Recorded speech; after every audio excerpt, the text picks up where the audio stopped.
have or go up in age, the more he delays that choice, the more those resources are just dead in the water. As we see raids in the back of this as well. And there's nothing that deals with the Foot Samurai right now. The Cataphracts are also trampling their way through this army here. Some archers on the back line as well, but really it's the Foot Samurai that make this happen. A couple of Musafati are coming out here for KJJ, but is that going to be enough? Fortress of the Huntress coming in as we speak. Units from Senpai and Sanyush looking to torch their way through the walls. They will do just that as the Onabugeisha also help out from the back line. I don't know if Warspite and KJJ can hold this. Army count is looking better and better for Homs. Of lead, right? And now obviously the military numbers look really dire as well. Now these Onabugeisha are going to deal with the Musafati very, very well. Their attack speed is just way too good. Yeah.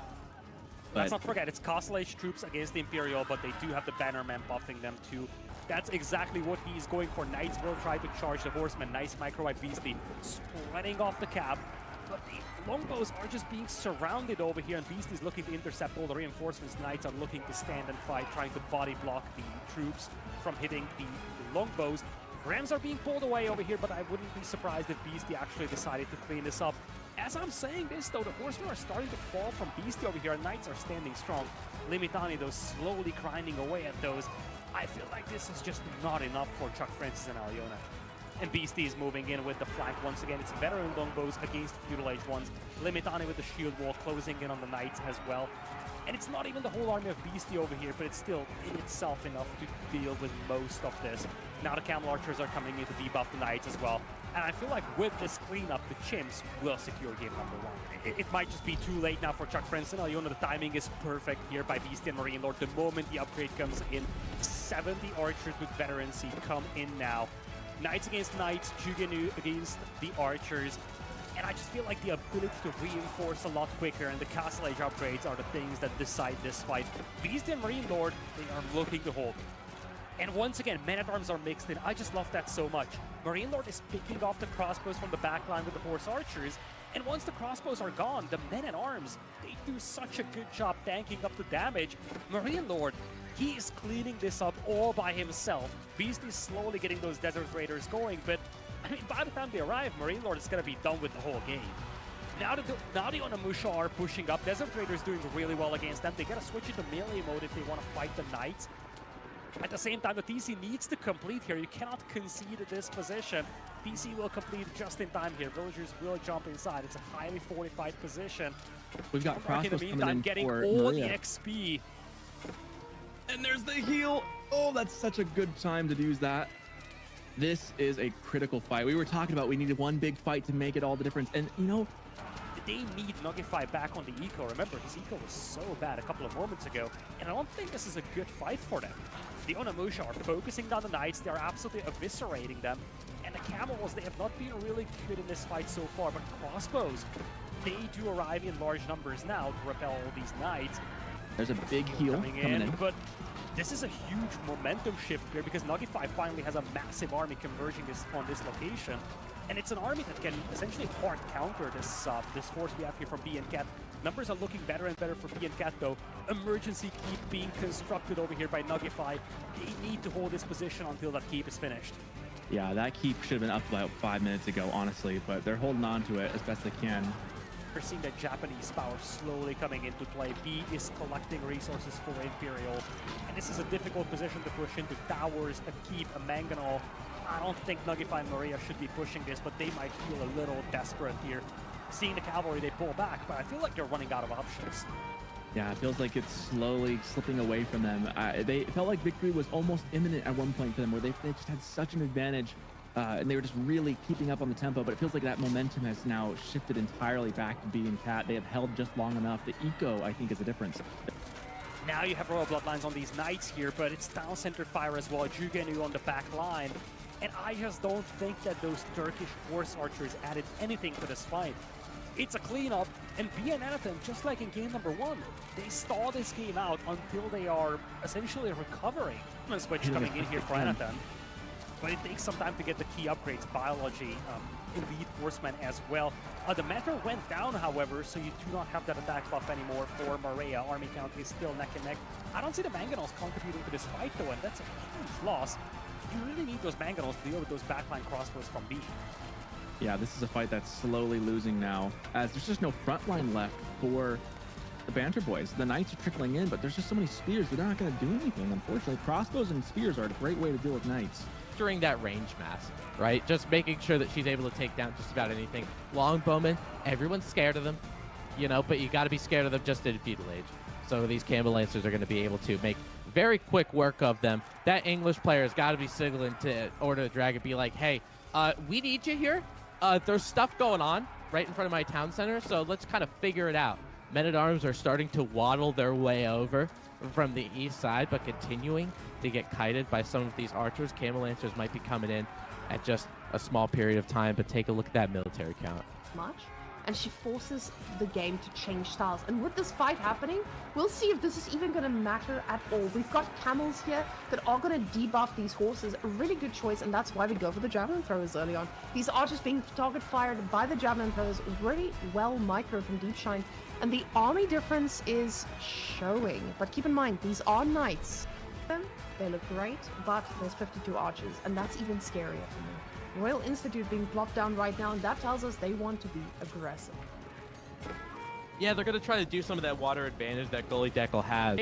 You know, they're still feudal age units. They're still feudal longbowmen. You have the composite bows, the veteran archers out of the Abbasid dynasty, so you might be able to kite those longbowmen and end up taking them down. Horsemen from John Doe, along with some spearmen, trying to make a flank over there on the south side.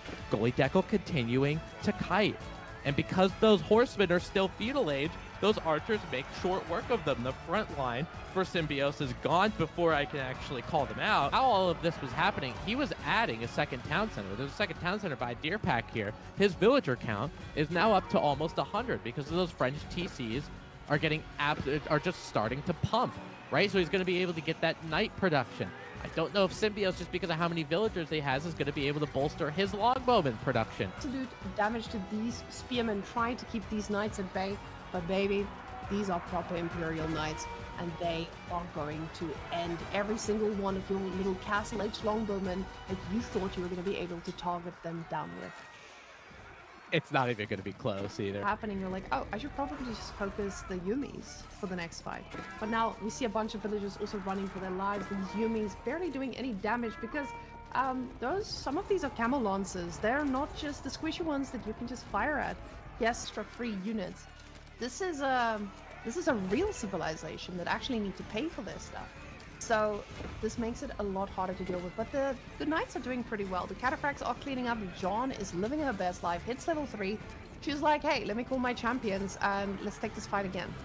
So she is having a field day right now. Knights going into TC, that's when you know things are starting to get a little hairy.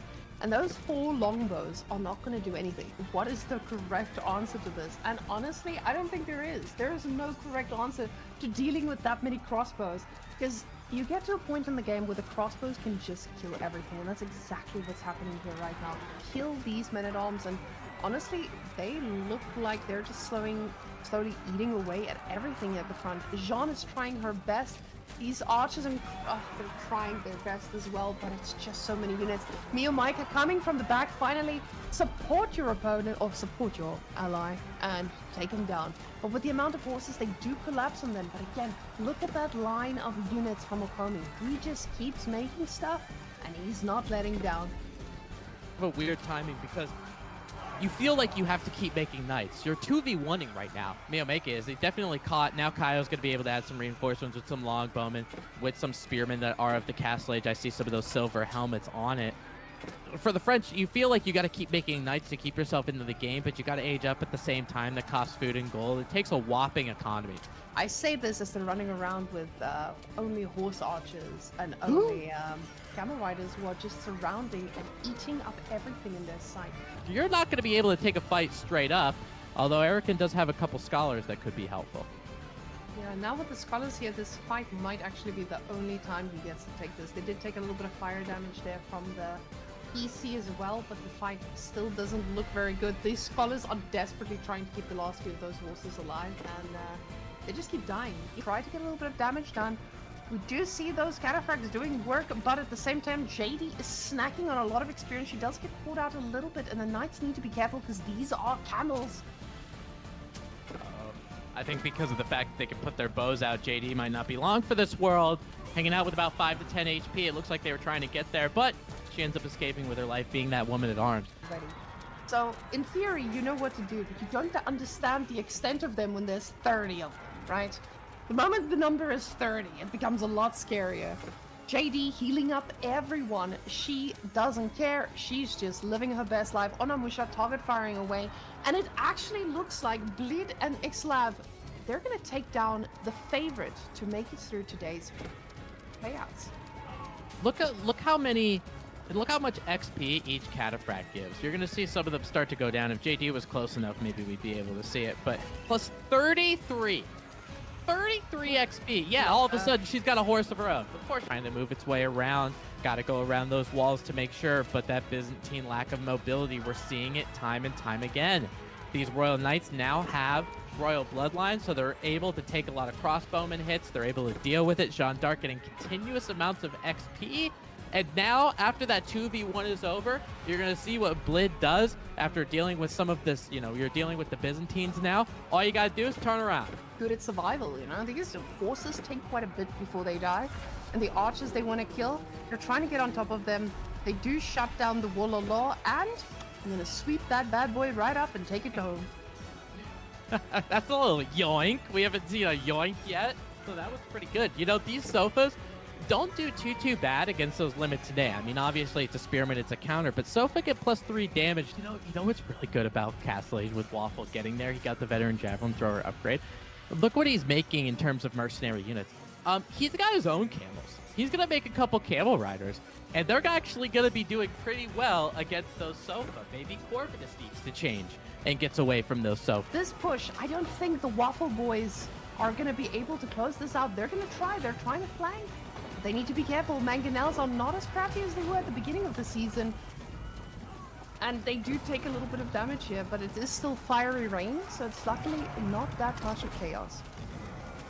And I mean, these Manganiques, arguably the prettiest unit out here, just because of the way they rain fire on it. Their range is a little bit long, or more widespread, right? Because of the fire. You can see these fiery rocks are just getting thrown in every. None of them are going to end up going down. Men-at-Arms are going to go in against those Knights. I don't really like the look of the Men-at-Arms at that particular situation.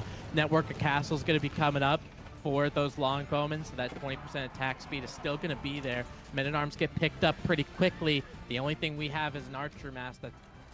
The fun of the weekend has to continue here in the Winter Team Championship 2 with day number 2. One and all, welcome back to the channel. Of course, I'm KP. Joining me is the wonderful Crackety, good old Freddy, on the mic for quite the occasion. A team tournament. These things come around once in every, I don't know, is there a blood moon outside? It's been 84 years.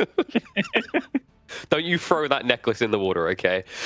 So yeah, no, it's great to be back with some team tournaments. I mean, for those that didn't catch the action, there were some fantastic games yesterday, and there will be all the way through to the midpoint of December here on the wonderful EGC channel. And it's so cool to see, right, Crackety? I had a few people DMing me recently because, you know, there's been some community members that have been running smaller team tournaments, and I remember they reach out and go, this is kind of cool to watch them 1v1s. I'm like, right? Like, 1v1s is more technical, but if you're more of a Michael Bay fan, I feel like team games is kind of where it's at, right? Things ramp towards that powerful aggression so much quicker. Team games are very interesting. It's like it's a completely separate meta from the normal 1v1 gameplay that we like to enjoy. And it's just much more interactive with the community as well. Like, you take your 1v1s, you take your 2v2s, that's double the players already. And the best part is you've just got this situation. You know how, like, in 1v1s right now, everyone's like, crossbows are broken. And then all you just hear is, like, Knight stampeding over the hills in the background in a team game. That's all you get everywhere because the meta, even in team games, seems to be French, seems pretty good. But we can have a look at what's going to be coming up today because we've got a series ahead of us, folks. And, you know, I noticed there was even a Reddit thread, Crackety. It was like, where are the big players? Why are the big players not fighting? They're fighting today. We've got loads of stacked lineups. I think we're going to be opening with Freedeader versus Oiling Boil, which, of course, is the Anatan B versus Baltoon Sassy. And then to follow up, we've got an even bigger banger that I'm excited for because it feels like the grudge match, Marine Lord and Dumu that are going to be appearing against each other. And then, of course, after that, third series of the day, that's up on your screen now. Of course, it is going to be the clash of the return of the Spanish Bros going up against the best that the Chinese have to offer, Louis MT and CSI. Yeah, yesterday we had Scarlet Devil actually subbing in for CSO. And Scarlet Devil, we don't really see a lot of him, but when he came in, like he came in as a really, really strong player. Yeah. We got the Chimps up against the Royal Couple of the North. So very, very nice name there. Yeah, the King of the North Couple and the Sun, yeah. Yep, it's gonna be interesting to see that one. I mean, I just want the kind of the sub out. I'm curious to see if Wama's gonna be playing today. I love that they just put Wama in there. It would be cool to see, considering she was in the last upper tier, like top tier event, right? She was part of the Outback Octagon, so back-to-back appearances potentially. And then of course, rounding out the day is going to be the Canadians versus the Devil boys. Devil's definitely infamous amongst the team ladder, and then the Canadians, well, needing no introduction. It seems that actually they managed to, I don't think that's right, because last time I checked, Blade is not Canadian, but they somehow also got him out of his podcast arc and back into the competitive arc. Wonders he can achieve with a green card. Right? But yes, first set of the day, it's going to be there. And I'm expecting it to be Bian, Anatan, and Sassy and Baltoon throughout the series. But reserve players for both those teams on the right side, that is, of course, the wonderful Bella. And then, of course, that man with the boy band hair that probably doesn't have time, because I'm sure he's touring all throughout Eastern Europe, is none other than Cat. Man, Baltoon has an amazing mugshot in this one. Like, yeah, what happened? That must have been doctored. That must have been doctored quite a bit. That looked AI generated, right? Like, I actually, like, I think we had it with the Voldemar one as well. I called it out because he used it in one of the last events. I'm like, Voldemar, you look like you've been anime, like, cat girl waifu, like, modified up. What's happening? We'll see if we can nose in on that a little bit later. We'll focus on the first series of the day because, of course, we have got a bunch of best of fives, 4 series to get through, and this one, as tight as it gets, crackly. Look at those seedings, 4th and 5th between Freedetta and Oiling Boil. And yeah, that is neck and neck right there when it comes to the seeding. And starting off, we're gonna be on Coastal Cliffs with Ruse and Delhi against Marlians and JD from Oiling Boil. That's already interesting, starting us off here with Marlians. Delhi is so strong at the moment. I just have to say it at one point. Delhi, really, really strong at the moment. Coastal Cliffs only has 2 sacred sites, but very easy to get to them.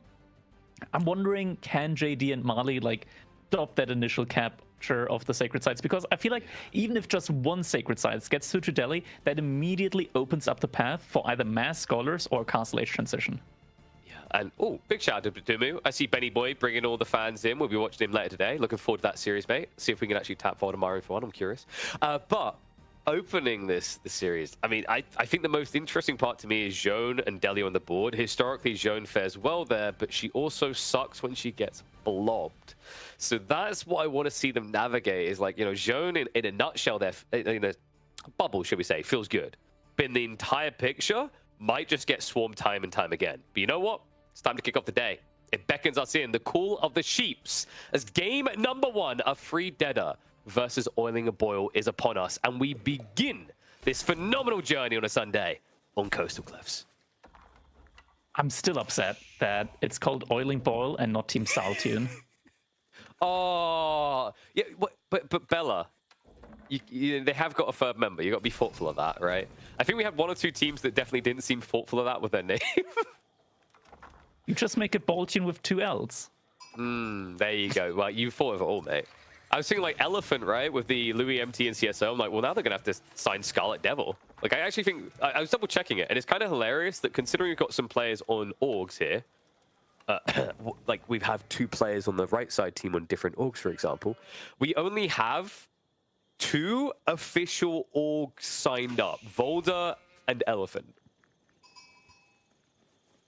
What is it with players in these team tours? Anyway, we're going to focus on the game a little bit because we have got an interesting opening one here. We talked about it a little bit in the draft. Is Sassy on Joan, Baltoon on Marlians. You know, other side of it, you did mention you like this idea that the Delhi should be able to probably get control of Sacred Sites quite quick. The other worry I have is often when we look at team games, if you don't feel 100% secure and certain that you can win the fights all the time, Joan stays at home.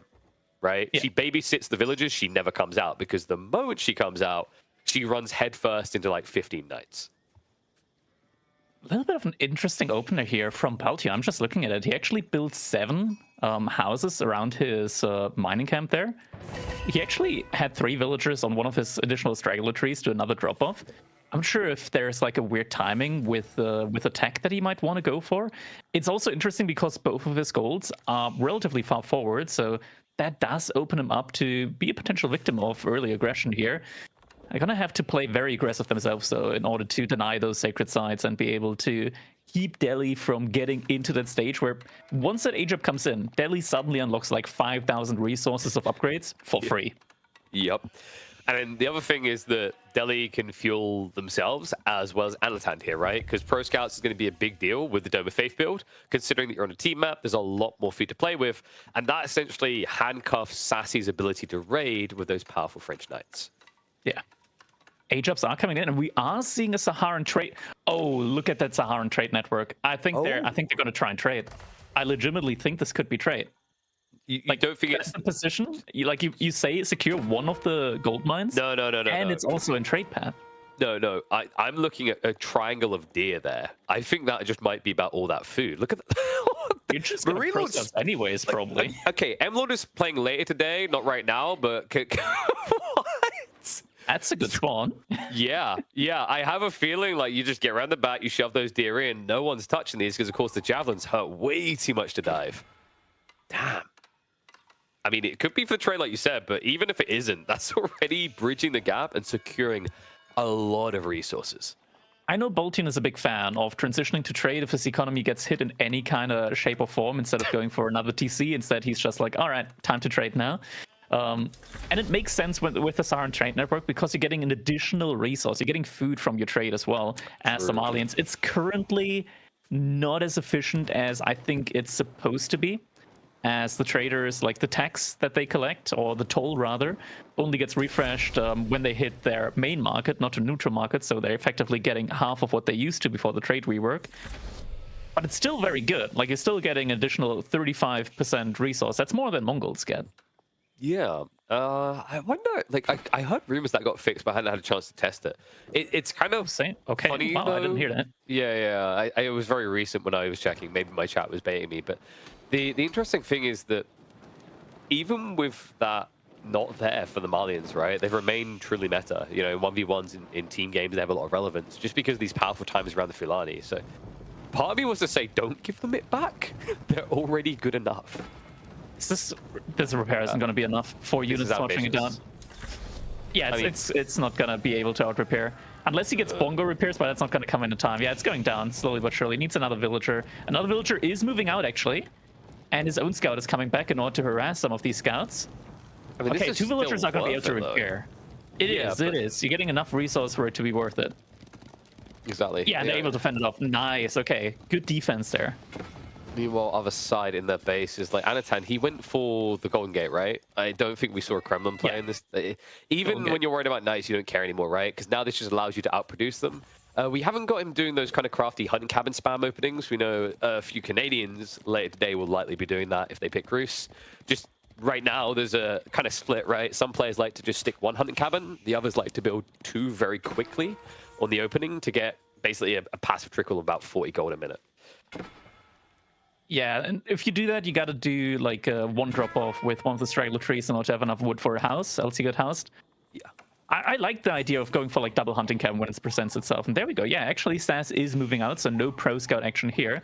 Sometimes players like to go pro scouts anyways, even if they get this really good deer generation, just because it's going to be safe on a TC.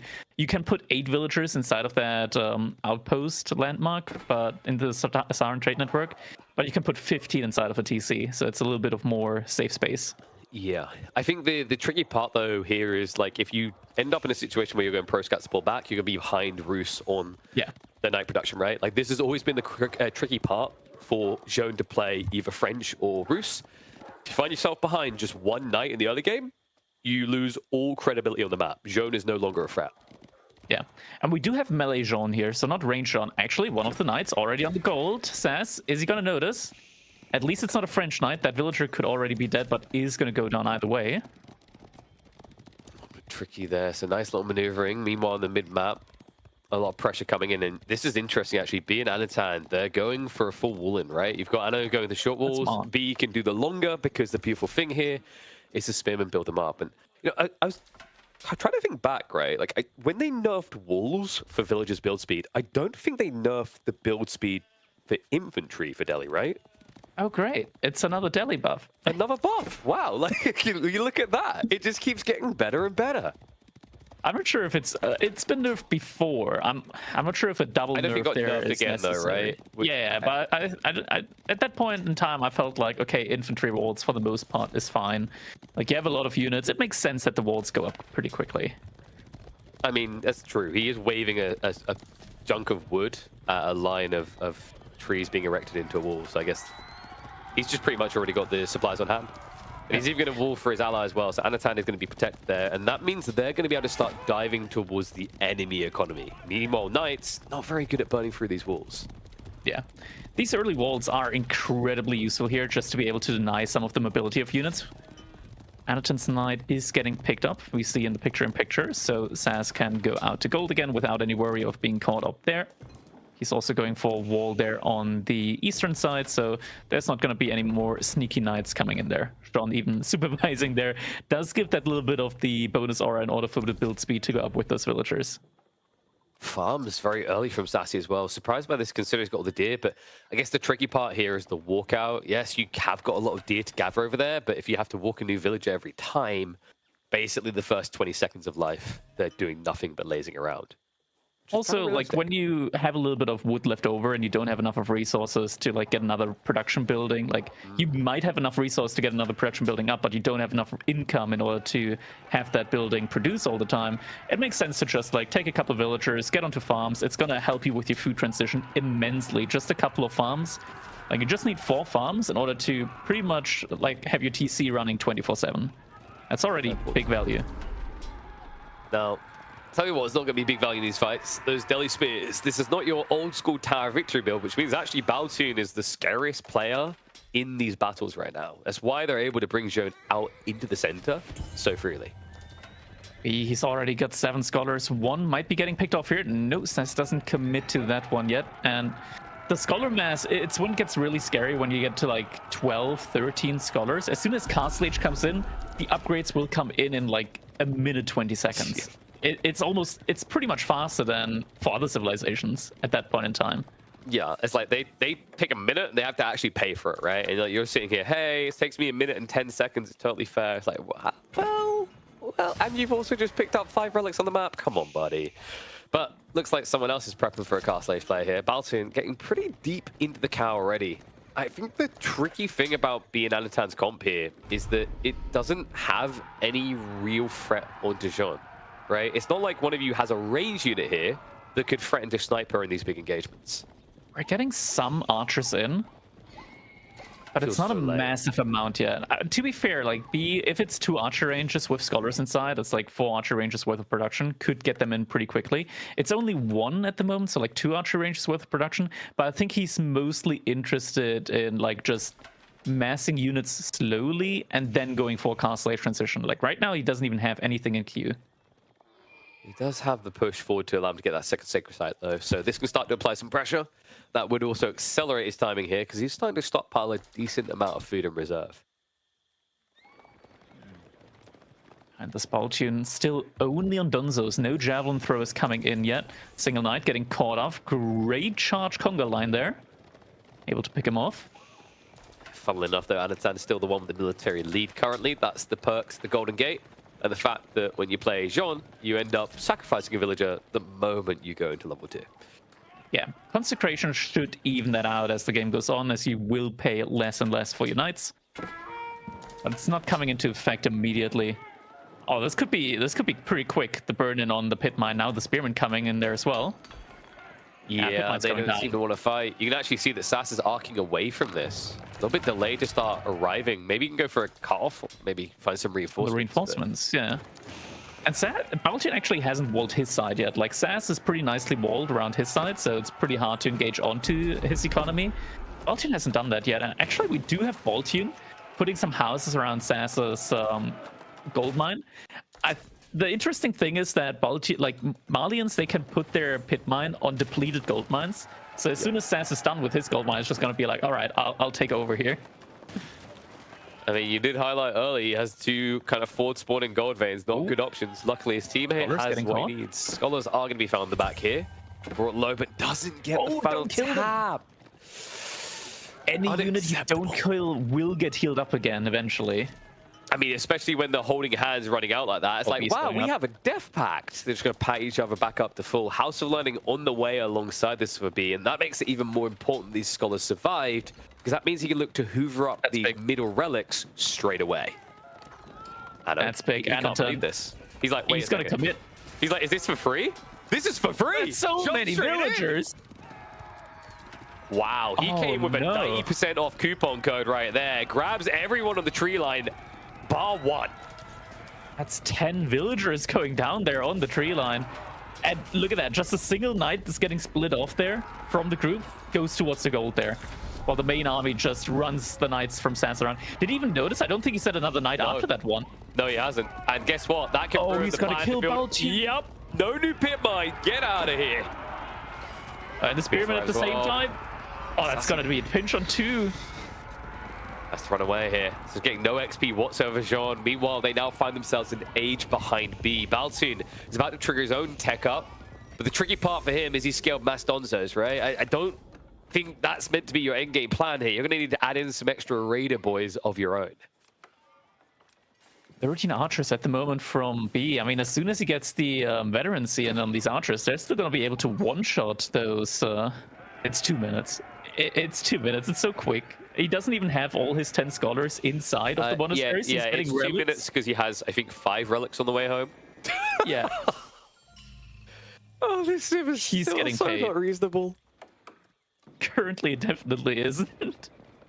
And Pro Scout's behind that, by the way. It's a free upgrade. He'll take that. No worries And about that. Also, keep in mind he went House of Learning, right? Which means, oh, you have French knights that get +3 damage after a charge. I'm going to have knights that get +3 damage forever.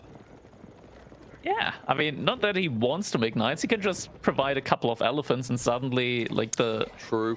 knights are going to have issues with the wraparound. Because it's splash damage as well. But Krakeny, he has 40 Donzos. Surely that would counter 5 War Elephants. Surely. If they can get to the War Elephant.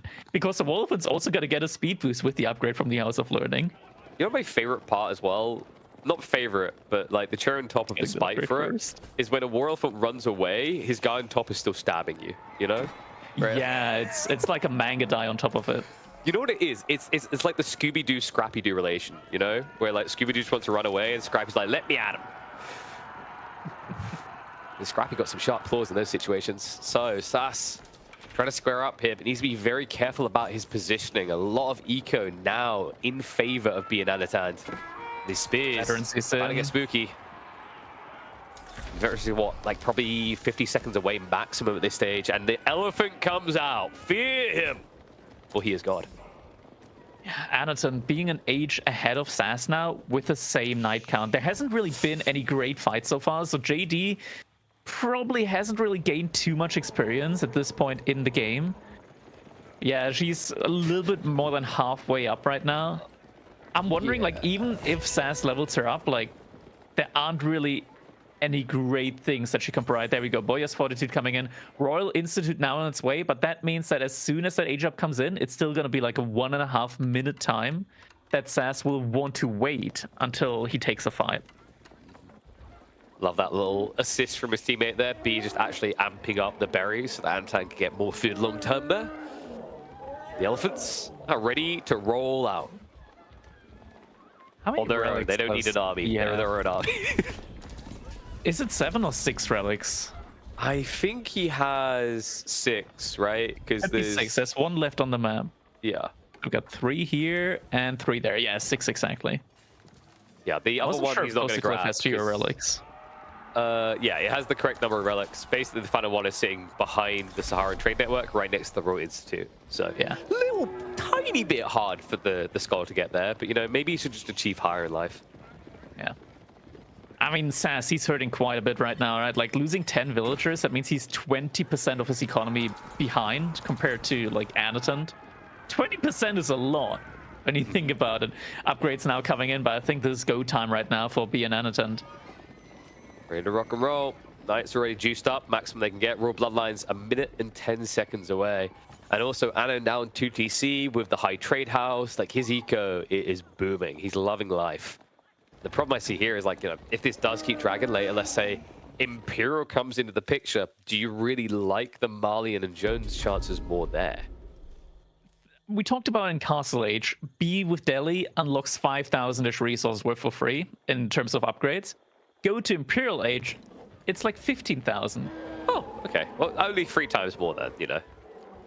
It's a lot more, and he's already got 15 scholars, which right now aren't busy collecting relics. So with 15 scholars, he gets upgrades in. So do we even see any upgrades that he's still getting? The House of Learning is still researching something. How long does it take for it to research? Like, look at these upgrades that are coming in. 8 seconds here. Right? The next, yeah, minute and a half. He's getting upgrades quicker in now than other civilizations with these 16 scholars. Oh my god. World's Edge, please. Military Academy is also coming, so the pump will be even quicker here. Upgrades are in at least for SAS now, so his military isn't as bad as it used to be. The question is not as bad good enough? Yeah, you know, like, life is bad. You're having to run 3 jobs just to afford rent, but it could be worse. You're living in a cardboard box. I feel like everyone on the receiving end against Delhi feels like they're living in that cardboard box right now. This is a hard army to beat. Once it's up to 6 War Elephants, and we're past that, by the way, that whole idea of pinching doesn't really exist. You're running headfirst into a giant bowling ball. Baltion's almost pop capped, at which point I'm not sure if he wants to go for attack up or maybe even just ling SAS. I mean, SAS kind of has most of what he's going to get, right? He has the Royals to play, so Fight's coming play in. for yourself, but he's probably have to replace a lot of losses here. Clash coming through. Sean has to stay safe. He's getting a lot of experience here. There we go. Level 3 comes in. However, the army count is really what's going to matter here. Jean de Cleve doesn't even want to be anywhere near these War Elephants because you are now on horseback, which means you do take bonus damage. Divine Restoration Pump comes through, but mainly on the Donzos. And of course, those aren't going to last long in the first place. Feels like they're just not breaking through quick enough here. The Elephants aren't dying whatsoever. Sassy keeps most of the Knights alive, but the backbone of this push, Baltin's blob, has been removed. Yeah, it's a big issue for Baltion to be the infantry player here because you need crossbows against these War Elephants. If you don't have crossbows, you don't have a ranged unit that's able to snipe them out. And Baltion, his stuff doesn't get crossbows.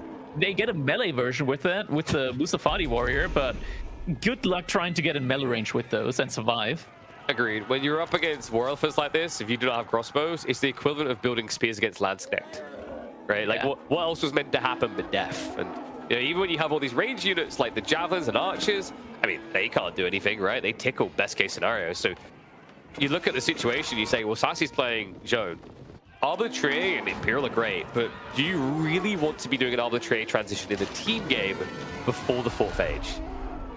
Baltion tries to go for the wraparound onto the Mangonels, but the Archers pick the Musafadi warriors off there. Poison Arrow Archers don't feel like it's quite enough here. All the scholars forward from B right now as well, so great healing coming in on the Elephants, always pulling back the weak ones. And they're just going to get healed back to full at the same time. Fight from SAS against Anton. In theory, he has the stronger Knights, but just wasn't quite enough, and Ron has fallen with the army as well. This game right now, not looking like Oiling Bolt can really win it back right now. If B just pushes with this Elephant Mass, how are they meant to hold back? Well, because they both have to defend this base, which means the Knights are going to break through and look to rush into the economy of Baltin. So you're either losing east or west. Choose which, right? Because you can't defend both at this stage. You're too far behind. The Quadro Mango play, just dealing with this as well. Splatters the French villages. That's now shown even further behind. Sassy, with a limited Knight count, they're heavily injured from their skirmish against the Rus. These War Elephants will easily be able to mop it up. Look at those health bars. These are not herbivores. They most definitely eat other animals. The Knight's just been evaporated and GG gets called. Game number 1 going in favor of the 3 Deaders. Yeah, but there's only 2 Deaders in this one, and it didn't look close in the end. Great, strong beginning this series for being Anatan. Baltin and Sassy going to have to find a way bouncing back quickly because that game, it didn't really feel like they ever got a chance to get things together. I mean, Does it kind of feel like a draft to you? Because I'm looking at this and I'm It thinking, is. Delhi just too good. Roos as a support arc, more than Two ample. things stand out to me. For one, like SAS losing 10 villagers, like a 20% of the economy gone, hurts insanely much in a night race. And then also Baltian not having, or rather the army composition from Baltian and SAS not consisting of crossbows against the war elephants. Yeah. That's just so deadly. Like, you need crossbows. There is no way that you can't make crossbows. And I think it's also very difficult for SAS with John to be able to just transition into Arbaletria, because you make the archer ranges, they're not going to be consecrated. You're going to be paying full price for this Arbaletria. You don't have like the great economy that French does. You're going to be like trying to play a catch-up game there either way. And then with the less economy, that just piles up, and it's going to lead to a situation where you just can't take the fights against the elephants. Yeah, you kind of wish you had French instead, right? But that was banned out because that would have worked a lot better, because then you can make that transition off the back of a keep drop. You also have the scaling economy, meaning if you lose these early villages, you don't really care as much. Jaune feels so much harder to execute in team games than French by comparison, right? Like in 1v1s, I can see the niche role. But in team games, we mentioned at the start, more often than not, you find yourself stuck at home without Jaune playing. Credit to Sassy for being able to get her out to the mid-map, but by the time he's able to, it just didn't matter anymore, right? Like level 3 melee Jaune, it really isn't a threat. And this is the fight where she got it. Once you're in Castle Age, once you're there, you have answers to the next tier. Yeah, exactly. You kind of want to reach that level 3 in Feudal Age, but the age up just happened so quickly. Like 14 minutes in, B is already aged up. There just wasn't enough pressure coming out from SAS with those knights early on. And yeah, Sacred Sites got captured, at least one, and that just opened up that path for that Castle Age transition. Here, this fight looking not too bad there at the beginning, but then gets just worse and worse and worse as the elephants just don't die, as there's no direct counter against them other than the spearmen, but the spearmen just couldn't connect to them, and the splash damage from the elephants as well just means that they're such a great unit to have in these big, large-scale fights to just cleave up the army. It's like a Landsknecht almost, as in it's like a melee mangonel almost of sorts. It really is. I mean, I've watched too many clips now. I've cast way too many games of 100 spears running into, say, 10 elephants. You'd think the 100 spears would do something, right? They do. They die. They die very quickly. I mean, the splash just feels still a little bit too good, and I believe they did tweak it recently. It doesn't still seem to be at a point where it's reasonable. I think for a long time, war elephants felt kind of memey, right? Like tower elephants kind of had a niche role for a while. But war elephants were overlooked, and they went a bit ham in their approach of trying to buff them. Or actually, I don't know, like what elephant ham, whatever that is. I don't know what you call a piece of meat from an elephant. They went a bit too much of that, and now the outcome is probably one of the most absurd units we've ever seen in AoE 4. Yeah. Looking at our next game, this is also an interesting one. So, Boiling Boil, they had the option to ban Byzantines. Instead, they banned French. What they're remaining with is Achery and Delhi. Now, that's also still some very, very good civilizations. But Byzantines can be very scary. Now, I guess the thought was, okay, we want to take the Knight Civ out of the equation, because Byzantines, maybe they want to go for like a Gulp style build. That's also an option. And then like Mongols also has Kashik, so it's like double Cav Civ. But Byzantines can just as well play the infantry style as well. So you get Mongols with the Kashyyyks as the cavalry civ, and then you get Byzantines with the infantry portion with like just Limitanei and longbows. Also works really great here. I'm wondering if Team 3 Data is going to play like the infantry Byzantine approach or just the all-in Gulp build.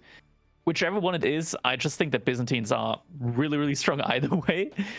But Delhi's now on the side of Boiling Boil, so we're going to have to wait and see how exactly it's going to play out. Are they going to be able to capture some sacred sites? Achery in the beginning of the game, very good at just pumping out a ton of units. I think map like Cliffside layout this, Cliffside is historically a map that puts you much closer together than, say, a Dry Arabia, but on team games, yes, that's true, but you're still very far away. So I would be curious to see if the Longbows can work for like a rush timing, right? Maybe there's some sort of outpost rush play, probably not because of how big the map is. The other awkward issue we've been seeing recently is like if you try to play Dark Age, H3 players have also been shifting towards a Dark Age meta, right? Where they can counter aggro you. So that obviously favors them with their better economy. They're able to buff so much of their eco so early on. So I imagine we're going to be looking to lean to that feudal. Double Keshik sounds a bit wild, but it would block the Delhi wide. My only concern is that central area, right? Like if Atri and Delhi then went infantry comp down the center instead, they'll still get a sacred site and they'll get a staging point. So yeah, there is a cool fort here with Byzantines where if you lean into Lombos and aim for Castle Age, you will have the Kurotai there, right? And that is a phenomenal buffer that Atri or Delhi can't really match up to at the beginning of Castle. Kurultai and Triumph Cataphracts. That sounds like a pretty good composition. I didn't say that. Okay, so every time I've theory crafted a cavalry build, here's how it goes, Crackety. All right, Kurotai, that guy's got French knights. This is going to be great. What he's going to do is going to deploy the Kurotai. Those knights are going to get like candle saddles as well. Their damage is going to be buffed through the roof. Everything's going to die. And the fight begins. Where's the Kurotai? And then we have to ask Vodka to pan left for 10 seconds. It never gets there in time. And then we look at the Uvu and the movement speed upgrade hasn't been reviewed yet. No, every game. It breaks my heart when I see a guy with 30 Keshiks building Kurotai, knowing that he will never, ever, ever use it in a fight until he loses all the Keshiks and has to replace them. But let's find out how they want to execute this build. Free Dead up with an early lead in this best of 5, but they need 2 more if they want to win. We're going to map number 2, and it's going to be on Cliffside. All right, let's jump right into that one. We do have early wood gathering here. Oh, that's a great spawn from Anton. Next to the wood line, next to the gold as well. Are we going to see a barracks opening here from the Mongols? I wonder. We'll see in just a little bit. Look at the berry spawn as well. It's actually quite nice, right? Like, yeah, it's on the forward. Oh, yeah, it's Hippodrome. It's Hippodrome. So, are we going to be getting double cav? Is there any chance like, because like you want to lean the Keshiks, it makes sense as well when you consider that there's 3 sacred sites but they're spread very wide, right? And if you play cav, your opponents can't wall off. But I guess if you played infantry, sometimes you'll see Delhi players just walk out on the flanks and start making small walls in these checkpoints. Kind of removes all the options, right? So kind of feels like B and Anatan want to play with a lot of pace in this game too. Definitely feels like it, but on the other side, we see Boltian actually opening up with that Dark Age barracks. Now, we do also see that Falcon over there above his base, so it means that Anatan did drop that Falcon, has vision over this, and knows what's coming towards him. And I do think we see a barracks coming in from Anatan now behind us. There we go. It was initially a pasture, has been cancelled that, and now we will see some double-produced men-at-arms coming out. Palace Guards, men-at-arms, we go through everything that the barrack has to offer. Some spearmen coming out. We'll get there eventually. He just needs to get to age 4. It's not that far away, and build a Khanate Palace. Yeah, so this play's been growing in popularity, actually, with HRE. I've noticed it, especially in the 1v1 tournaments, just flood, right? You just flood at the beginning of the game, especially on a map like Cliffside where you're close together. Of course, Mongols can mirror that out. You then got to ask the question, like, who benefits more? I mean, the reality is Baltune can choose to fight when he wants and how he wants. What I loved is Anatan's opening. Like you mentioned, he was going for a pasture. The reason he was able to do that is because he ran across and hulled his Falcon at the enemy buildings to see what's happening. Don't worry, it wasn't hurt in the process. But that kind of discipline is really important. If people are looking to level up their Mongol builds, don't be this guy that thinks he can outpost rush every game, right? Check what your opponent has and then be ready to pivot into greed instead if you see no angle of approach. Yeah.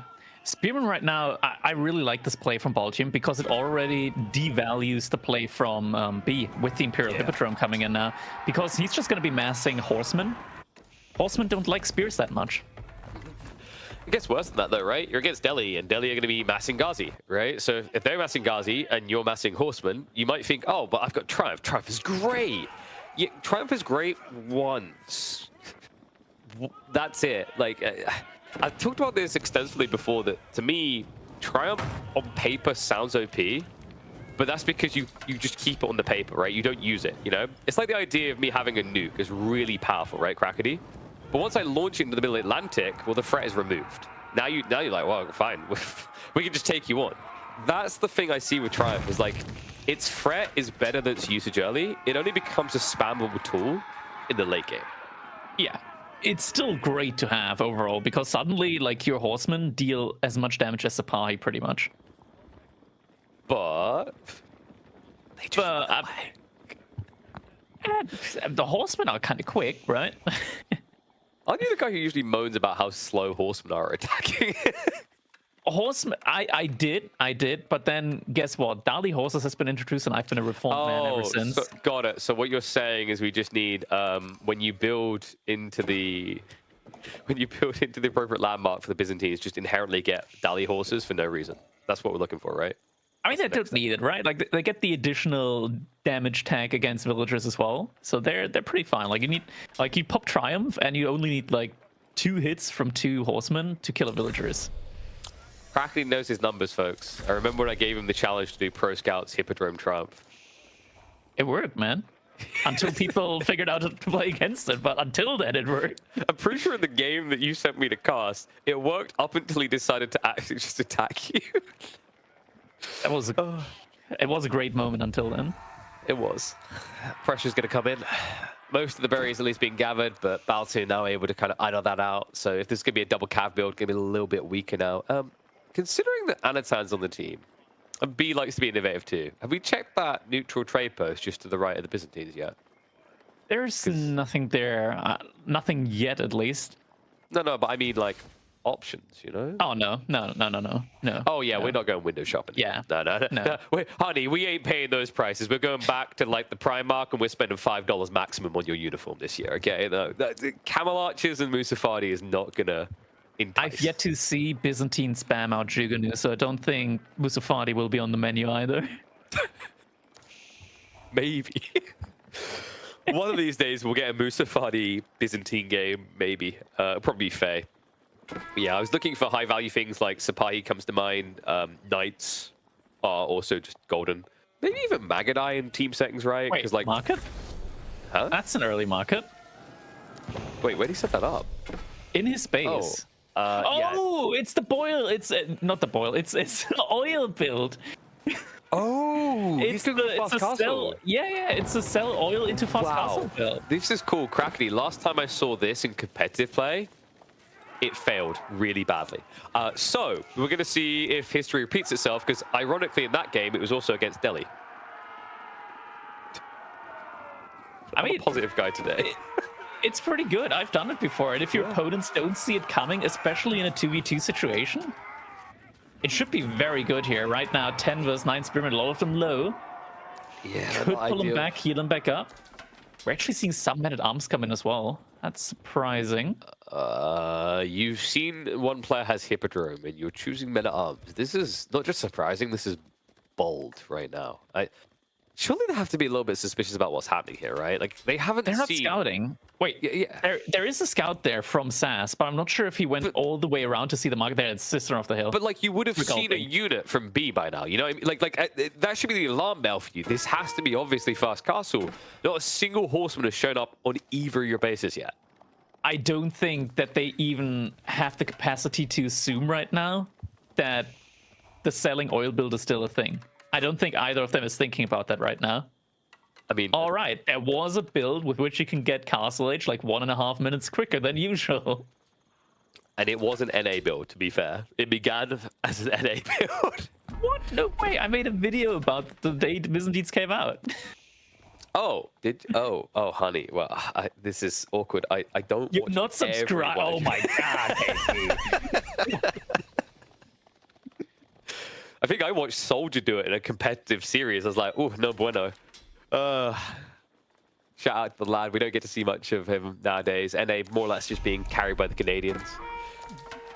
Maybe there could be some American hope in there in the future. For the time being, though, the European showdown is looking pretty good for the Eastern Europeans. I mean, right now, these cataphracts don't feel amply blocked. There's not really any walls. There's not really that many spears to the point that you can attack and defend. Getting some walls up as well. Oh, come on. Get the relic in there as well, Baltune. It wants to be walled into. He's only HRE. What could he ever want with that? True. Oh, he didn't even see it. Okay, then it's fine. Now I can understand it. I think double sacred sites have been captured at least. This is also kind of interesting when you think of it from that perspective as well. Like, Delhi usually like to hoggle the relics. These are the type of comps I'm never the biggest fan of because, I mean, well, I'm going to be stuck playing with a random player, so doubly bad, right? Who gets these relics, right? Like, it has to be HRE, surely. Yeah. But elephants. I mean, SAS is going to gather them up, and he's just going to give them to Baltune. You watch. 10 minutes from now, when he's got 3 of them in his mosque. I mean, it would be more efficient for Baltian to have the relics garrisons and send over the gold to SAS That is than true. for SAS to have the relics. But APM limitations, Crackety, okay? Surely they're aware. Oh, some nice deer pushing late into the game for Anaton. That's so much food. You're suddenly like getting an influx of like 2,500 food just from pushing the deer, and that's great. Especially important when you would want to try to weave your way into a Castle Age eventually here, right? Like, he doesn't want to play this age too long. You can tell by the fact he doesn't really have many options to be on the map. He's more or less just pinned, right? The Ghazi looming, the mass spears. He understands that HRE should be able to outmass him here. So he's just kind of waiting for his opening, and Cataphracts are looking for the... They hear the gulp is coming guzzle in. this. I feel like we need to get some sort of drink They sponsor don't even at need this to point. pull back. They can just tank while the gulp is going on. Yeah, but it's more demoralizing when they're just standing there watching you, right? They're like, we need to fight. You know what this is? You've been watching some Age of Mythology. This is like when you're about to win the fight, and then there's a ceasefire, and then they heal. I love how you can also use the charge ability to run away from units at 2 movement speed. Oh no, what's that? Oh, I'm late for a meeting. Let me just get out of here. True beam me up Scotty energy coming from these lads. It's pretty infuriating. I mean, I've talked about this before, that like the element that's most OP in them is the mobility factor, right? Oh, he can get the charging again. He can get the charging again, maybe. Is he going to use it? No. Oh, he's not thinking about. Oh man, that would have been great. Imagine him just charging away with 1 hit remaining. So here's the difference, Crackety. B right now is trying to play an RTS, and you're playing a role-playing story D&D session with 1 character. Yes.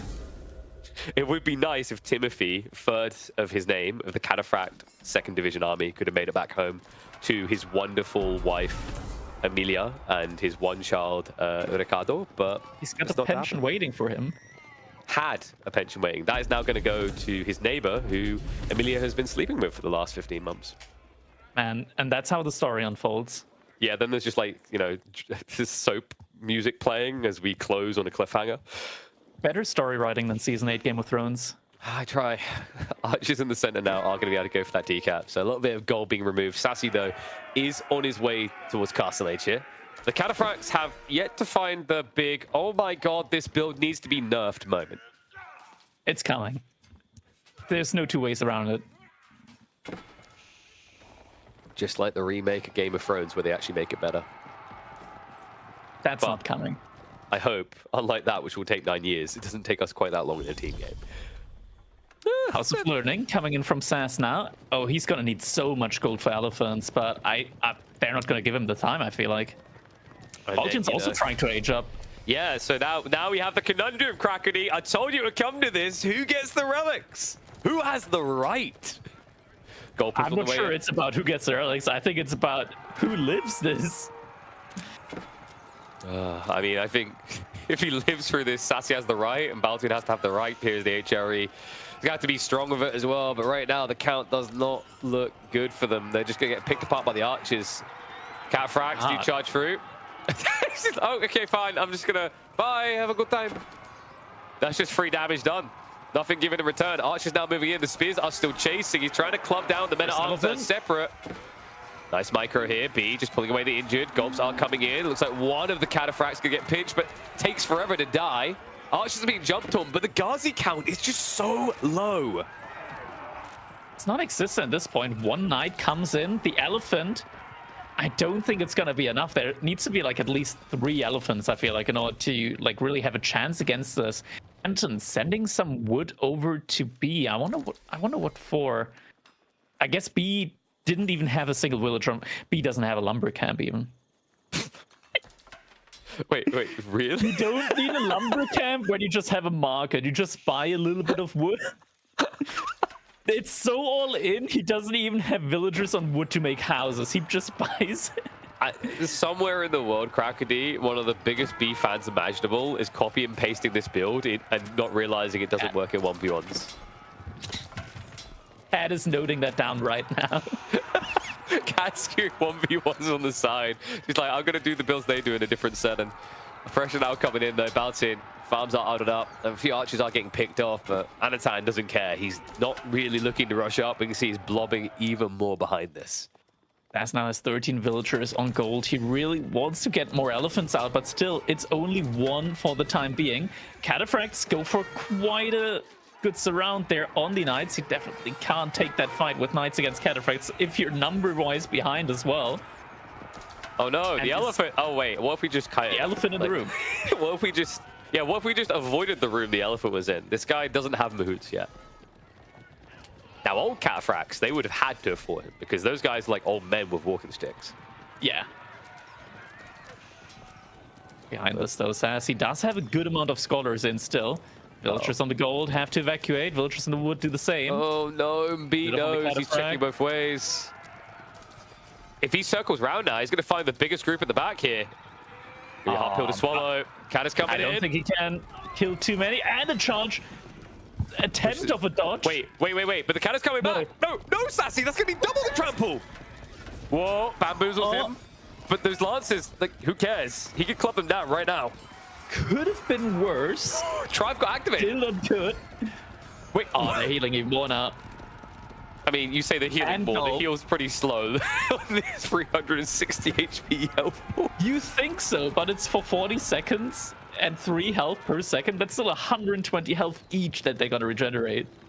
That does sound delicious. And, you know, I think he just reached point like, oh, we're probably going to be killing a lot at this point in the game, so guess I'll just start using it, because, of course, every kill will get you an extra second to recharge straight away, so you can pump it again. Yeah. Sass now moving his villagers all the way over to Goldmine behind Baltion's base. And Baltion, he had to completely reinvest into military. He was at like 800 food in the bank, now down to 50. Wait, was it 3 health per second, or was it 2? Yes. I think it's 2 on Triumph, right? We can check that's in the the map, Imperial though. Hippodrome. I mean, because like 120 health sounds OP. Can we check the Hippodrome? There's stuff going on over here as well. Nah, no one cares about that. I'm pretty sure it's 2 HP a second, because I'm We can obsessed hover with- over the Triumph ability. Yeah, Vodka. We just want you to do more things. There It's you go. 2. Yes, dude. All right. There we Maximum go. of 45 stack, so you can go up to But- 90 health regenerated. But someone in chat can watch the little bars and calculate it when it gets triggered, because as we know, after 3 years of some tooltips that were telling us different things, we don't trust them anymore. You still remember Abbey of Kings, right? Yes. Where I think I said it was 4.5 and it was actually like 6. And then at one stage it was 8. And they just changed it to 6. Lance is going to get pinched here. Tech up was complete, so Anatan now ready to part on the Castellator, and he has got 58 archers to party with. But not just that, it's the best time of the year for a cavalry build, Krakeny. It's not Christmas, it's a Kurotai. Pregnant's now coming in. And it's getting cancer. We're getting a Burgrave instead. What? Okay. Baltu knows this fight is coming in soon, and he needs his upgrades in less than a minute. The issue is, right now he's got 40 spearmen. I don't think you want to have 40 spearmen against 60 archers. He's you going to wanna have have to go like 70 mass men-at-arms. Oh, you want to switch. I thought we were just going to keep building more spears until the archers run out of It's a good plan to go for the Burgrave here, because you're legitimately going to need to get like 3 unique upgrades with like veterancy on the men-at-arms, then double hand and heavy maces and whatnot. He brought gifts. It takes time. Oh no. Dude, look at Sassy's like, I brought you relics. What do you mean you're not a Regnitz build this game? I could have used those the entire time. I was Now needing they have gold. them. Oh my god. Oh, there's the coral tie. The relics are blocking the coral tie. What a calendar. What a meta. Wait, but look at the damage now for the archers and the elephants. Oh god, they're It actually registers. hitting them. Also, other fun thing here, those spearmen, the bonus damage does get buffed from the Kurotai. Archer's going to step back for the time being. They're also getting their buff damage. It affects the cataphracts as well. Which are high base already. Look at this party. If you +5. activate Triumph as well, those elephants are going to disappear so quickly. I'm going to There it have is, to print them on the Triumph side comes of a carton can here. Carton can, milk. Anyway, go. Charge through. yeah. Get in there, boys. Oh my god. They're kind of This- dying. You know, this... No. They're doing fine. Look at the health bar of the elephants now. One by one, they flop. But we have got a relic coming. Well done. Yeah, no way. They want to try. GG gets called. A second point on the board for B and Anatan. No slowing these two down. We're still going with Elephants or OP on that one, right? Surely. I like that use of the Gulp build. Well, not the Gulp build, but like the fast castle oiling selling build. That actually came in such a good timing here in team games. I enjoy that one a lot. That was nice. Great we use of call Shovel. that build? We call that one the stock trader banker build, right? Because he's trading, and then when he runs out of resources, his teammate, who's the government, bails him out with wood so he doesn't run out of things. That was crazy, man. B not having a lumber mill 15 minutes into the game. I'm not even sure if he made one towards the end. I don't think he did, because I'm pretty sure when we were like watching the fight around the center, there was another sling of wood from Anatan. Can you imagine B being like, yo, can you give me like a little bit of wood? I've never made a lumber camp this game. It's like, oh, for God's sake, this is the last time. Use this to build a lumber camp. Okay, I'll use this to build a lumber camp. And then Yeah, there's the wood gathered. It's literally just like, it's going up in spikes. So, you know, it's just like, okay, 100 wood bought, 100 wood bought, 200 wood sent over. Oh, God. That's great. And I was like, can you just buy it from the market? And he It's like, still makes resources gathered just from the oil that he just kept selling time and time again. This isn't even the eco build from Byzantines. This is just the sell build. well, Oh my God. I mean, this is one of the Byzantine builds, isn't it? That he's known for. I think, is it like, surely we're at a stage now, right, where the devs, because they technically nerfed Sistine. I didn't really feel like it. They're gonna have to next patch actually nerf something for realsy on this Civ family, right?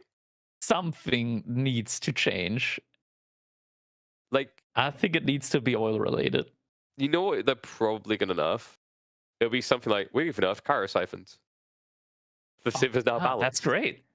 Like, You've great. done it. You've figured it out. I was That's building the so one many thing that was missing. Kyro siphons for my cataphracts, right? Look at these They're guys. insane. Dude, I remember when well, it's not really an I remember brag because it's literally been like a couple of months. When Kyro siphons were still buggy against like civilizations like Abbasid and Ayyubids, where you did like 1 damage against buildings with Kyro siphons because of the fire armor. Yep. I remember casting one of your scrims when that happened against, I think it was Avali. Yeah. It's the saddest attempt at a siege I've ever seen in my life. Oh. Also reminds me of when I played a 3-hour game Byzantines against HRE against Kaiser Johann, and my Kyro siphons just couldn't take down his buildings because of the HRE fire armor with relics. Hey, you know what? If you had a Kurotai next to you, you would have done 1.2 damage per second. It would have been so much better. Mm-hmm. Yeah, this is so bang for a second, right? This is the thing about Cataphracts, it's beautiful or absurd. The fact that he was able to get around the back, like we talked about how elephants always win because you can't surround them. That's what makes Cataphracts so absurd. Positional play is everything. Think about how hard it is usually in a game to rotate round the back with horsemen. Cataphracts are like, sorry, I've got a VIP pass, I gotta go, get out of my way, right? And they just plow their way through. Position is everything, man. It's why I've always said they're a great support unit, because if your opponent has mangoes, like everyone's crying about mangoes right now. Do you want the solution? Pick Byzantines and build Cataphracts. You'll never have to worry about mangoes again. Exactly. Just gotta get onto them. If enemy makes mangonels, just make more units. That's the best counter at the moment. Everyone just needs Cataphracts. That's the next step of AoE 4. Trample unlocks in the Imperial Age for everyone. That's good. That's a good way to do it. Sorry. I actually don't. That would actually be cool. I mean, it would, right? Like, I've talked about this having more abilities that unlock in the later phase that like are more pivotal from maybe a micro perspective, because like we are a very macro heavy game, right? I feel like we start micro, we become very macro heavy, and then we kind of stay macro heavy. It's cool to have these kind of micro adjustments. Like I remember a long time ago, I was fascinated by the idea of taking one out of Rise of Nations book, because the Rise of Nations has the general that can buff like a whole army, doing something like that, almost like a Khan-esque hero unit for everyone. But not like zone levels of hero, just someone that can easily be sniped. But we have got a FUD map, and I'm of two minds here. I'd like to see a 5-game series, but I also love that every time Scandinavia gets drafted and not picked, same with Water Drake, Cow dies alongside. Yes. On the other hand side, Dry Arabia with Ottomans and HRE against Japan and English. I kind of favor Team Oiling Boil here a little bit. I think Japan in team games, top notch. Top notch. Mainly because, like, Mounted Samurai equals good. I mean, I can't It's a good argue. unit. Yeah. And you got a teammate, so your enemy can't all in you in feudal age and kill you before you get a couple of them out. And your teammate only has to do one thing to allow you to win the entire game. Do you know what that is, Crackety? Make units. Build a king and send him with the samurai. Oh, yeah. That also works really, really well. Just It's distract the absurd. opponent as well. Yeah. Like, I mean, yeah, you're just a welcome rug, right? Your job is to harass them, delay them for a few minutes, and then he comes ahead. Nice thing here as well is, like, the counter actually to Japan in 1v1s is Ottomans, right? It's one of the hardest counters in the game. Like, you can't play feudal due to the meta. Later on, gunner boys are going to mow down your cavalry, so Mount Samurai feel a bit weird. However, you don't really want to be building Janissaries in the mid-late game against English. That just invites Lombos, and that invites death. Yeah, longbows are pretty good against Janissaries. It's like, usually Ottomans, they can get to this army composition where you're just like, okay, what do I do? English have the answer with the longbows. You just get so much range on these bad boys. You can snipe out the Janissaries from a long, long distance away. You don't have to really worry about the implications of the Sipahi coming onto your longbows when they're still like 10 tiles away by the time all the Janissaries are dead. Mm-hmm. The tricky part here, though, in theory, you should spawn far enough away to get your castle, right? It depends, though. If there's just like a Ford Gold, I think there might be problems here for Oiling Boil, because we're probably going to see Sipahi plus HRE archers, right? Which is pretty bloody strong, because that completely wipes whatever English try to do to defend. And then it's all on Japan to carry the game. And Sipahi, in fairness, do have pretty good base damage, even when they're up against Mount Samurai.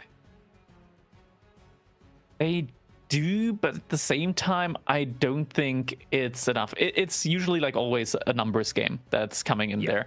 But especially like with the English on your side, like having so many like defensive capabilities there, I don't think it's going to be a big issue.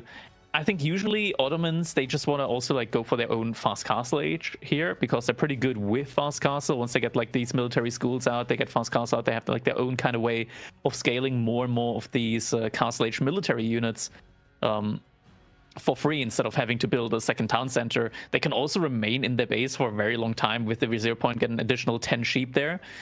I think that's probably like the main play that you want to do, but I think it would be a cool reactionary play to the picks of the opponent, going for like an all-in aggression onto the Japanese player. Yeah, or bare minimum, if you're going to do that fast castle, if HRE are going to play the age, because someone has to a certain degree, right?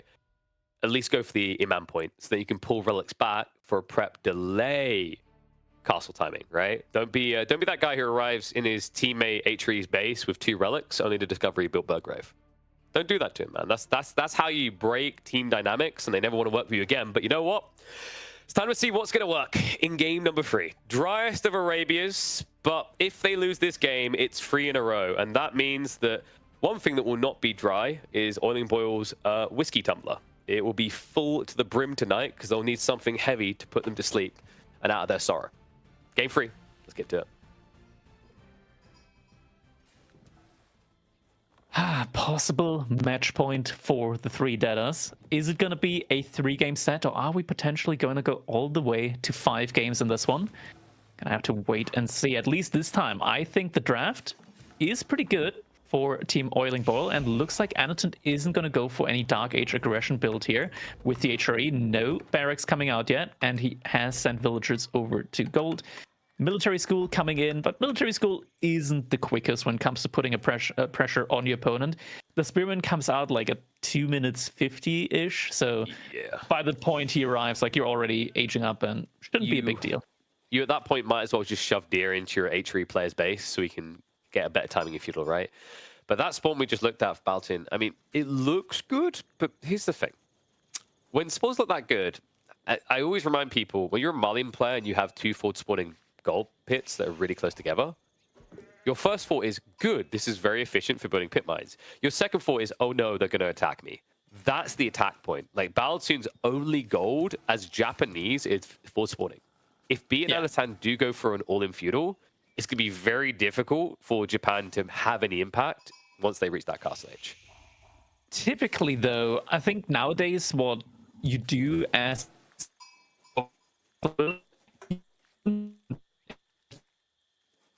getting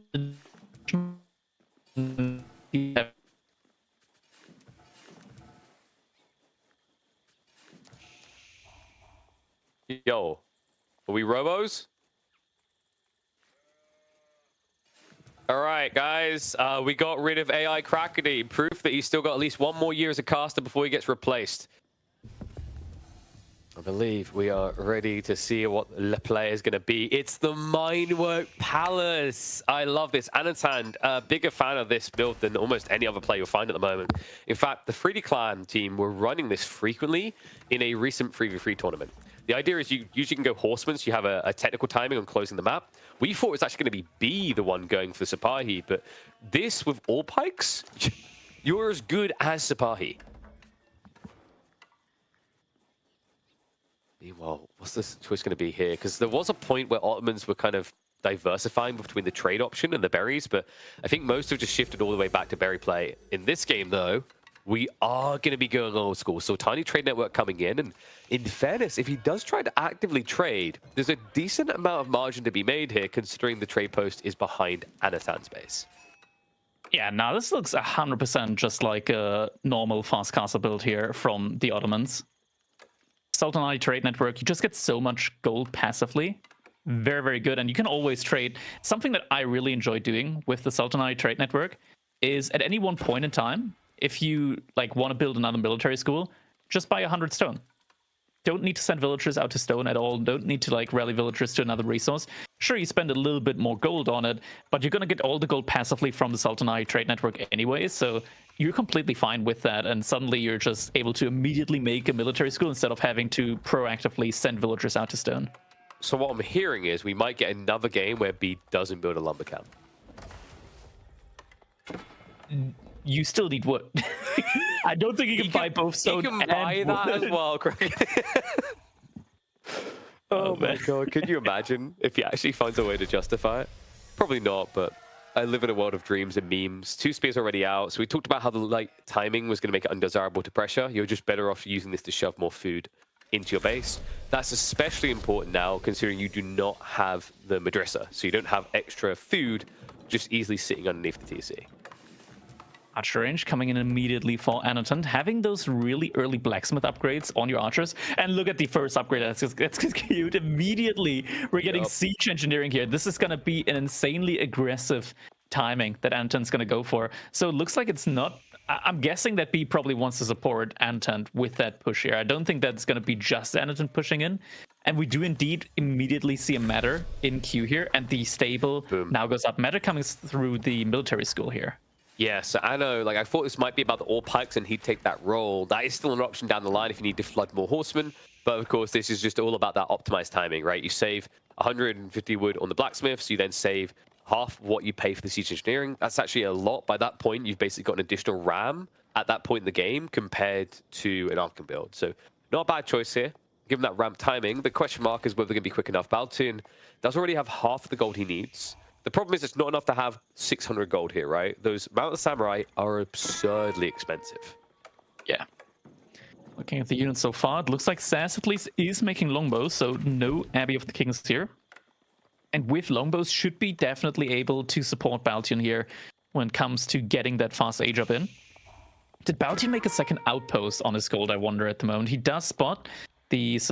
yeah, there we go. Second outpost is coming up, so definitely the right call here defensively. You do want to have that second outpost. If a ram comes in, you can still have another outpost shooting. Gives you just so much more momentum there as well. Sometimes no in situations like this, though, I do kind of wonder if it would have been nicer to have gone for the Daimyo play, right? Get the stables, get out a new abandonment, because, you know, you've got to be expecting archers from Anno. B is going to be delayed on his arrival. That could have delayed their ram timing by 30, 40 seconds, which would have been huge here. It is a significant delay on the age up timing, though, whenever you do go for that. Yeah. The question now is whether Baltun can be protected enough by Sassy, right? Like, I'm seeing a guy with 8 lombos who really doesn't want to come out of his base. Yeah, especially with Sipahi out on the map now, already 3 on the field, 2 more in queue. Once the meta comes out, having 4 Pierce armor on these Sipahi also means that he's taking as little damage as a Knight would. That's just truly insane, the implication of that. Having a unit with not too much less health, that costs a lot less, being able to tank the same amount of arrow fire, Yep. can be kind of wild. Double ram as well. Need to seal the deal, guarantee these go down. I mean, this is the thing as well, because Baltium went for the double outpost, you can't afford the fortifications, right? Like, one outpost, you would have been able to just bolster it up. But now this means you come in with a double wham, and all of a sudden, the outpost is on fire. It's not going to be saved. So tech up on the way. Floating Gate, as expected here for Baltium. He needs to grab as much gold as is possible, because he's about to be pushed off for a long time. Yeah, Saz needs his longbows forward, needs to have them there so the villagers can at least try and torch down the rams. Yeah, but look, he's trying to intercept. Unfortunately, be a little bit too late to the party there. We'll cut the reinforcements at least. Now there's going to be dive in. Atri archers, of course, quick enough. They can start to reach those villages in time. One goes down. There's going to be clown carring inside. Something that has been nerfed. He won't be able to insta-fire, but he can guarantee if there's a commitment, there will be a punishment. Oh, such a great example there of the clown counter. If you could see the archers moving out, trying to get the shot off, not being able to. Villager does get out. Gold will now be denied. But Saz, I mean, Baltian, he has got enough. Reasonable. Enough for a Knight. A Knight, yeah, a Knight. But if he gets just one relic in, somehow, If just gold falls out of the sky, he could also somehow survive this. Sipahi now can raise a dive. diving. Oh, this The is raised bad. armor This on, is this is going to bad. be huge. 4 Pierce armor. There we go. Focuses He's like, on the get matter. the villagers out! Get the villagers out! Let me in! Let me in! I can't hear you, buddy. I'm locking the door and I'm throwing away the key. Lombos go down. He hasn't finished the floating gate, and it is a classic nightmare for the Japanese. Yeah, so many units here immediately. Economy getting completely idled out right now for Baltune.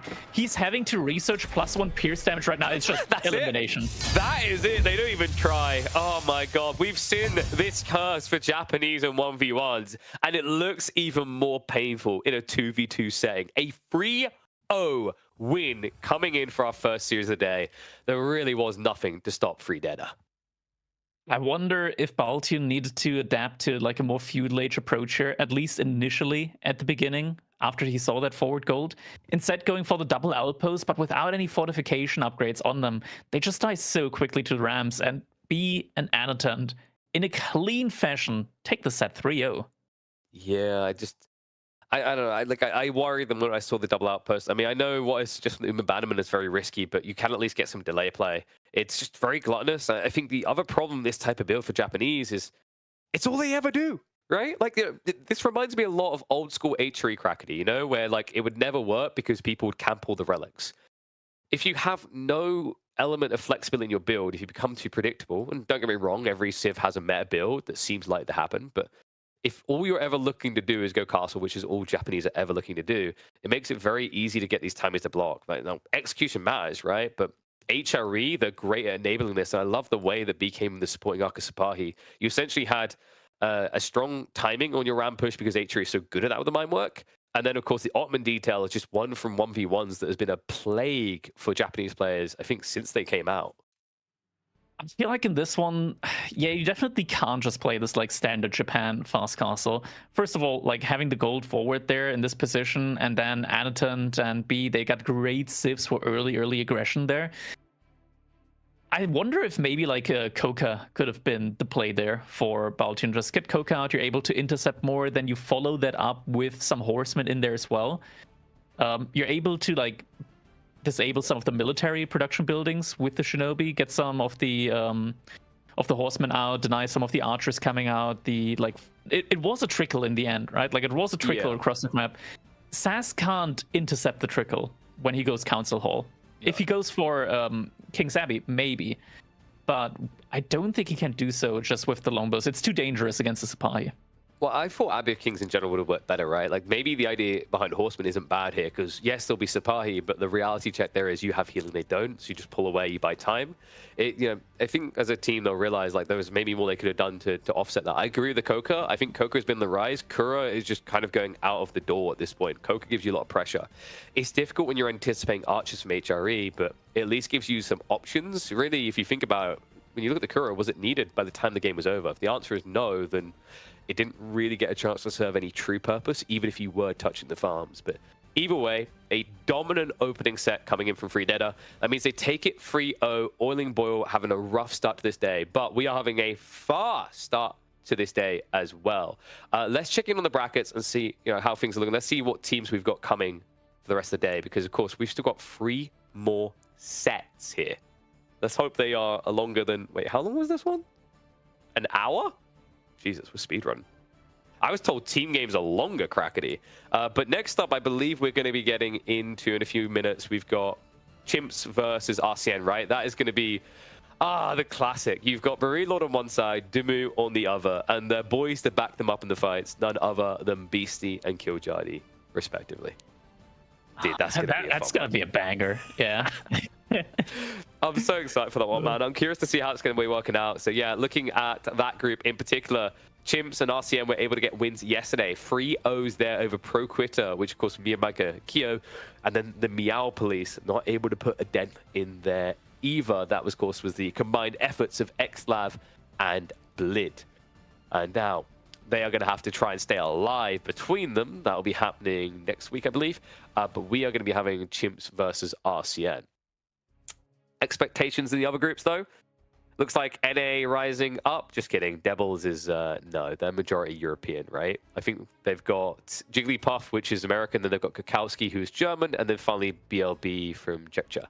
So Jigglypuff, the #1 NA player in the world. Oh, yes. We can't forget this. And also, he's that guy that when people have like an art project or whatever, he goes, oh, I drew that at home. That's mine. Yes, if you mention Byzantines and Cataphracts together, this is the guy there every single day. He has been prolific with it and excited to see its arrival in the meta, so we'll have to see if it comes out in that series a little bit later. But then, of course, deeper into the groups in Group C, we have got Cosas que Pasan, which, of course, is the combined efforts of the Canadian Bros. I'm so used to saying that recently. The Spanish Bros. And then, of course, Elephant, Team Elephant, that'll be Louis, MT, CSO, and Scarlet Devil that have won their series so far. They will be matching up for our 3rd series of the day. And then we've got Magyar Marauders, Banter Boys, who still need to duke it out to see who even gets a chance at comeback and a potential revenge story later. And then finally, I think we have Group D, which... That was the set we just had. Yeah, and I'm just like, I'm thinking actually, like, looking at who's left over, Oiling Bull, Core Elio. Core Elio going up against Oiling Bull, a 3-0 there. Do we going to get a repeat, or is there maybe going to be a bit of an adjustment and more of a grudge match? Of course, to stand a chance, they do have to go through Scatter School, which is Scatterbrain and Stopper. I've got to say, actually, I was quite impressed. I was casting some of Stopper in the weeklies, Crackety, and he almost looked like he was going to take games from Cat throughout the entire series. So definitely not a duo to be overlooked there. Either one could be going through for either a return date or a new occasion up against Oiling Boil in that decider. Yeah, I agree. Scatterbrain's team should have a reasonable chance, I want to say, against Corneliona's team. It'll be interesting to see. But yeah, next up on the list, I'm very excited for our next set. I wonder if the lobby is already ready for us. And indeed, it looks like it is. And here we go. The Chimps against Team RCN, Demu Killjadi, Beastie, Marine Lord. Man, what a game that we have ahead of ourselves. And it's, oh my god, we're seeing Killjadi's Jeanne d'Arc. He loves that Civ. He's very talented with it. They put the Byzantines in there. I think they kind of just expected that to be the ban out.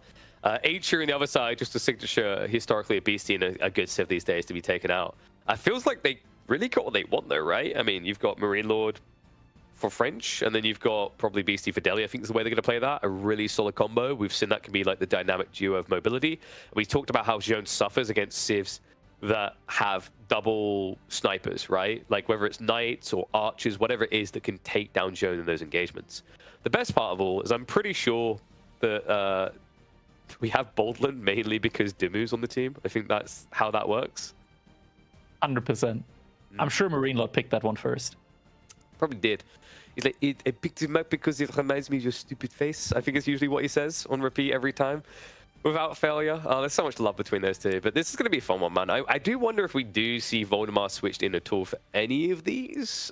We have seen historically when you talk about these type of sets where you have a reserve player, sometimes you have a different strategy in mind that leans into their strengths, right? Like I think you were saying yesterday we had Scarlet Devil playing. It wasn't just Louis and CSO. Yeah. Valdemar definitely being an option here as well. Wonder if the sub-in is going to come into play here. I know Kiljardi and Demu, they definitely have a special bond that formed over King of the North. They are the royal couple. I mean, a special bond formed between these three, right? Like, I'll call them out on this. There was an after party. None of us were invited. These three just ended up in a room together. I don't know what the hell happened there. Yeah, it was just, we didn't hear from them for a while. No, they just disappeared.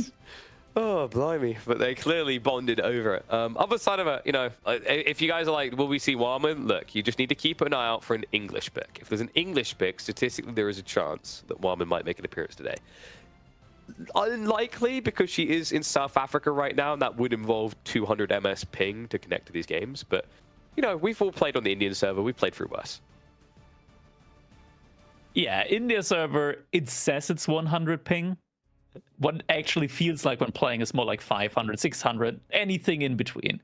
No, if there's someone I've learned in life, no one ever tells the truth about measurements. Okay, that is well and truly drilled into me, mate. The amount of people It's keep not telling me milliseconds, it's megaseconds. Like Voldemort keeps trying to tell me he's 6'4", when we clearly can tell by the pictures he's 5'6". But looking at this map rotation as well, like Kalauga coming in late would be an exciting one. I haven't had a chance to catch in the Kalauga game so far in the 2v2s. How have they looked? Because I've been watching a lot of it in 1v1 settings. It's a really thrilling map. Has there been much of a difference in dynamics when you put it in a 2v2 setting? It's generally interesting to watch it play out. So there are like four groups overall of like shoreline fishes that players can go for. So fishing is viable on that map. At the same time, being able to easily shut down fish with just military forces, you can walk on the water there. It's very interesting. Also dangerous because of demo ships. Overall, this map has like a very, very interesting dynamic to it to see. Like walls are also interesting because you can, in theory, just take down the walls with ships as well. Like Bao Chans are just very good on there as well.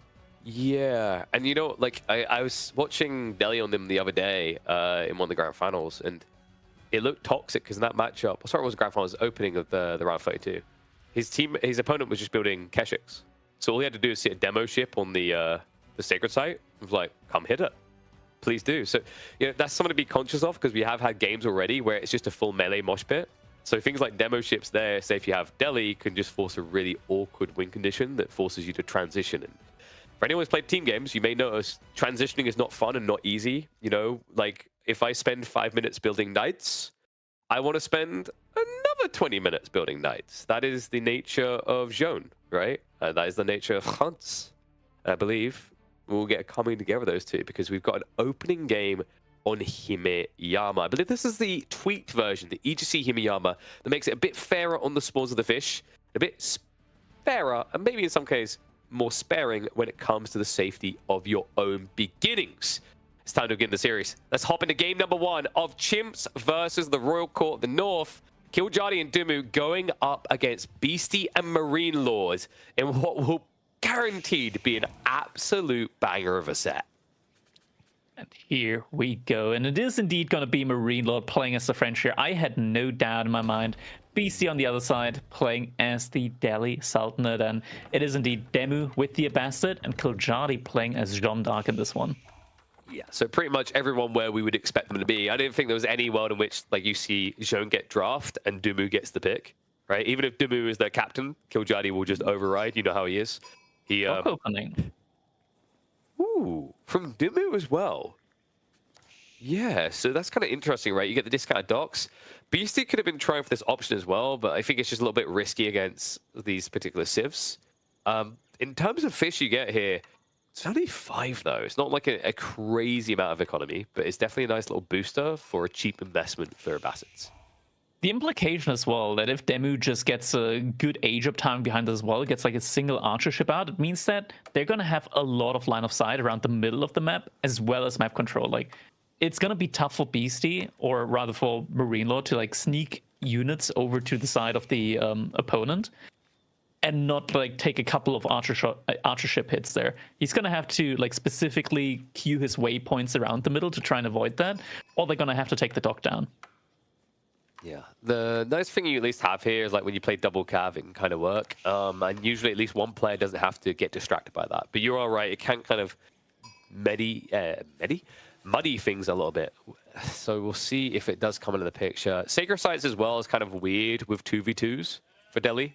You may be noticing that this one doesn't really seem achievable, while the other one seems a little bit too free. So that does mean that Beastie should be able to get a nice little trickle of gold, because he is mirroring Demu, who realistically shouldn't be coming out early. Yeah, I mean, once he's gonna be able to like start moving out, he's gonna be able to move out in force just because of that, all of that bonus economy that he's getting. But his timing is gonna be significantly delayed, like roughly like 1.5 minutes. He's gonna be later to his age up, and he can't rush it up either. So that's like one of the weaknesses there of the Abbasid. This does get spotted out now by BC, so I'm guessing he's already telling Marine Lord that yo, check out over there. There's water going on. And then there'll be an inner monologue in the conversation between them about Benny. We'll be like, Benny, you can't just do this. It will go on for about 5 minutes, and then there'll be a counter solution. But 10-minute discussion about if this is actually a good play or not. Yep. I mean, that is the thing that I think we need to do to level this up. If this is successful, all right, here you go. Like, I'm going to make pesky promises for him and force him into them, because otherwise it's false advertising. If this event is deemed an overall success, the Winner Team Championship 3 will have player listen-ins. Oh my god, that would be great. Right? Because like they're gonna have to share voice comms. Oh, Yeah. we're gonna have to force them to speak English. Yeah, like we do. No. They can speak if they want to speak different language. That's fine. If Marine Lord wants to sit there for 40 minutes yelling French into Beastie's ears, I am absolutely okay with that. So I think we have everything as expected. Nothing out of the ordinary coming in. Demu going military wing doesn't even feel out of the ordinary anymore. Yeah. In this matchup, like against Delhi French, you can't go greedy. I mean, he will likely go 2TC, but you won't do it off of the back of Eco Wing. Looking at the resource, the macro behind this was pretty much perfect for Demu, getting the timing in. Like, he pretty much was able to click age up without any resources left in the bank. So that was perfect timing from him. I mean, he needs that food as well for the fish, because the other thing that I've noticed is I think Demu went straight for the fishing boats, right? Like, this wasn't he checked his spawn and then made the move.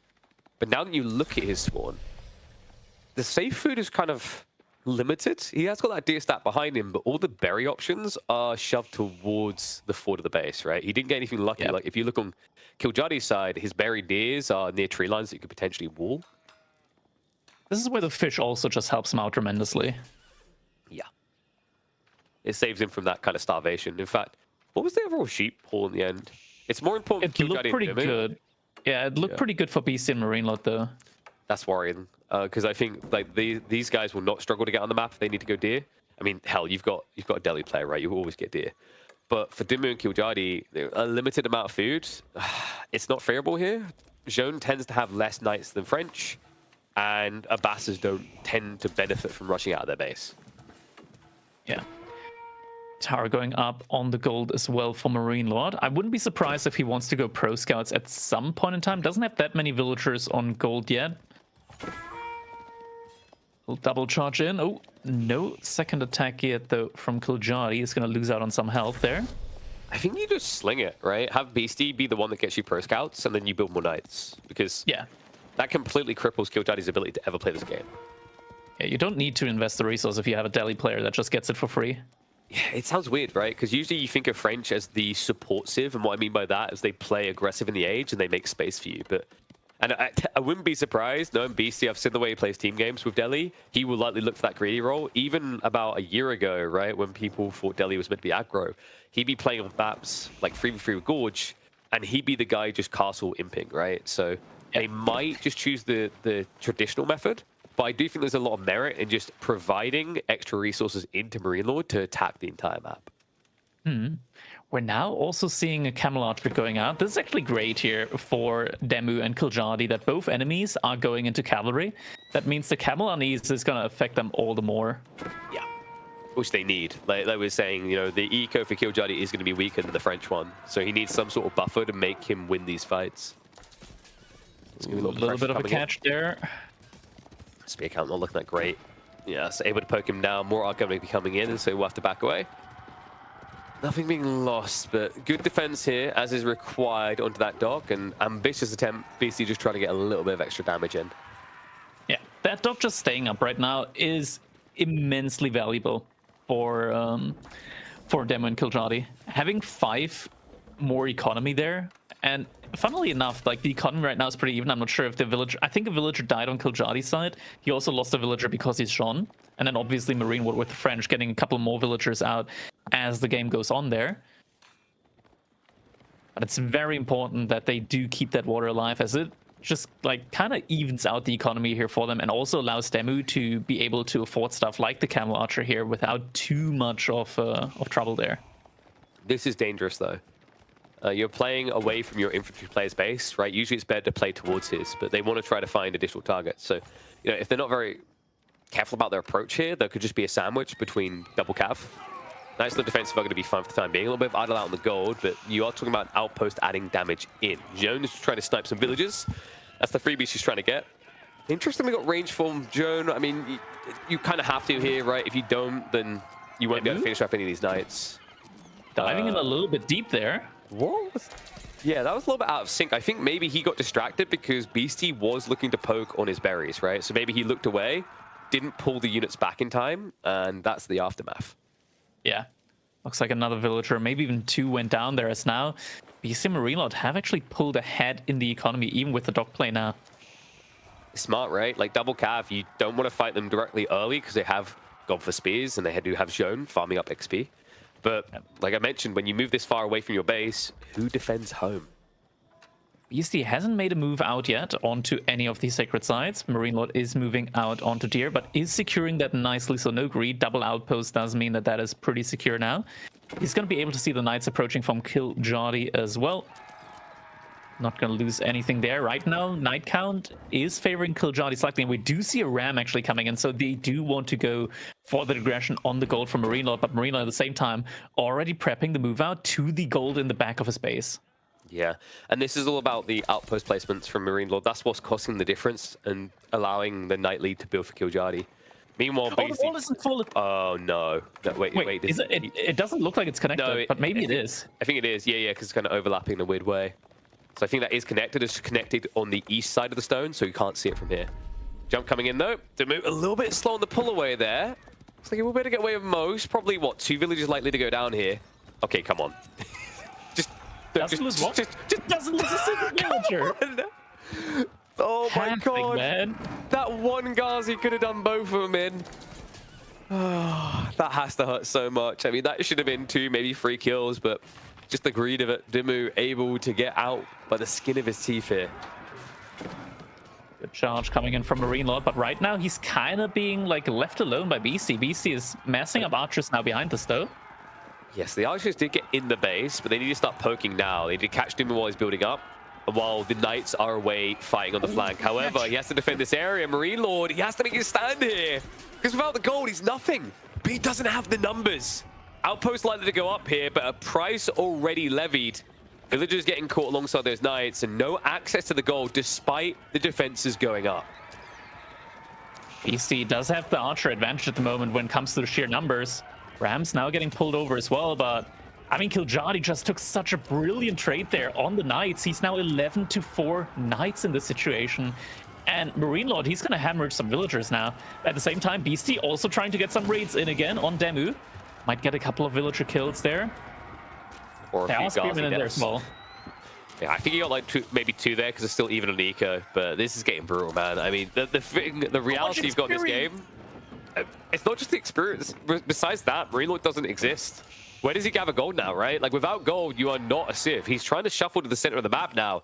This is reeking of desperation. If this gets seen at all, it's curtains closed for the Frenchman. Yeah. Demu's main army isn't there at the moment, so I don't think he would feel too bad about losing that military force there. If it were to come to it, the main importance right now is just having the military up from Kiljardi. BC is only making archers right now. If it comes to like a fight in the middle of the map, BC and Marine are going to lose. They can't take a fight in the middle. They need to take one under a TC or in a choke point. The best way to think about what BC's done here is he's built to defend Marine Lord's base, but he hasn't built to defend Marine Lord's economy. Yeah. Sounds weird, but when you consider where Marine Lord is gathering from, it makes total sense.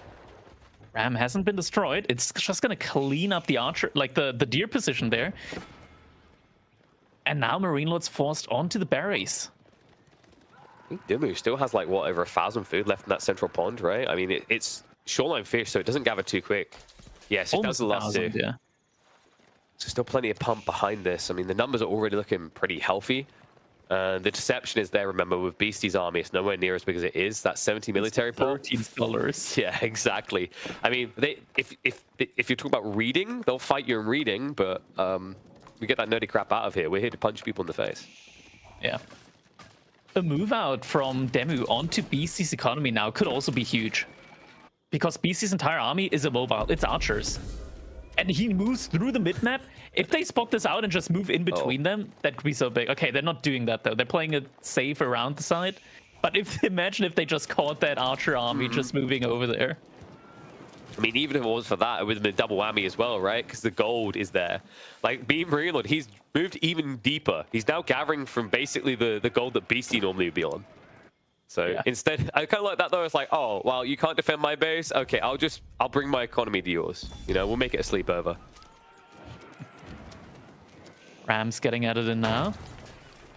BC has a massive amount of archers though, 56 archers, and now in a choke point inside of his base, it is still very tough for Demu and Kiljardi to take a reasonable fight here.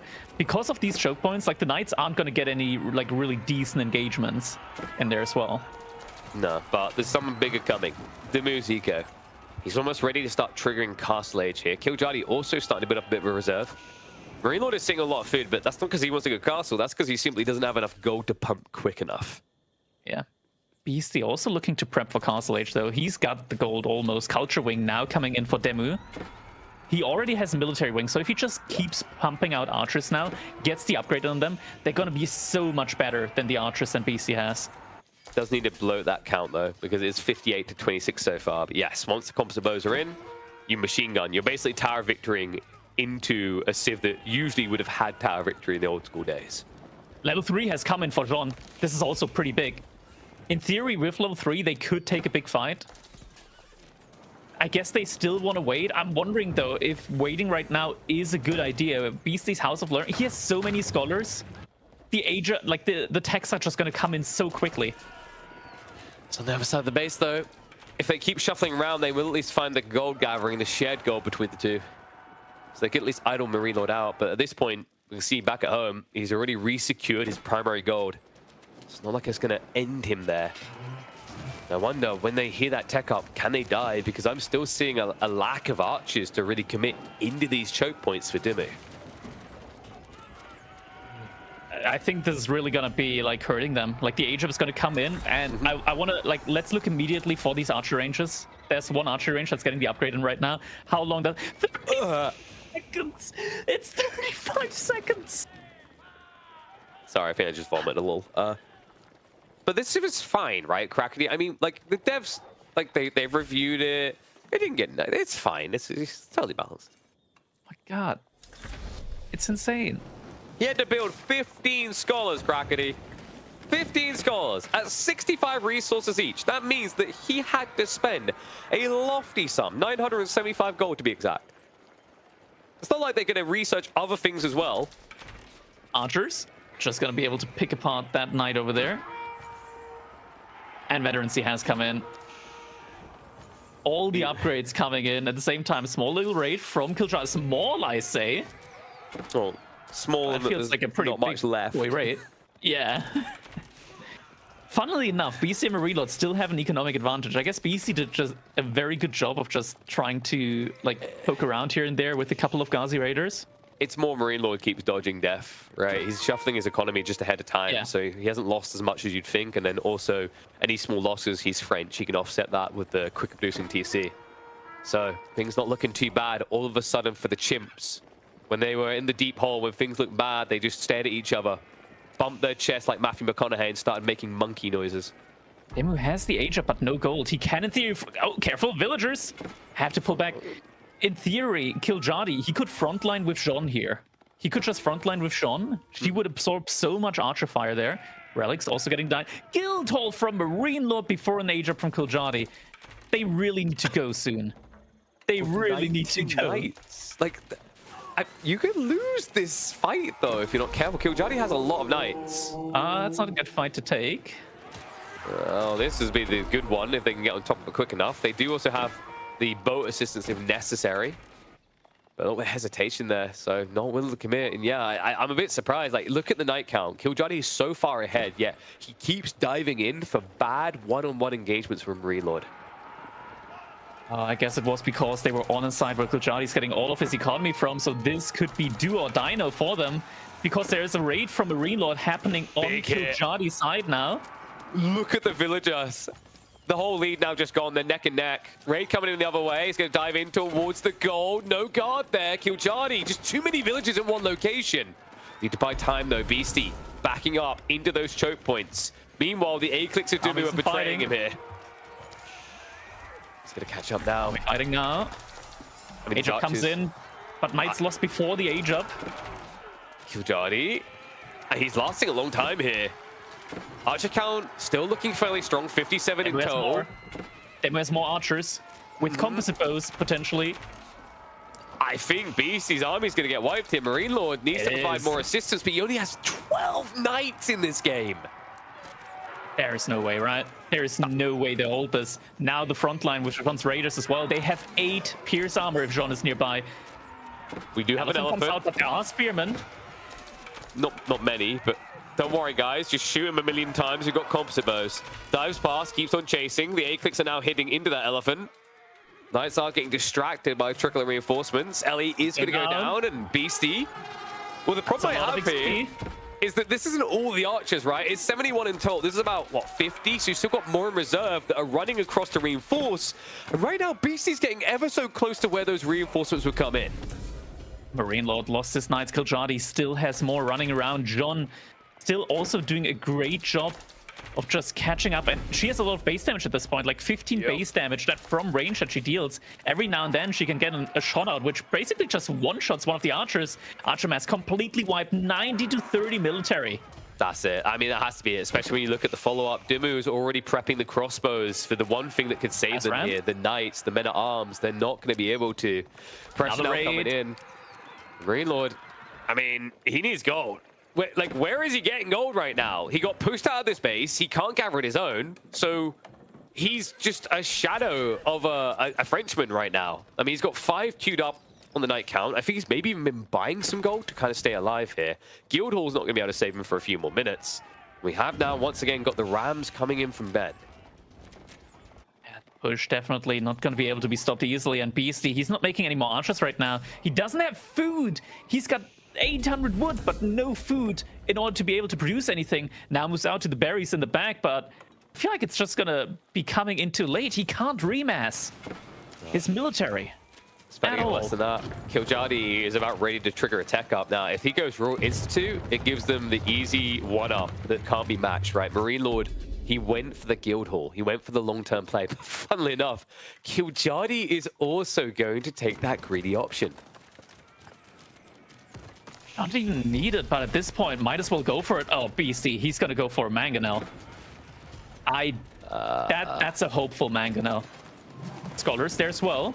Might want to go for a potential Wololo attempt with the relic. Doesn't go for it. I mean, sure. Like, what are these 50 archers going to do, right? They'll just watch in awe and amazement. Wait, did he just jump them through the TC? Yeah, he did. That was pretty sick.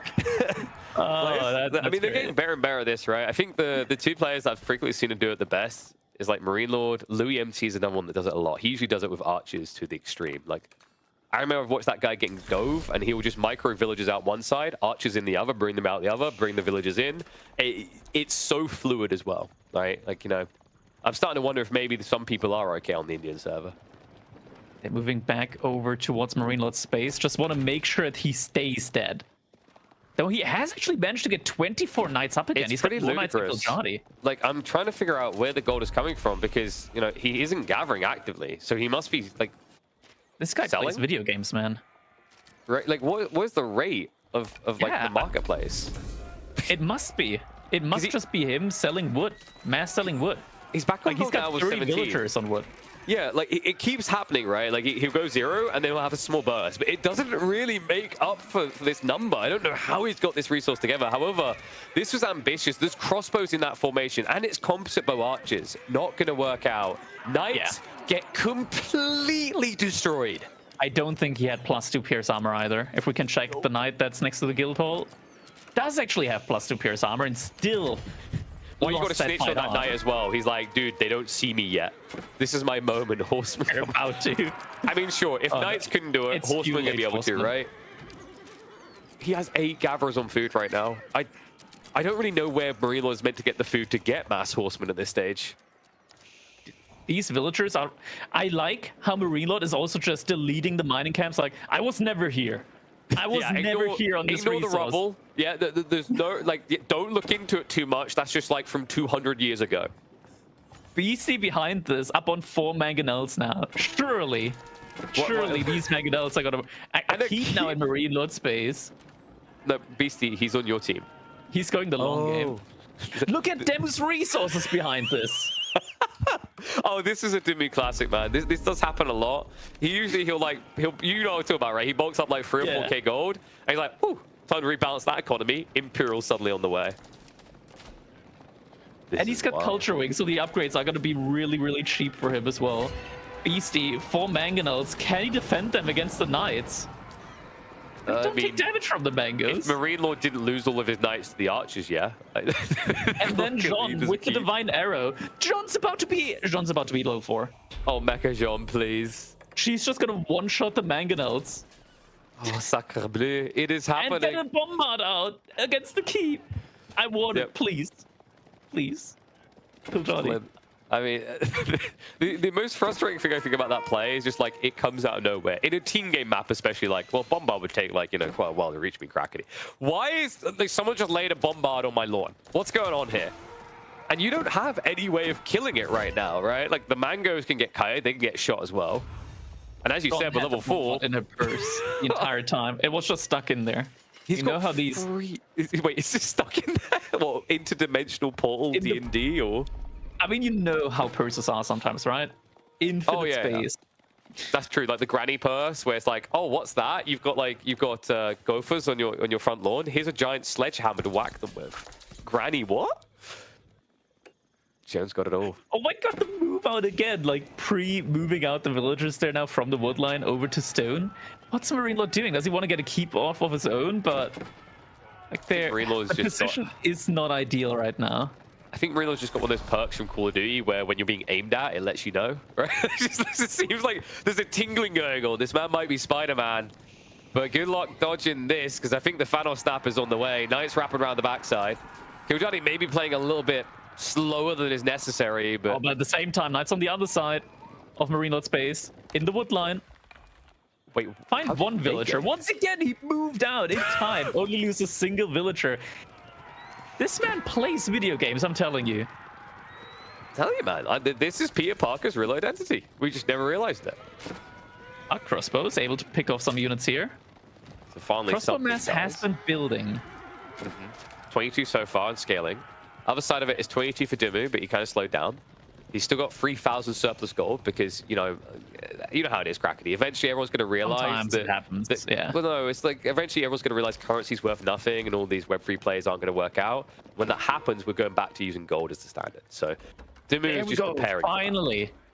Finally, we're getting the siege in. Trebuchets here. Just take them down slowly. Actually, it's not even that slow. And a keep now at the front side from Kiljardi as well. They Are got we keeps on ready? both sides of the map. Are we ready to vomit a cannon out. That would be I'm kind of nice. surprised that hasn't happened Oh, yet. With the double keep drop, Rams. it should be safe. There we go. Trebuchet comes in as well. I think it's just cooldown right now for Jean. Not able to get the... no, No, it's off no, cooldown. 10 seconds. Oh, population cap reached. Oops. He needs a house. Is he even building a house? Come on, we need Questionable. those cannons. I mean, they Yeah. have got Sacred Site control, right? So they might not be in a rush, but it's free pressure. Oh, like Killjadi right now, he could also just spam Jean's riders at this point in time, right? Like, Yeah. BC is making only ranged units. Jean's riders have 9 pierce armor. Not just that, bonus damage against the crossbows, right? So like, you know, this is a slept on counterplay. We're in a crossbow meta. Jones riders can be phenomenal, especially considering they're much easier to scale now. Since recently with the patch, we saw a change. It's no longer that they're produced out of keeps, they're now produced out of the respective building, of which Killjadi has many stables. He just There you queued go. 7 of Yeah. them. He knows. Cannon has arrived. BC's defenses are time. not going to last long. They've been pushing BC space, he lost his rams, but he does have trebuchets in now. At least one. Lord trying to defend this with horseman, but we already see enough spearmen to scare him away. So they're going to 3 choose one traps from side. Beastie. Yeah, but where? In trying to figure Marine out. Lord's base, he's trying to take down the keep from Killjadi, but losing his own base in the meantime. Now Marine Lord goes for a raid with the horseman. Will at least set the cannon back from trying to finish off the keep too quickly. 5 mangoes is going to be a problem here. Killjadi doesn't want to rush this because he understands if they're dancing here, then the dance of death is being done in Beastie's base. Demu is blitzkrieging his way through from the south side. All the economies in the base, and in the back of the base, Marine Lord now gets a good raid in. Phallus Inspiration though just got activated. Big attack speed boost to him. He's a nice going to just wipe that front line so damn quickly. Charges forward. Sticks to the targets. He has to Hanging commit the out. horseman. Doing big damage, but yeah, Jean's riders, every time the crossbows accidentally focus one of the riders, they just don't do damage, and Killjadi 1v2 now the army. He's going to wipe it all. There's nothing left to protect the mangoes. That should be game. I mean, there's nothing left of BC's base, right? The primary has been destroyed. The defense force has absolutely failed them. Somehow Killjadi still has a ludicrous 16 knights left alive here. And there's not enough crossbows to clear that. The Jean Zero one-shot comes in on the mangonels now as well. Keep will go down. A lot of production buildings suddenly getting dropped. Marine Lord just took out 3,000 food from the guild hall. Doesn't feel like it's enough though when you just lost all of your military. Now they actually managed to kill like 20 villagers behind that from Demu, or like 30 villagers from Demu. But even then, it still doesn't feel like it's enough as the infrastructure is just getting lost here. No, Marine Lord still has his food, so they seem to be trying to find their way back in, right? He can still mass horseman. Marine Lord's not my 32 of concern them. now. Beastie is. Where's Beastie's eco at this stage? What has he got, right? Like, he's lost his primary base. TC's down, no more villages. Backside, I don't believe he's got keep back there, right? So the castles have been destroyed. You know, he's kind of locked and stuck here. He doesn't have that many farms. I want to say maybe it's like 20 at this stage. And then there's the issue of gold, right? Where is your gold access? Then we just queued 2,000 gold worth of upgrades. As you do when you've got 4,700 gold sitting in reserve. What else They can go he for buy? landmark victories at this point in time. Like, they can legitimately just... Like, there are 3 landmarks remaining. It's the ones from Marine Lord. I'm just reminded of the clip that got put on Reddit from Demu describing like Beastie's playstyle and how he's very good at taking these obnoxious defensive positions to recover. I mean, but this is taking even that ideology to the extreme, right? There's Yeah. barely any map left. Okay, raid good though? hit there. Yes, 2 knights will most definitely not hold this back, so the horsemen are going to find some targets. Killjadi has to run away with what he can, but that is going to be an eco lead now for them. Look at that, Killjadi down to 66 villages and falling. Yeah, military count is starting to climb up again for the chimps, but the issue is the type of units that it's consists. And the Red Palace inside the keep, inside the base, I mean. Oh, Did Voldemort hey. just take over Killjadi's keyboard for a moment? Because this is a play out of every single one of his games ever. He loves to do this. So a Red Palace drop of all things, though, just that extra salt in the wound to guarantee no comeback. It's going to force a defense. What are they doing here? Why are they going away from the Red Palace? You want to be at the Red Wait, Palace. did they forget there's a landmark there that they'd have to run around? Hello? Shifts the villagers away. Does bait the horseman to commit, so now you can just blob and go ahead. Like, Dumu just needs to move the archers, crossbows in range here. One shot to that protect. Mangonel, if she feels like it.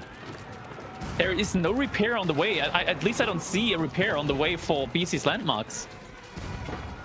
What are we down to on the count? 2 remaining, right? So they can just rush behind this if they want. Red Palace, it looks like it should just about go up. He does still have 1 to keep the work with, so okay.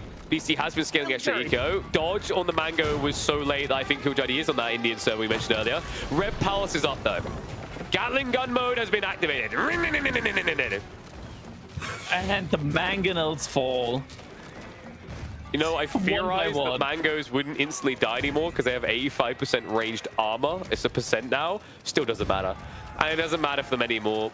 They're going to be calling it. GG comes out. It was a slog to finally get over the finish line at the end, but Dimmu and Killjadi will open this series with a win by slaying some chimps. Man, that was a banger of a game, I gotta say. Holy moly. Absolute cinema right here. I mean, that was either just going to be a damn crazy way to start the series one way or the other, right? With the way that Dimmu and Killjadi are winning. I mean, we had Killjadi essentially outplaying Marine on mass nights. Who does that, right? That's Marine Lord's whole thing. You know, his whole pattern identity is meant to be he is the Frenchman who plays the French the best. But yet here we have Killjadi showing you why Jaune is one of his signatures. On the flip side, had this been a turnaround, we had moments where there were signs of hopes for Marine on BC. And it shows you just how tight this series remained throughout, that they were able to even make it look that close at times. Man, that hit to Beastie's military graph, that looks like my stock portfolio in AMD right now. Holy. I don't know. I think like your stock probably plummeted a little bit less aggressively than that. That's what happens when you run into good old. Wait, what was that? Well, that wasn't the Jaune fight. That was earlier. Yeah, that was the big initial fight when they pushed into BC space and killed all the archers there. It's kind of crazy. Like the reason why that graph didn't looks quite aggressive like that. It almost feels like it should be less, I want to say, right? Because he didn't die that fast, but it's just a constant loss of troops. You have to keep in mind, although he's at points maintaining 50, 40, 30 gradually, he was still losing them consistently. It was just the reproduction was so quick that BC was kind of just shoving the crap underneath the rug, right? To pretend it wasn't happening. But man, fantastic done. And also just things like this, small details like this mattered so much. Dimmu not losing any villagers on this raid means everything when you have to remember they are simultaneously shoving it into Marine Lord's base on the opposite side of the village died. Right? Like, I blame that scout who got in the way twice because he really wanted to add that 1 damage. Yeah. And here's that fight you were talking about. I can't even see the... Yeah, this was the big one. Fight comes in, like, even military count. A little bit of a delay there from Demu's army, but then they just push it in. But it didn't feel like he was losing them that fast, right? Like he kept this army alive for so long, rotating around his base. Crazy. Yeah, but like, look at the hits. The hits that come in on John's riders, just not even flinching. The HP bar barely moves on them. You got to remember, John's riders, they have a lot more health than Horsemen as well at this stage in the game. I think they have like 175 in Feudal Age compared to Horsemen at 125. And then the continued battle in Marine Lord's base, the switch up over there. But Marine Lord just always doing such a great job of like still being on the aggressive, keeping his villagers alive. Sure, he idles them, but it's better to idle a villager than to lose it. Yeah. You know, it's quite interesting actually, like that we get to see Jones Riders coming in more. I'm hoping this is going to become a recurring pattern because I don't know about you, but recently, like I've seen people almost instinctually still go to champions in a lot of these games. Doesn't make sense. Yeah, a lot of the time need anymore. to. Yeah. You want to have the mobile army. It makes only sense in 1v1s to go champions.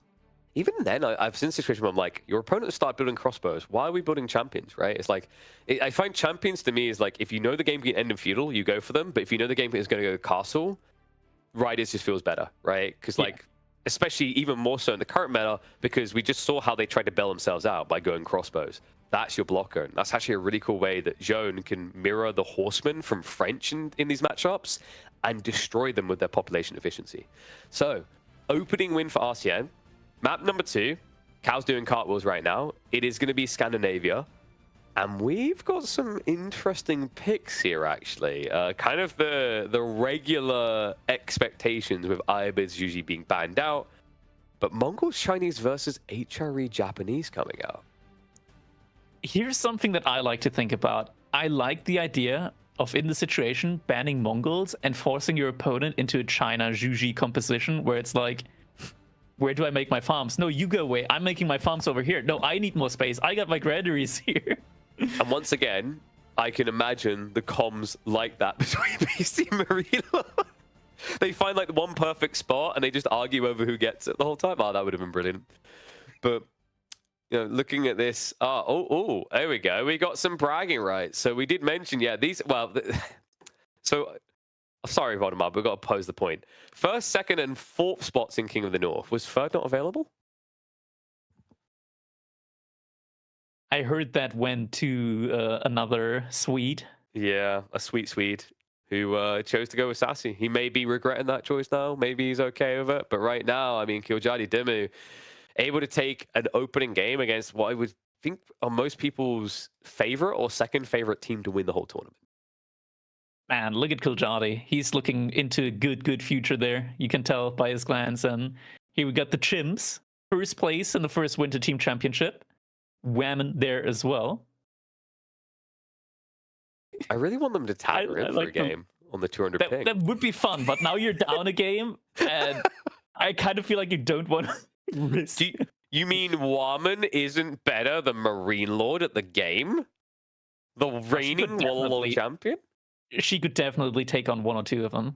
The problem is she's so busy organizing tournaments as well. She just hasn't got time to do it. You know, you have to spread yourself. Yeah, it's rough. It's rough.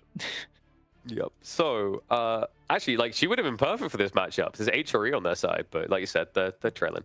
So, yeah, HRE Japanese, though, it's kind of an interesting combo, right? Because they both can benefit from this fast castle, but we're playing a water map. Japan is going to feel really nice, though. I feel like what you do here is you just try to secure the HRE fishing side and then join them there, and then try to pressure on a delay, right? Because by going Koka, Shinobi are, like, S+. And yeah. You got two very strong water sieves here. I think the other nice thing is, like, you've sniped Shuji intentionally for that, right? Because I feel like if this had been the other way around where you snipe Chinese, it's that classic matchup we used to see on, like, Holy Island, right? Like, the Shinobi seem threatening, and then, a repeater crossbowman. You can't easily afford to go repeater crossbowman with the Chinese. I also think that you can't, like, Dark Age Rush with the Mongols here, because if you Dark Age Rush and Japan still gets, like, H2, you got the Shinobis coming in. It's also very, very risky, right? Like, the Shinobi are just able to deal with the Spearmen so well, and if the outpost isn't up by that point in time, you're never going to get it up. Yeah, it was quite funny, because I remember at the start of the year, people were, like, you know, I was convinced. I was like, I think Japan's pretty good against Mongols. I feel like, because we were in the Kura Storehouse meta, right? Obviously, Shinobi have been buffed since then, but even back then, the idea of, like, layering them in with Horsemen felt pretty good against what Mongols were pumping at the time. Feels even better now, considering that compared to those days, you pay 20 resources less, you produce them 3 seconds sooner, right? Obviously, we're on a water map, so we should definitely be seeing them, but even on land maps, that whole Horseman Shinobi meta has started to take grip. Yeah. Also, something that I've seen time and time again recently is like like in team games specifically, like a mass Onimusha army from Japan. Yes. Yeah, usually in 3v3s and 4v4s, right? And they end up the first Imperial because they never lose their units. It's a really cool build. I think, like, the Battle Tune has been my specialist for that in the bigger team tournaments. But, you know, we'll have to see if they can survive to maybe reveal it later down the line. But for now, we're focused on the TV2s. We're focused on game number 2. If you just tuned in, RCN, who are Seed 8, by the way, against Seed 1, have taken the first game. Technically, based on seeding, this is an underdog story waiting to happen. Let's see if the seed, at least, Dark Horse in this, can continue to force the number 1 to concede games. Scandinavia time. Scandinavia, Cal must be exhilarated right now.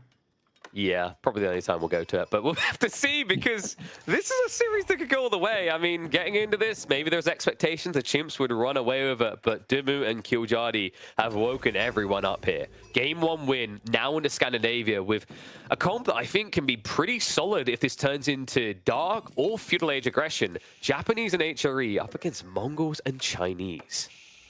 Oh, I like this opening here right now. Killjadi opening up with his own Dark Age barracks play. And the Uvu from Beastie, it's not in range of his TC. The gold is also so far away, Beastie space is vulnerable. That is the only way that I can describe it. It's vulnerable.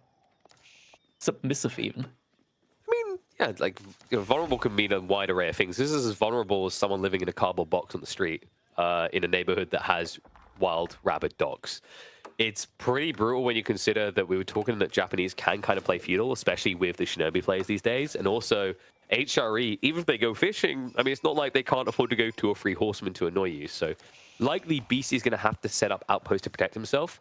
I hope he doesn't feel too greedy here and go for the Silver Tree. Deerstone is going to be very critical for shuffling your gold workers around. Yeah, Spearman already on the way. None yet in production for Beastie. You're now going up on that gold. And I think at this point in time, he must realize, okay, I'm kind of in not the best spot right now when it comes to spawn. This might be a little bit suboptimal. It's like, I don't get it. I'm on Marine Lord's team. The sport. Surely it should carry over. Yeah, right? Just have to rub him for good luck? How does this work? Meanwhile, other side of it, Dimu, like what? He got back berries in case he needs backup. Gold is to the east side, so not necessarily in position to be rushed. And in terms of the player, you could rush the Mongol player on the west. That gold is really far back for Killjoy. It is admittedly a bit further away from his TC, but it's retracted behind his base, making it much harder to reach in time, and that wasn't bad enough. We have got HRE playing spears. As we've been seeing recently, they feel like the best Dark Age spear game right now. With that marching drills, they're able to pick their fights. Yeah, no move out yet from Killjoy, though, with his spearman. Kind of just sitting in front of Demu's base, wanting to make sure that Age-Up comes in 100%. BC still making more spearmen right now as well. He's actually started to move forward now with his spears. I'm probably going to see a little spearman on spearman tussle here in a little bit, unless it's a just passing situation. It is not. It is not a just passing situation. Nice. And it's good damage that came in from Killjoy onto the spears from Beastie.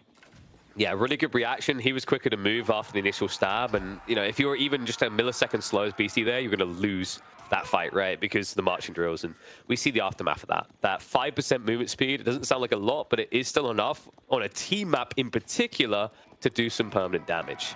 And gets the kill on the spearman. Very, very valuable pick off there.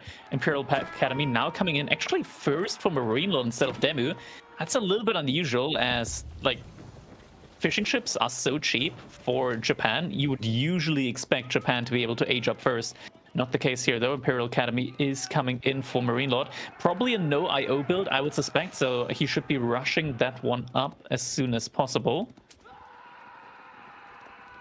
He did add some fishing as well, right? So I think he's at 3 fishing boats. Meanwhile, Dumu's at either 4 or 5, so that's why he's a little bit slower as well. But I agree. He should have probably been able to mirror this timing. Yeah, only 4. Spears at least keeping the pressure on. So BC just kind of locked into this play, and this was really bad. Pumba. Oh, Pumba. Whoa, whoa, whoa, whoa, whoa, whoa, whoa, whoa. Around a little bit here. Yeah, you need to rotate, Killjoy. Yeah, because you can steer, right? I know BC was telling Marine Lord stuff about his mom there, not attacking him. Doom on the other side. I had nothing to do with this one. Just been getting my Coca Township ready so that I can kill all of those spears you just spent this time building. This is the nightmare. This is where feudal Japanese is actually the most impactful. In a team game where you can force one of your opponents to build this many spears, the follow-up is not going to be pretty, right? Like, spears get melted by Shinobi. Killjoy is also about to age up soon. He's a little bit behind Beastie, actually. Yeah, he missed macro. Yeah, the gold. He sent too few villagers out to the gold. Way too many people like to eat the mutton here, so at least have some extra to pump with if he wants to. But I don't think he really wants to add in more spearmen at this stage anyway. So final gold drop comes in. Is it going to be the Minework or the Arkan? Of course. He's an Arkan fanboy. I mean, there's a few players that we see do lean Minework. I think I mentioned earlier, like Anatan is probably one of the most pristine examples. B as well as teammate. They both love going towards Mineworks in team games. Just gives you a really good momentum timing here. But you've already done enough damage, right? Allow Dimu to be the next point of impact. You could have theoretically actually went for a Minework just to get the ram timing on the docks. But with Shinobi, you should be fine. I say as everything goes wrong that can go wrong. In theory, you can still give BC's army that's now following the runaround with that Shinobi, as long as he's just going to be able to heal up. And he's also keeping Marine Lord's naval army in the back. He's going to have to be a little bit careful, though. Needs to really think about his next move with the Shinobi. At the same time, there should be a second Shinobi coming in and a Torich on the Uvu. At the same time, Beastie is getting his own dock up. Gets scouted, though, by Kiljardi's scout, I believe. Yeah, does see it. He's already rallying troops across there as well, so we'll get the block to the play. A little bit of aggro coming in on the water side, but the Spiral Ship is already out from Marine Lord. Villagers get blocked from completing the dock. So Dumu not able to get that one up. However, he did get in for the sabotage. The Villager also not running away and quick enough. So Marine Lord is not losing that worker out here. And he can't make a second dock now, at least not in any like good, timely manner. That's gonna hurt him as well. Kiljardi still able to run away with that bonus movement speed. Can wait to for the hardened upgrade to come in. Which reminder, he got a 10% increase instead of 5%. The moment he aged up, didn't even need the hardened status, right? So made it even harder for Beastie to try and get a gap closer there. And now he just has to run, man. The second wave comes in and Beastie is regretting life on this one because he's side investing. He's trying to get an archer ship to protect his move onto the docks on the western embankment. Yeah, this isn't looking too good right now for the Chimps. At the same time, Pumbaa could get pulled once again by Beastie. Not the case. Instead, more and more Spearmen are going to go down here. Now, there we go. Pumbaa gets pulled. Ooh, he's going to have to run away from that, so it should buy a little bit of time. I mean, if he plays it right, he actually could have aggroed the boar into the UV, but it's a bit weird, right? So they'll just set it ablaze, runs away. Sadly, he's not the one playing Mongol, so we'll not get paid for that. He could end up finding the gold here, though, just a little bit too late. We'll go for the dive on the Khan, almost gets the snipe straight away. Has got this full surround. Boar now getting involved on Beastie's troopers. That's a lot of heavily injured Mongol spears we're seeing. Same thing for the HRE side, though. But yeah, in the end, Beastie is going to lose his trade out with the Spearman. Yeah, outpost important there, by the way, with the Yam, because now he can run away. TC, don't want to be in range of that one. Man-at-Arm now also gets put up on the front side. Still no dock from Kiljardi, and Demu's not Demu, Beastie's now going for double dock play there. Water play looks good for Marine Lord behind this. Oof, yeah, because Demu's throwing away the Shinobi. Diving in there onto Archer is not a good idea. He's got these arrow slits in the forward dock, but great pressure coming in from Marine Lord. Needs to move away now from this double demo play. Demu getting in for the strike, takes out two, almost gets a third, and this demo can mop it up. Shuffles it in, but what? Okay, sometimes connections with demos in this game. The connection. He did some damage to it, but now he's in a decent-ish spot. Will probably want to get a second dock out once again, though. And now we see double dock coming in from Kiljardi, but Beastie is anticipating this. Yep, but luckily he's overshooting. It feels like you're using Mango sometimes. There we go. Does force the cancel.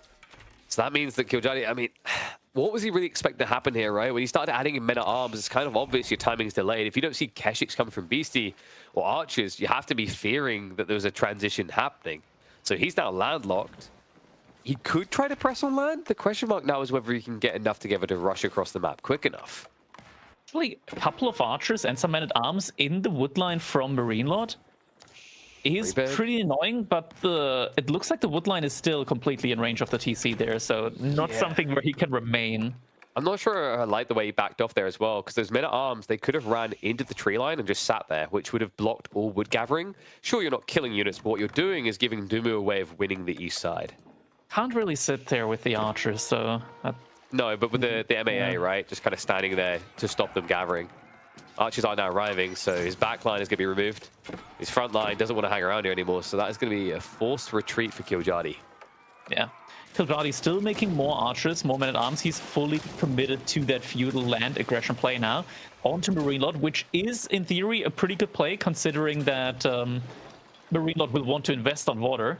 Marine Lord's doing such a good job, both investing on water and on land into military units in order to stay alive here. It's almost like he's the Lord of Marines. All right. He seems to be living up to the name so far. Spiral count 5. Doc Baron. Doc Baron. I mean, that sounds like the worst pro name imaginable, but I still want to see a player who just goes with the name Big Nugs. I don't know why. That has a ring to it. Probably a Halo pro player's name. Pressure coming in at least, so should be able to take down the Doc again. Dumu, however, is getting close to a castle play here.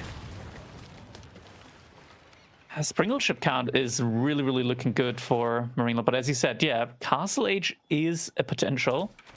And once we do get like Mounted Samurai in, it's going to be incredibly tough for Beastie and Marine Lord to hold, considering that right now all they got is Keshik and Archers on land.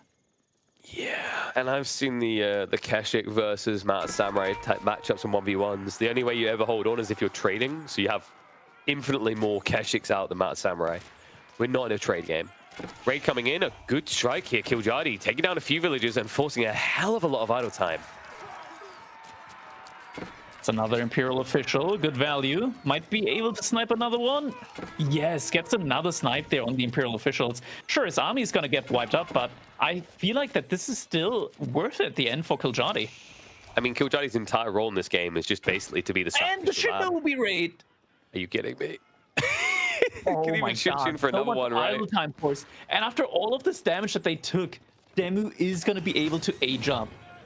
Granted, at the moment, his economy seems a little bit lopsided.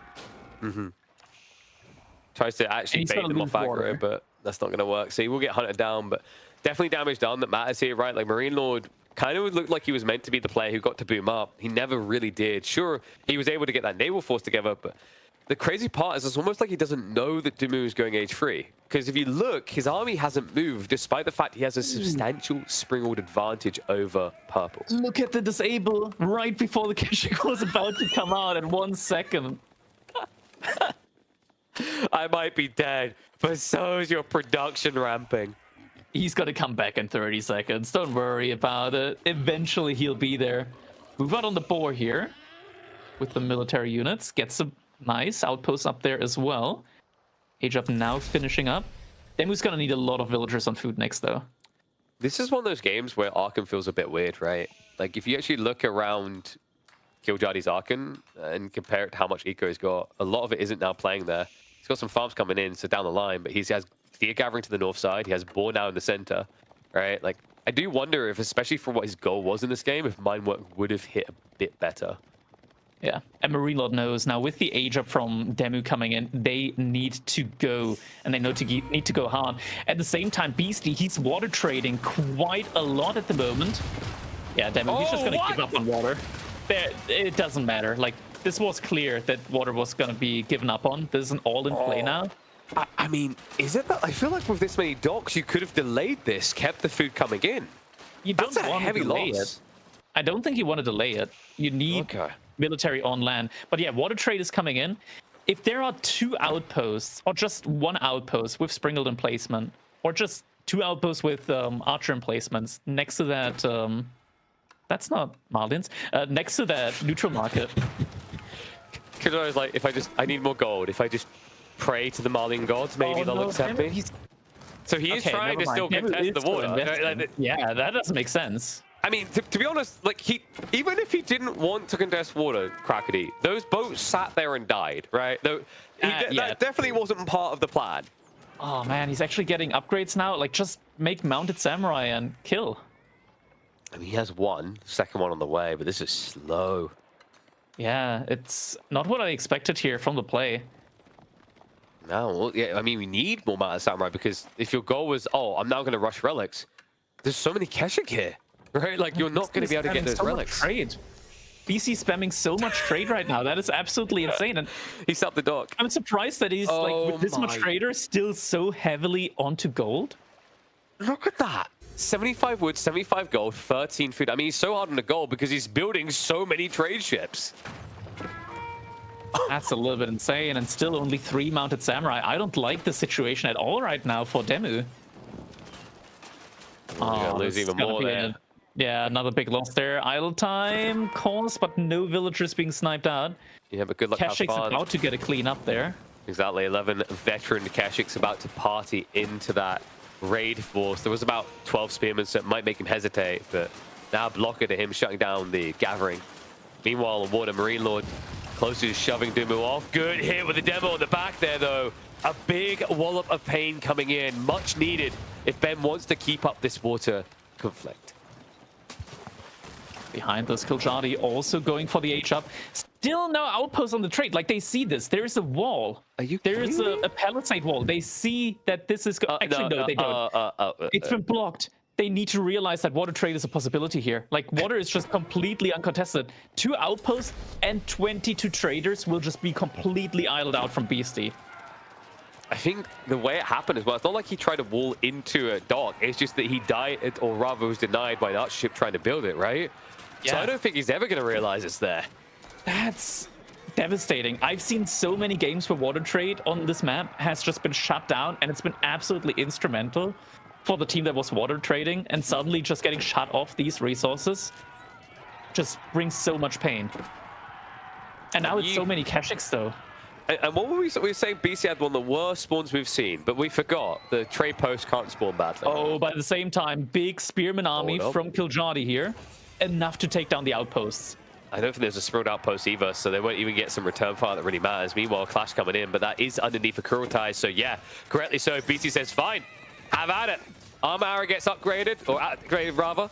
Mad Samurai are at least not the first focused unit, so kind of the best way they could have traded into that, because what was happening is the archers were tanking, while the Mad Samurai, the maximum DPS, was attacking. Yeah, Killjadi still sniping a couple of the spearmen out there at the end. He just did a lot of damage to BC there on land. I am praying for outposts on that neutral dock. I'm sure at some point in this 36-minute game, there will be an outpost placed. Imagine being able to completely idle out. Like, this isn't just... Is it 12 or 22 trading ships? They take 2 populations, so I'm thinking the UI probably counts it as... Yeah, it should be 11 trading ships. Yeah. Yeah.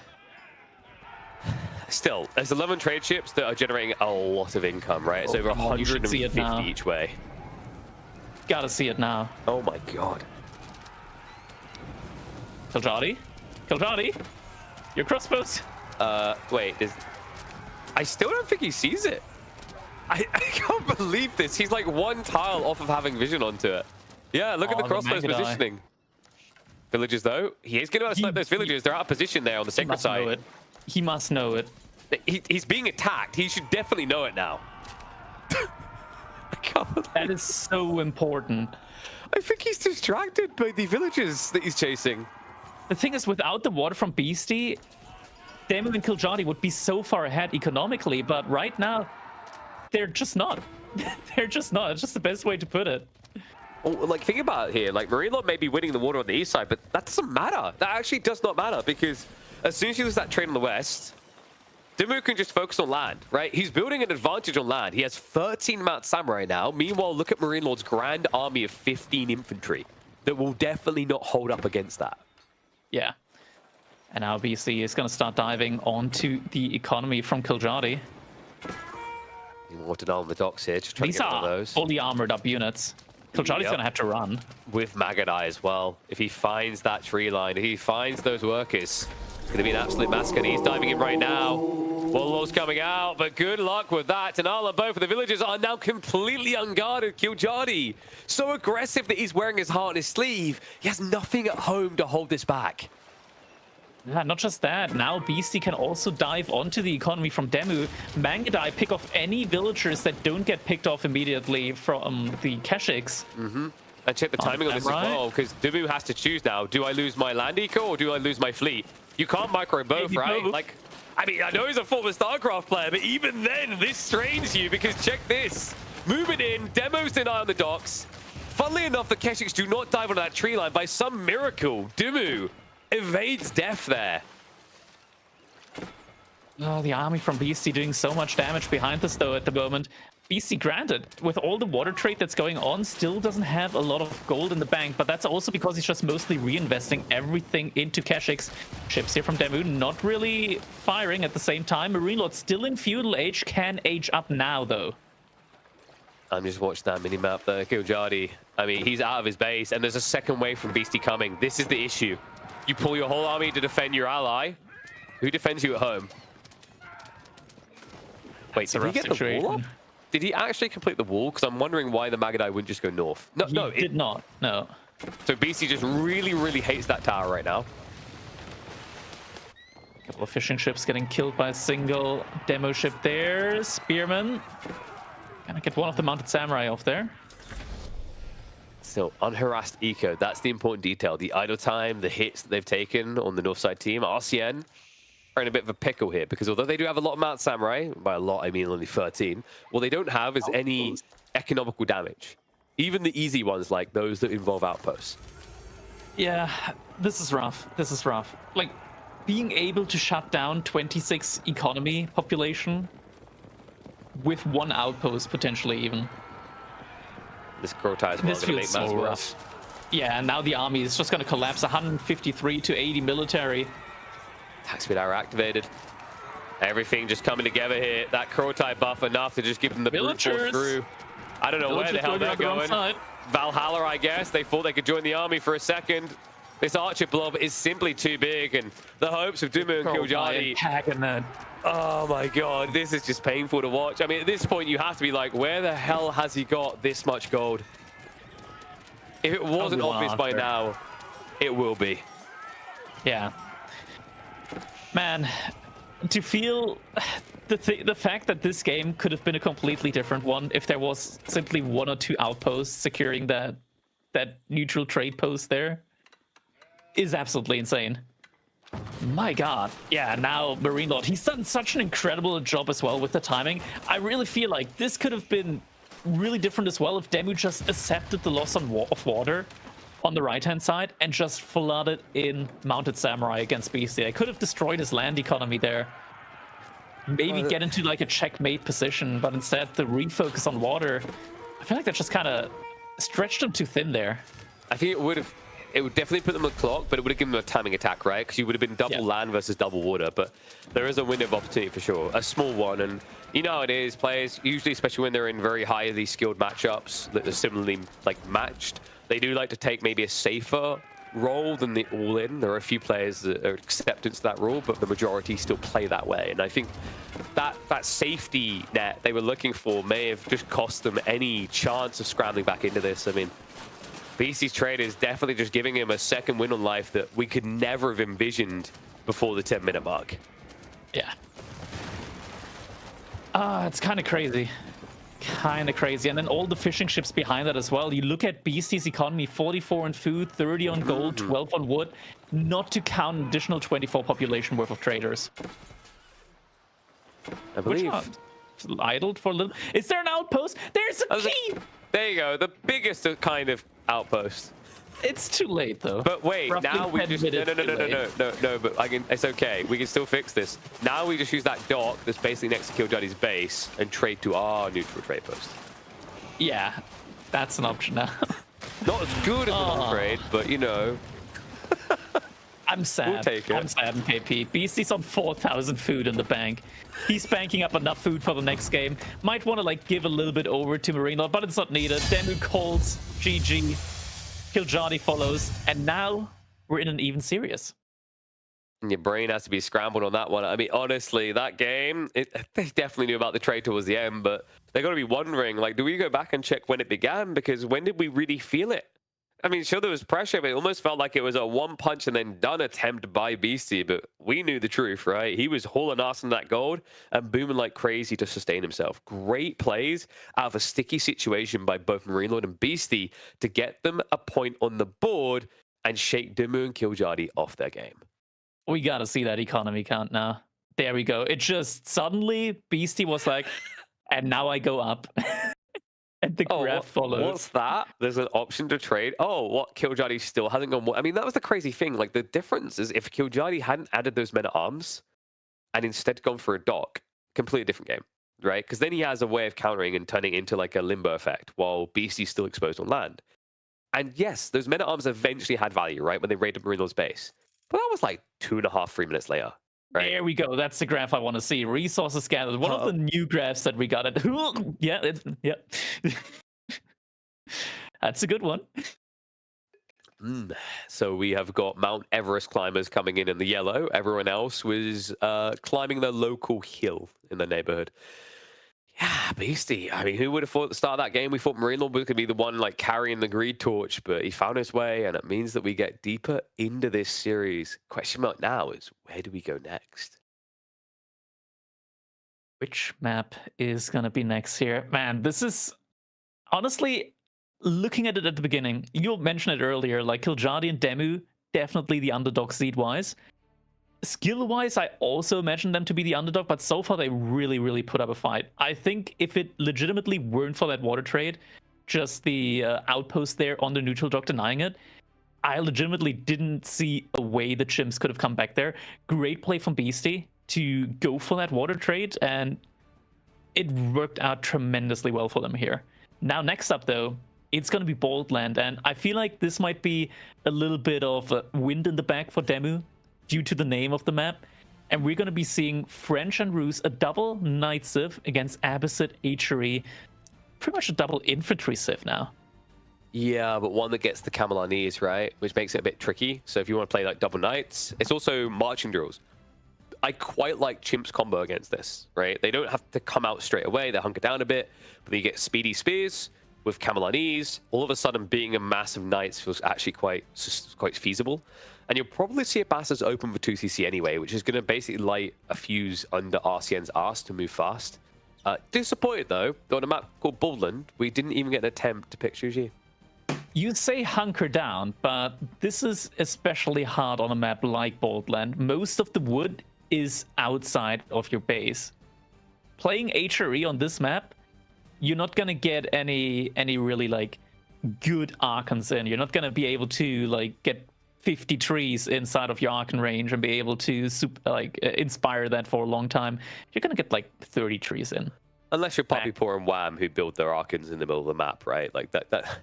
If we see it here, like that is like Killjadi would look at that and be like, I was made for this. So after everything you said there, all I've heard is let's build Minework instead. You know, Beastie said he's never gonna build Minework. True, but what if Marine Lord's on HRE? Nah. Okay, that's not happening. But if it did, I mean, it's kind of cool for the idea. Like, if you think about it, like Roos in particular, old meta, you wouldn't do it because they'd have a Kremlin to defend them. New meta, they always go Golden Gate. So, like, you'd actually have an opening and an easily, like, targetable base, right? Because French Knights are a bit better at fighting you back. Roos Knights, not so much. And do you really want to be going combine the both, though? I mean, probably not. And we can't forget that Roos is also a civilization that has access to Cav archers, which are actually pretty insane against normal archers. Like, think about it like this. A Cav archer costs 120 resources, and it can easily 1v2 archers. Mm-hmm. And 2 archers are 160 resources, so it's a very resource-efficient unit. But it doesn't stop at being able to 1v2 archers. In mass, they can easily beat out horsemen, knights, men-at-arms, spearmen, camel archers. Yeah. Sultan Power. You throw in anything there. Here's the big one. What's the ultimate counter to horse archers? Walls. Good luck walling on Boldlands. Yeah, exactly. This is the equivalent of if you were to sit here and watch someone playing Prairie and trying to wall it, right? Which... most memorable game that ever was attempted in, I think it was Vortex versus Magic, and he was playing Chinese and he tried to wall the map. It didn't end well. Like, it, you know, Boldland is that same thing. Unless you can somehow push to the entire center of the map, you're never going to be able to wall off securely. And we're talking about, like, you know, those attempts that looked silly on the previous patch, right? Now walling takes twice as long. I think this is another part of why Roos has just looked better in the newest patch with these fast castle builds. You just can't get the defenses up quick enough to stop those raids. Yeah. Especially as you mentioned on Boldland, like, it's such an open map inside of your base. You're gonna be hard pressed to be able to get walls in. Now, I mean, we talked about it, right? Like, Beastie can, like, really play defense to an extreme level. True. So if you can't wall, instead of investing 200 wood into walls, just invest 500 wood into 5 outposts and you'll be fine.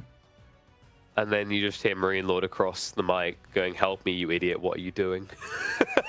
Can you build some of these outposts on my side too? You know, this is what I kind of like about team games more than 1v1s. In a 1v1, when you get an English player on the other side, you know what he's going to do, right? 2 TCs, build a white tower, he's not coming out. We've seen what happens when those type of civs do that in team games. What about your ally? He gets left out to be munched upon by the pack of coyotes. We might be about to see that here. Double cav potential going up against the chimps. Can they band together and realize that apes are strong? Or will they be divided, hunkering down in full defensive mode? Baldlin time to break the 1-1 scoreline. Let's see who's going to take this lead in the best of 5. All right, let's jump right into that one. Boldlands, it is. I'm okay. Let's immediately look at the base from our arc. Oh no. Okay, so it actually is Marine Lord on the HRE. Unexpected.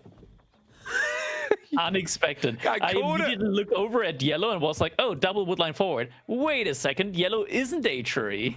No, and that means mine work potentially on the drawing board. And, you know, this is another interesting thing. We're talking about how difficult it is to defend your ally. In fairness, Baldlands, unlike many maps we've been seeing, like your dry rabies and such, spawns you surprisingly close together. It's almost like actually as an ambassador player, you just want to drop a TC between your base and your teammates where both of those berry patches are. Yeah, also, we got Marine Lord going for a deer opening here. With a prelate. This is my work. That's interesting. Yeah, it kind of makes sense, right? Like when you go deer like that. Yeah, it's like even if it's not mine work, this is fine. The whole logic is this is dangerous food and you're against double night civs, so take this now, take safety later, right? Because you never know how many sheep you're gonna get. The thing I also love about these builds so much, when you go for this type of play, your scout can stay out longer. Ergo, you will get more sheep than if you had to rotate, drop off, go out again. Yeah, at least can stay out for longer. That's going to be important, considering you are up against the Rus, who, as we can see, already have a second scout. Yeah.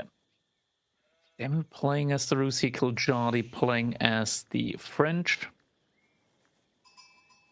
I'm wondering about the dynamic that we're going to see from this game. I mean, I think it makes sense that they switched around. I think Beastie and Marino, they looked at it and was like, okay, this map, Beastie HRE playstyle isn't good here.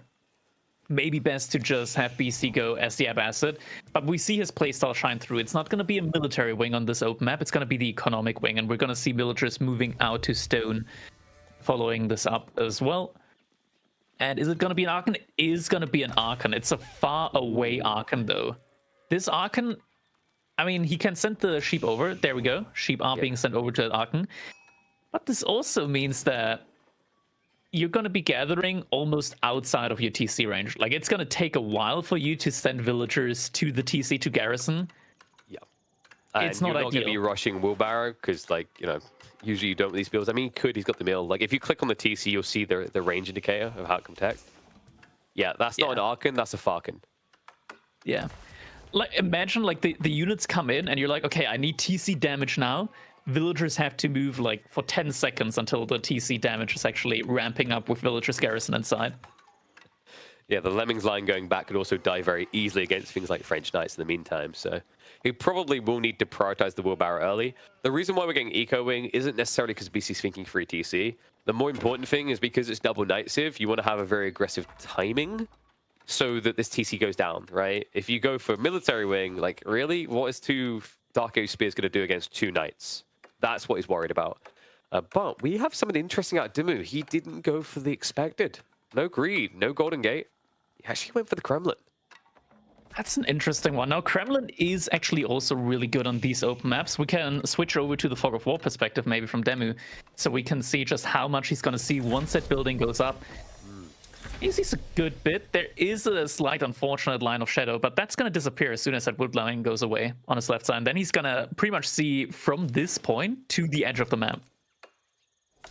Definitely a curious one. Not what I would have expected here. Just Golden Gate is pretty much the go-to meta, especially when you're on team maps like this. Like, yeah, the Kremlin's good defense. You've got Militia, but also, like, Militia, they're already hard enough to try to use, say, semi-aggressively in 1v1s. Imagine trying to send them across a map this big. Yeah. I mean, by the time they arrive, they're going to be 1 health. Dude, they're like me after having to run a marathon that far. They're like, just kill me. Water. Water. No water here, buddy. This is Borderlands.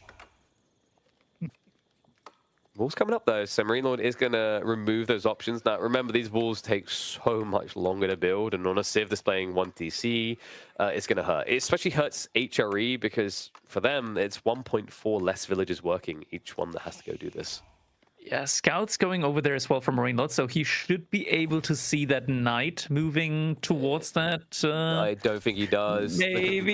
No, this could be a dead villager. He's going to lose that villager for sure. I mean, just look at the build speed. He's still got so much left to do. As long as Killjoy now darts in, like you're probably going to get just beyond the berries, and then it's going to be curtains closed. Off I go then. Got work to do. Rightio. Oh no! Oh, gets found out. Charge comes in. Help! Help! Help! I'm being oppressed. I paid taxes for that. Oh man. Villager does go down, so Knight already got some value in, and now Demu is really good at this situation where he's just going to be annoying villagers from the deer, also getting forced off now. So no deer for the time being. He pretty much got it's 3 TC Abba. Yeah. Yeah, and it's 3 TC Abba now behind this. I was like, oh yeah, this is just for 2. Of course he wants extra greed. So what, I thought he was going to try to connect their bases. Now I think he's just going to drop a TC between the 2 tree lines. Yeah, and Demu, he's just going to go for maximum damage now. He's going to utilize the 20% bonus. Then he gets, healing comes in. Nice play from Marine Lord. Able to keep that villager alive. Not losing the buff at all, courtesy that Arkin just buffing everyone in range. It's an easy deposit of the... Oh, Marine Lord has to be careful here. That's only 2 spearmen. Would be a shame if something were to happen to them. He's up to 8 now already, though, so that's a big investment. And now BCCs. Oh, wait. The timing of the reveal of that.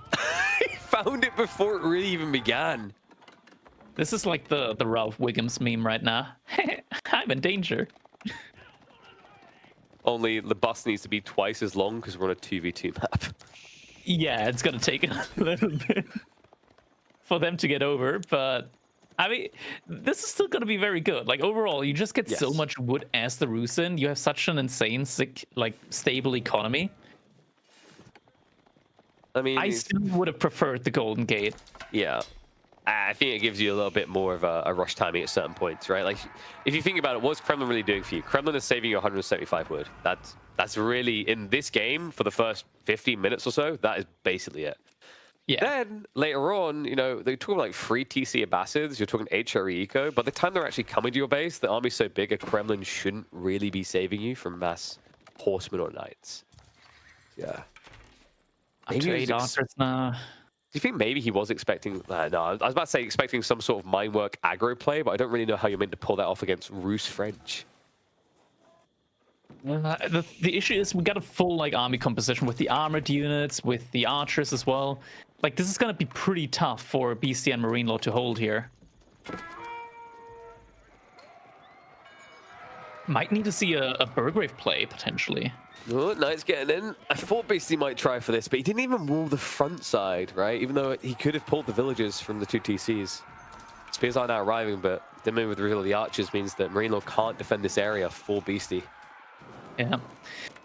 And another issue is behind this, where's the food from Beastie? It's all outside of his walls, other than the large deer pack there. So, good thing we got Eco Wing. Who wants to build farms? Yeah, it's gonna have to be farms. We're now seeing some archers coming in from BC as well, so he needs to reinvest. Marine Lord still making spearmen. No villagers on gold at all right now, so doesn't look like it's gonna be a castle age transition coming in for him anytime soon. I mean, we have a camel archer. I'm just not really feeling inspired. Yeah. The issue as well is, sure, Beastie has a significant villager lead at the moment. But there's going to be idle time and 20% bonus wood income for Demu. That's nothing to sneeze at. No.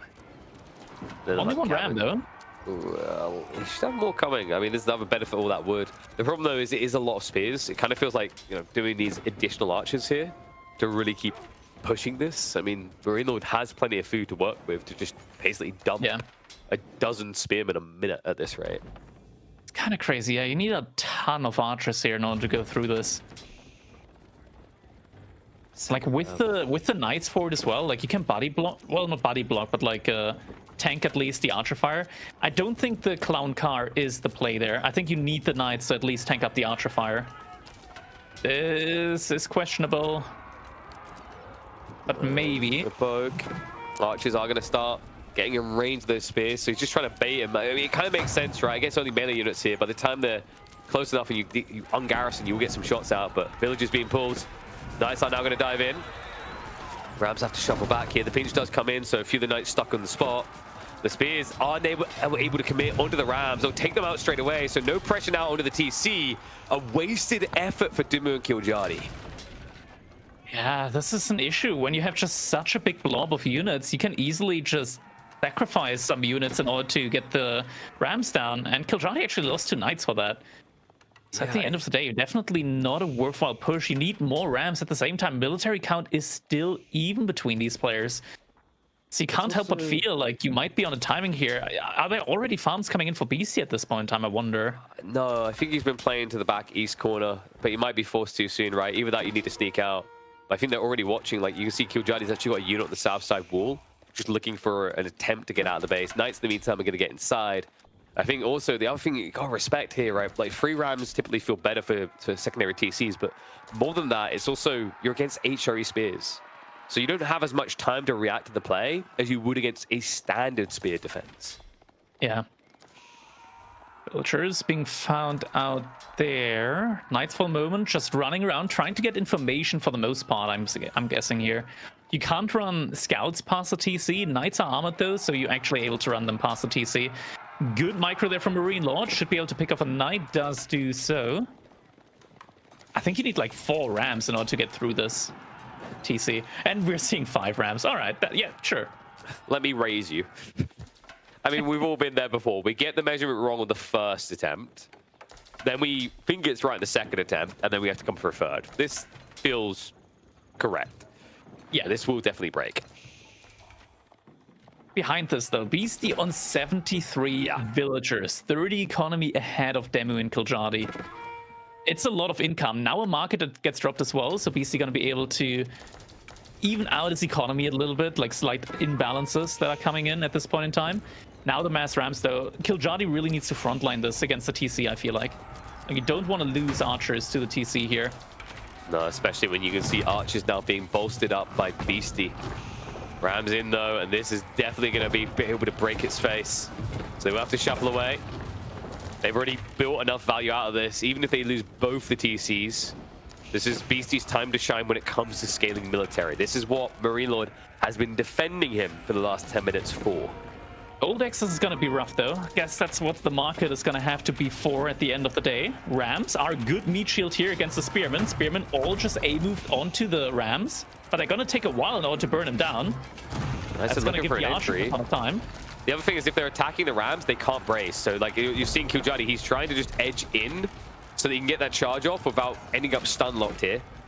Archers are trying to come in, but because he's muddying in with the archers, a lot of the fire isn't going onto the valid target for Beastie here. Spear count down to, what, 29? Numbers are shrinking fast. Now TC's still alive. Yeah, but we've been here before with 2 Rams on a TC. Yeah, that's true. And we're going to be here again. I mean, he just needs to tap them once so they're gone. This choke point's annoying as well. You can see Killjadi just trying to get in. But that house, you see the mining camp, they're just making it so difficult. A lot of knights going down here, not able to break in. This is such a tough situation to push into right now. Archer count, Beastie has now overtaken Dimmu. At this point in time, the scaling economically is just so much in favor of Beastie. I can just pump out so many more archers now. Yeah, it's all about the knights. It's 23 knights at this point in time, more coming in. Is there even chivalry in? They're not healing it. There is chivalry, and I saw it here earlier. So knights should be healing at least in their time off at the moment. There you go, yeah. It's just it won't show the pluses unless we're on the correct perspective. There you go. There we go. Look at that. Always just makes me feel more positive. Nice little raid there as well. Wait, has he Wow, still got being able to wheelbarrow? distract the spearman. He has. Yeah, he's got wheelbarrow, right? That kind of That feels should like be. that should be wheelbarrow. It looked like it wasn't for a moment. I think the villagers were just getting stuck on each other, so he does have the movement speed, but still loses some of his valuable villagers here. Yeah, confirmation, he definitely does. I wouldn't Second put ram it past coming in Major again. Player. Good Demu basic, has shifted good his idea. wood line over to the middle of the map now. Farm Farm coming in. transition is in, yeah. Yeah, he's got enough trees here still, right? Like I actually think the real kind of testament to whether they can break him is going to be the next tree line, because it's going to be the one near the 2 TCs, right? Like it's either that or Beastie risks going to the south side. I'd love to see him maybe just pull 3 like, knights. yeah. 3 knights blocked by a single spearman. And now Royal Institute coming in. There are still a lot of... no, Guildhall? Okay, instead Guildhall. I would have said Okay. there's still a lot of knights, so I would have actually liked to see the Royal Institute there. There's Yeah. also still so many spearmen and 70 archers now as well with that. I'm starting to wonder if it's even worth breaking the TC here. If it's even that feasible. I mean, this archer blob is just so big. Take out at least low, but the problem is once that tech up completes, they're not going to back away from fighting you here, right? And Kiljardi needs a minute to get the veterancy in. Without that, these archers will start to melt you. Goes in for the dive though. Spin well back quite far in reserve there by Marine Lord. Yeah, this isn't something that you want to fight right now, especially since Demu is also toying with the idea of aging up. Look at how far these rams have to go around just to get on the TC. Yeah, body block just came in clutch there. That TC is going to stay up. Yeah, those Beastie right there. is on 90 villagers. Those are British rams, mate. Excuse me, excuse me, excuse me. Yeah, please, pardon me. Excuse me. Coming Yeah. through. We never barge our way through. The age up has come in with the veterancy. Instead of taking 2 damage per archer shot, it's only going to be 1, but immediately double age up from Beastie and Marine Lord. Demu, he's got so many resources in the bank. What's the plan here? I think If he's going to wait for his own age up, it's just going to be too late. Both players going to be aging up on the other side. and They I got don't an think equal advantage against Marine Lord, but not against Beastie. And then the PC. next to stone. That's the most important detail. This is going to be a tech up into a keep drop. And the high trade house now in the way. Demu, I mean, he's going to get a pretty penny here, but doesn't really make up for the villager gap between them and Beastie. Other scary thing here, usually you play horse archers. Good luck against the bastards, composite bows. Right? Like you mentioned before, you can trade quite well with horse archers. That's the exception to the rule. It is. Villagers now also moving on to the boar in the middle of the map. Quite the risky play. High trade house is going to be coming in on the middle wood line. That should be giving Demu a good amount of gold as the game goes on. Now upgrades are coming in. We're going to try to commit. But it's choke points at a clock with these knights. Difficult to get that maximum value, maximum pain. Is this the point in time, though, that they need to go in? Camel Archer debuff is just making it Before very the upgrade. difficult, though. And also, look, the archers are not there on the south side, so Spear's able to defend. He's going to dive over to the north. Villagers are going to start getting sniped, but nothing substantial. Beastie still has plenty of those to throw away, especially considering he's got more production bonus for them behind the base now. This is 100% the moment in time. TCs right now at this moment don't do any damage to these knights. Ajab has now finished up, though. He idled the food as well. Beastie's farms aren't working. He has a lot in the bank, but no gold at the moment. No gold in the bank for upgrades. Beastie can't get upgrades in. He's already queued veterancy and composite bows, but no +2 pierce damage. I mean, this doesn't All at least Rams allow getting him to win against Demu, but at this stage, I mean, you need that spear clear. Kiljardi up to 36 knights. Villagers caught on the tree line because, of course, the only thing you can really try to blob more of here is archers. So good hit there by Kiljardi. He's now got his knights back towards the Arsenal farm area of Marine Lord. Yes. And the Rams are coming in. And you don't care about a few spears here, right? Like, you can club a few down, move out. Does get one of the knights pinched in the end. So good micro by Marine Lord to minimize the damage, but still damage that adds up. And now keep drop Beastie. Instead of securing his base, he looks to secure more trees. This might be a mistake. It's a lot of resource invested into position outside of his base. I guess that's the only resource right now where he can keep his villagers on. It is stone. He's got 25 villagers on stone at this moment in time. Nice. Now the archers don't have a front line. Spearmen are on the wrong side of this. Marine Lord's trying to get them in the right position, but they run headfirst past the archers. Knights are rippling around, and this starting to look good now for Dimmu and Killjadi. They just need to keep the pressure up. Military advantage in numbers for BC Marine Lord, but we're going to see that evaporate quickly. The composite bows, it's still not with +2. Knights are feeling good about this right now. We have actually got the undermesh queued up. Level 2 range down coming in slowly. Meanwhile, a second group of spears do find their way into Killjadi. Reduced down to 16 Knights. It felt like Dimmu couldn't quite move the archers quick enough. I think the A-click's getting him stuck on the buildings a lot there. Yeah, it hurts. And Killjadi needs to keep these Knights alive. He's lost a couple more there. Archer count is spinning out. Dimmu now has more. House of Wisdom might be going down though, but I mean, it doesn't really cost anything to rebuild that. Other than idle time. But it is Golden Age as well being lost, right? So some extra efficiency down the drain. But the scary part is you're seeing Dimmu. He tried to square up against the archers for a second there. Immediately regretted it, right? Composite bows will just win out. Even if you have the Steeled Arrow 2 as Dimmu. It's not a fight you want to be taking here. It's not going to try to recommit, but look at the spear count again for Marine Lord. You wouldn't think he was reduced down to practically nothing here. Dimmu needs to clear the way and clear the way fast, but even if he does, Killjadi's Knight count does not impress here. It's not. I'm not sure if +2 is in yet or not. Both for Killjadi or for Marine Lord, or for Beastie. Does have +2 pierce armor? Does Beastie have +2 damage? He does as well. Yeah, and now it looks like the Ram not quite able to get the kill, so the repair comes out just in time there. So committed to getting rid of that House of Wisdom. Now for what? So much lost. And I can't help but feel this is just trending one way, right? Like, do we have a relic grab behind this? It looks like Killjadi is trying to go for them. Because without those relics, what do these two have? And Beastie once again going up to 3 TCs here behind that. Looks like Marine Lord got at least one at the top side. Still a lot of relics up for grabs, but Killjadi, of course, only producing his first. Just getting found. Could be big. It's a lot of idle time. I'm going to charge forward. BC actually rotates into them here, so gets clubbed down. And they do go even deeper, so we'll annihilate a few extra villagers, but needs to get out fast. Spearman starting to arrive. And villager count is almost equal. Wow.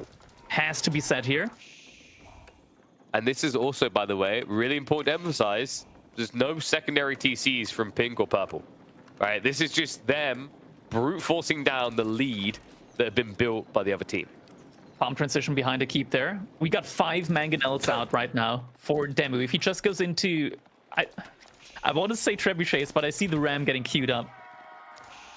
I mean, he can just frontline with the Ram and then move the Mangoes in range, start stepper, shoot it down, right? So, and that would be important considering that BC did build another TC down there.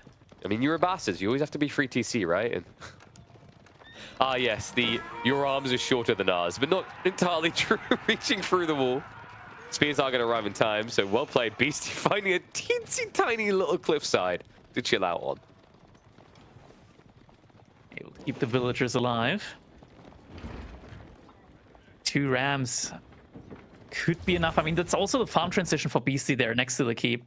Or rather, the second farm transition. He has one in the back of his base, but this is a lot of resource and a lot of villagers being committed over there. And I think Killjadi should be moving his knights over to that position as well. Help Dimmu out. And together they might be able to break this. Demu's making crossbows against not a single armored unit right now, though. That will be a mistake. It's about to be even worse because it's going to continue that way, right? The transition, there is one from Beastie, but it's an unarmored unit. Camel Riders here. Perfect shutter to Killjadi's Knight spam if you can get it online. But Rams have moved in the meantime. Villagers will have to defend against that. Mangoes are going to middle finger. Can they get the hit onto the village? That would have been pretty big. I think a trebuchet would be so good here because he can also just shoot with it across the wood line. Instead, though, he wants to kind of force them into the commitment here. Knights are going to be diving. That's going to force the villagers away. And now a keep from Dimmu. Well, with 5 Mangoes, he should be able to defend this. Knights are going to be diving down to the south side. Spearmen are going to reflect that movement, just to shadow them. At the same time, on the keep, Beastie is fighting with the archers. He's trying to go in, but you just can't. Against this many Mangoes, it's a death sentence. Knights, meanwhile, just shuffle out the other side, content with the fact they removed all the melee from this engagement. Villagers can't quite get deep enough, fast enough there. But what they have done is now denied that third TC, and with it, a substantial amount of access to wood for Beastie and Marine Lord.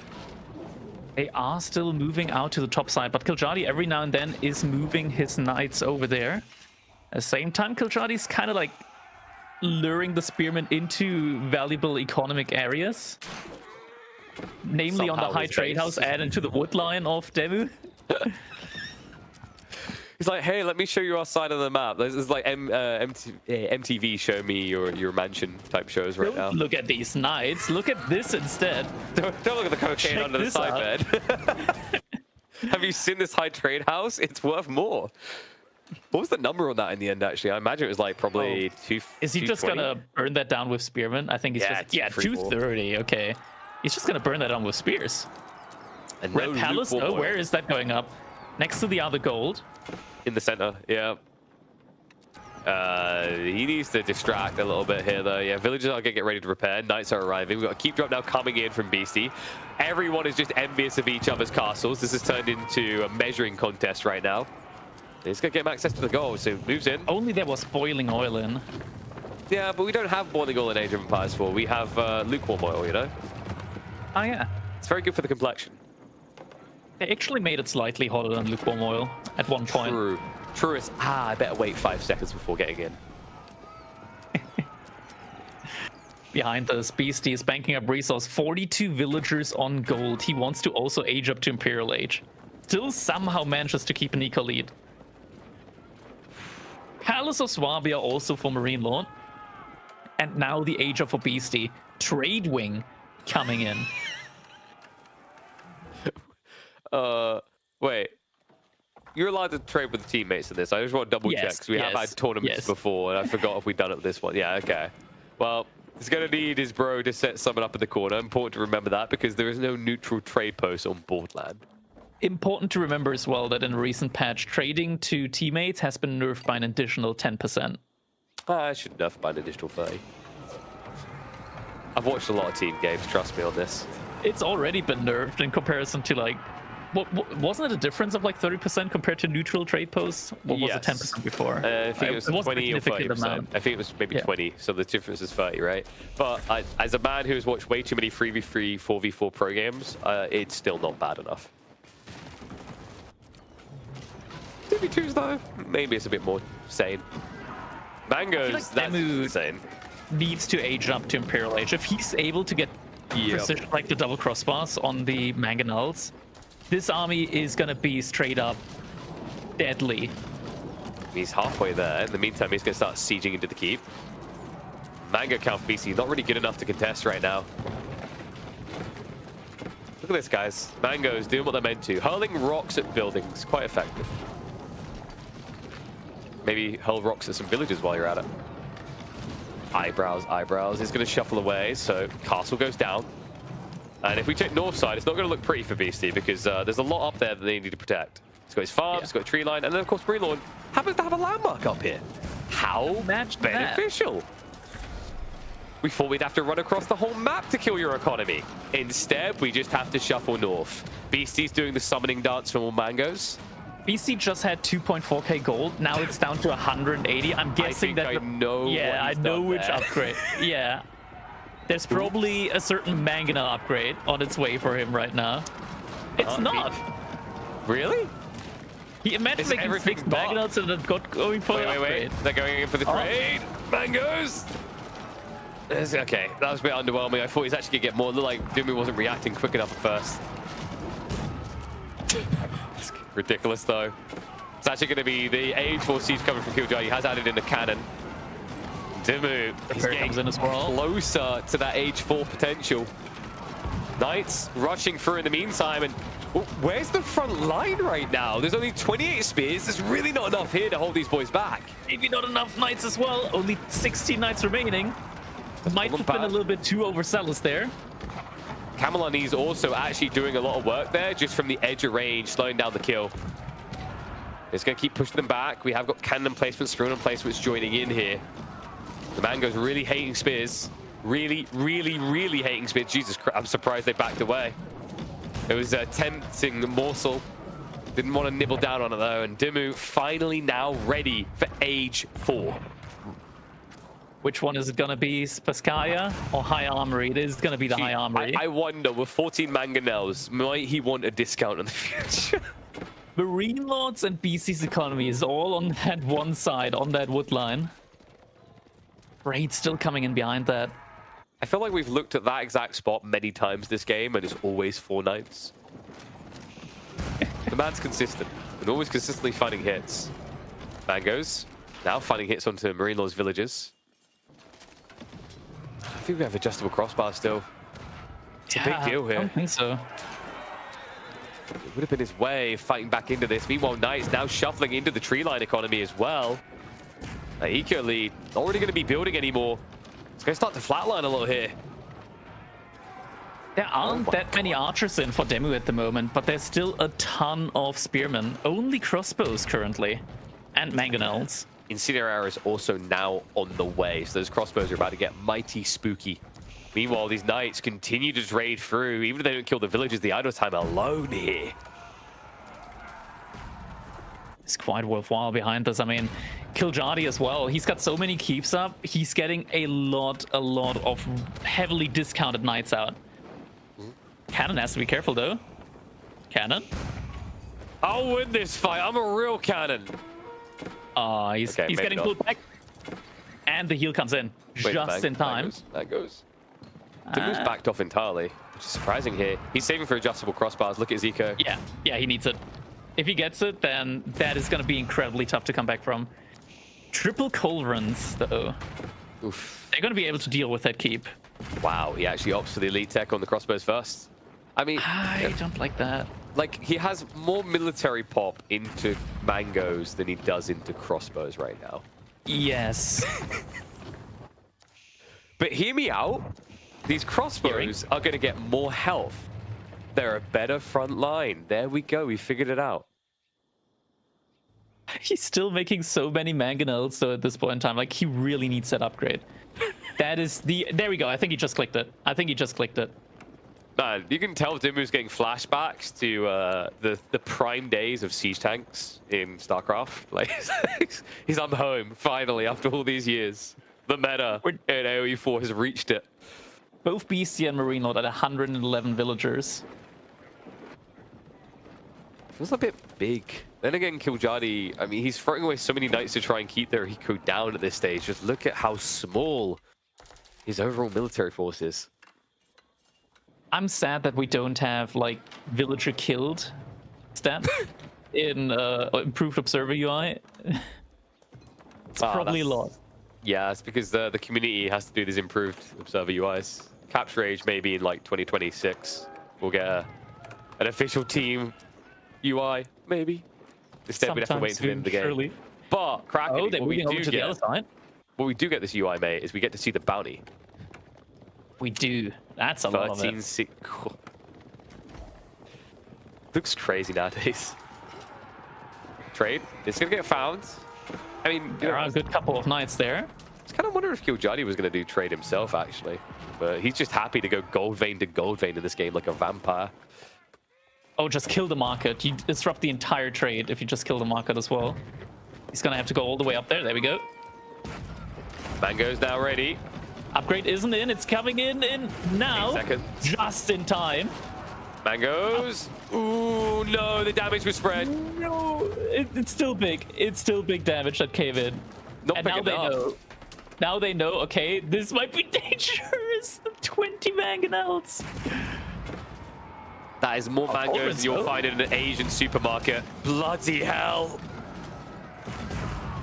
Big hits as well. He said, I don't know what he was thinking for a second. I was like, yeah, just walk up. It's only a mango. The thing as well is, Demu, he can get the upgrade from the High Armory, so there's no setup time on the mangonels. He can actually snipe down the Cauldrons with the mangonels. And now he's thinking, oh, maybe I should get some cannons myself. I mean, mine are better, courtesy of the fine-tuned guns. They need to go soon sometimes. Okay, yeah, that was a lot of gold that Kiljardi just had. Why did he have 5,000 gold? Was this? He keeps running gold vein to gold vein like crazy. Yeah, I think it might have also had something to do with him having Guildhall potentially on gold. Trade now gets re-added. What if his goal this whole game was just to have a Guildhall on gold to give to Demu? Oh, they're letting the repellers go down. Like, they gotta push. They got 19 mangonels. Like, they should push while they can.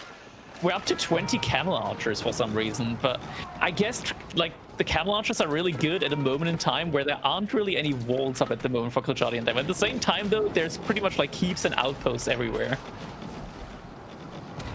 I mean, if you want to raid, there's going to be a price, right? Because that might be the convincer for them to go. It looks like they're finally starting to move here. Oh my god, the spears! What spearmen? I don't see any. All right, I tell you what was missing from this game. Killjoy, why this Red Palace new building? Where's the College of Artillery? Reboldequin Mangonel, the ultimate late game. Nothing will get through that. You just need more Colorants, man. It's fine. 20 Colorants, you can bunch them in 5 and then one shot.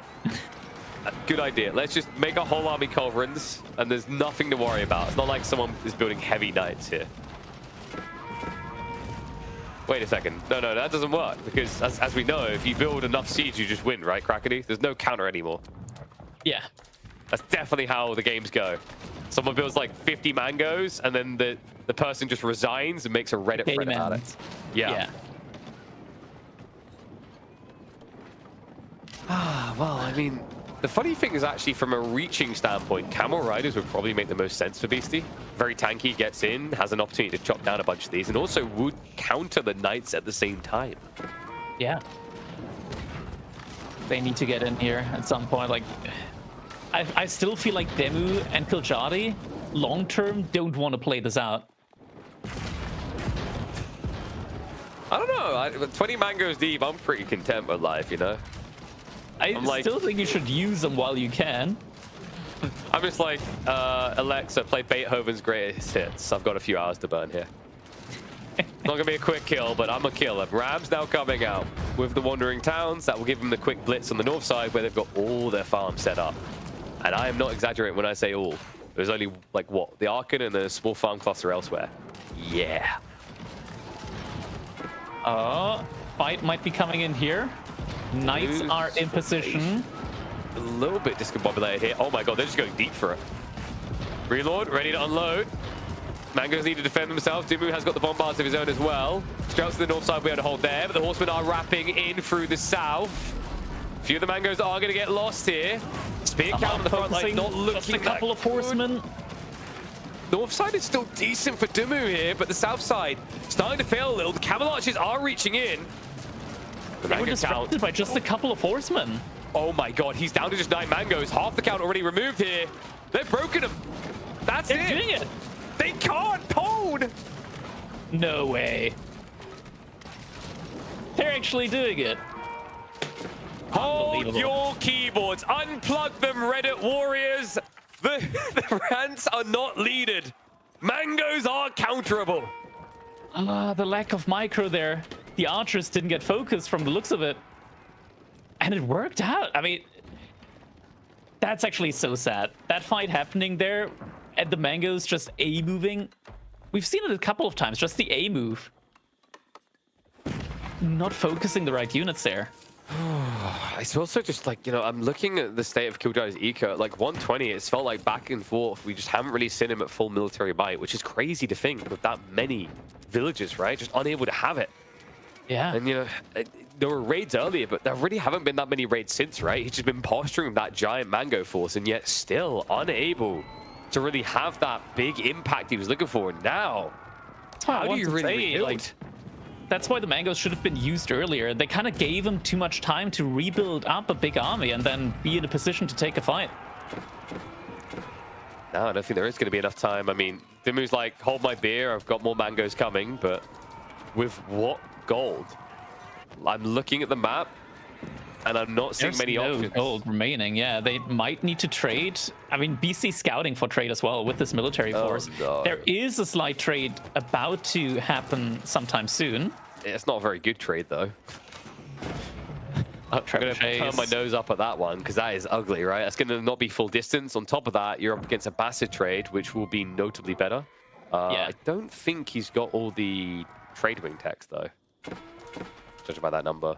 Probably does, right? He's got No. he's got one of the he's got the most important one, which is the one that gives you bonus The secondary. resources. Spice Force Yeah. is pretty bloody good though. To that whole point we were It's saying earlier, incredible. it essentially means that trading with your ally is like trading with a neutral trade post. Yeah. Another thing we can nerf about Bastards. We'll get on that. Castle about to go down. Kiljardi not going to have access to gold. He's at -1 stone, so no more keeps coming either. And this is a choke point siege play. We have got mangoes on the way from Dimu that should at least be able to force a retreat. Oh god, good shot on the archers. Which archers? I don't see him anymore. Now watch the military But it's a numbers trash replace. I mean, BC's eco actually isn't that impressive right now. He is doing a lot of raiding, and that's probably the most important thing right now. At a point in time where Kiljardi and Demus are, there's 50. There's 50 militia right now somewhere on the map. So BC's at what, like, I think 88, it's 86 economy total, right? Because it's all his traders. Oh wait, sorry, yeah, so like 33 of its traders. Military count isn't looking that good, and he's blobbing cheap crap. This is better though, we're getting horsemen, camel archers now. So like, you know, the problem though is with camel archers, horsemen on 91 total economy, 36 being trade, it's not that great. I don't think this is over yet. I mean, we've got deceptive numbers. Dimu's military is a lie. 53 of it is militia. But still, even with that detail in mind, this is a strong army to try and dent into with the Streltsy. Not many right now. The mangoes are a problem, though. And when you look at the other side, that check piece got cleared. There is no mangonels available right now from Relord of Beastie. And finally, these little raids are starting to get thinned out.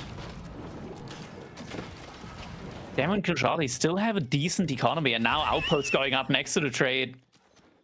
That would be great, Kiljardi. And now all we need is for you to be able to afford some stone emplacements. He's still got a stone in the back of his base. Yep, and he's just -1 stone, so not too far away. Streltsy got cleaned up. I mean, it was only 12, right? Like, this is the thing, he doesn't have a front line for it. The mangoes were meant to be the deterrent, but now with horsemen in play, they don't really begin to fear it that much. Kiljardi just redeemed his guild hall. Suddenly we got an additional 20 knights in queue. The late game French effect, folks. The issue is that BC and Marine Lord, they're not making military that costs gold. It's spearmen, camel archers, and horsemen. There is also another issue here, that's that Kiljardi doesn't have any traders, right? That's all Yeah. Dimu. So you're That's out all of gold. Kiljardi. Is it? Looking at the map, and I'm seeing a lot of purple traders, not pink. Maybe like 5 or 6 from pink. If we control Shift You're right. A, It's mostly just Demu. yeah. Which But I Kiljardi mean, made so many traders. Yeah, there's 13. It's pretty much even. okay. I mean, you say it's pretty, but 13 for mass knighting is not a lot. This is very weak right now. He did get the revival in with the guild hall. Turn around. Not quick enough. Uh-oh, Mango's unprotected. Oh, No getting away from that, so free go down. Yeah, they're just not going to be able to remass quick enough. Like, Yeah. this is about to reach trade, right? And that trade isn't even that good to begin with. In fact, BC's already sent some troops north side to intercept the traders. Way more Streltsy needed here, but Streltsy themselves not the best against camel archers and the horsemen. It's just a really suboptimal position now, and now we got some camel archers there as well. No walls on the sides is what actually hurts them the most here now. And there we go. GG gets called. The Chimps are going Man. to take the lead. This was a really close one once again. I mean, back and forth, right? I was impressed it actually went that deep for a moment when we got up to 20 mangoes. How do 20 mangoes ever lose? If there's ever been proof that it's more worth eating chocolate bars throughout the day, that has to be it. Turns out there is such a thing as eating a few too many mangoes per day. So looking back at the drawing board, where did they go wrong here? It almost felt like key things to me is I think Kiljardi stopped raiding at a certain point when the mango bulk got too big. You mentioned that they weren't pushing hard enough. Yeah. If they were at least raiding alongside that attempted slow push, game looks completely different there, I think. That crucial big fight and just the lack of micro there from those mangonels. Like, they got A moved. We had like 8 mangonels hitting 2 horsemen on the side. all the archers just going completely unpunished, and the archers were actually the thing that killed the mangoes there. Mm-hmm. Yeah, I mean, they just split so well.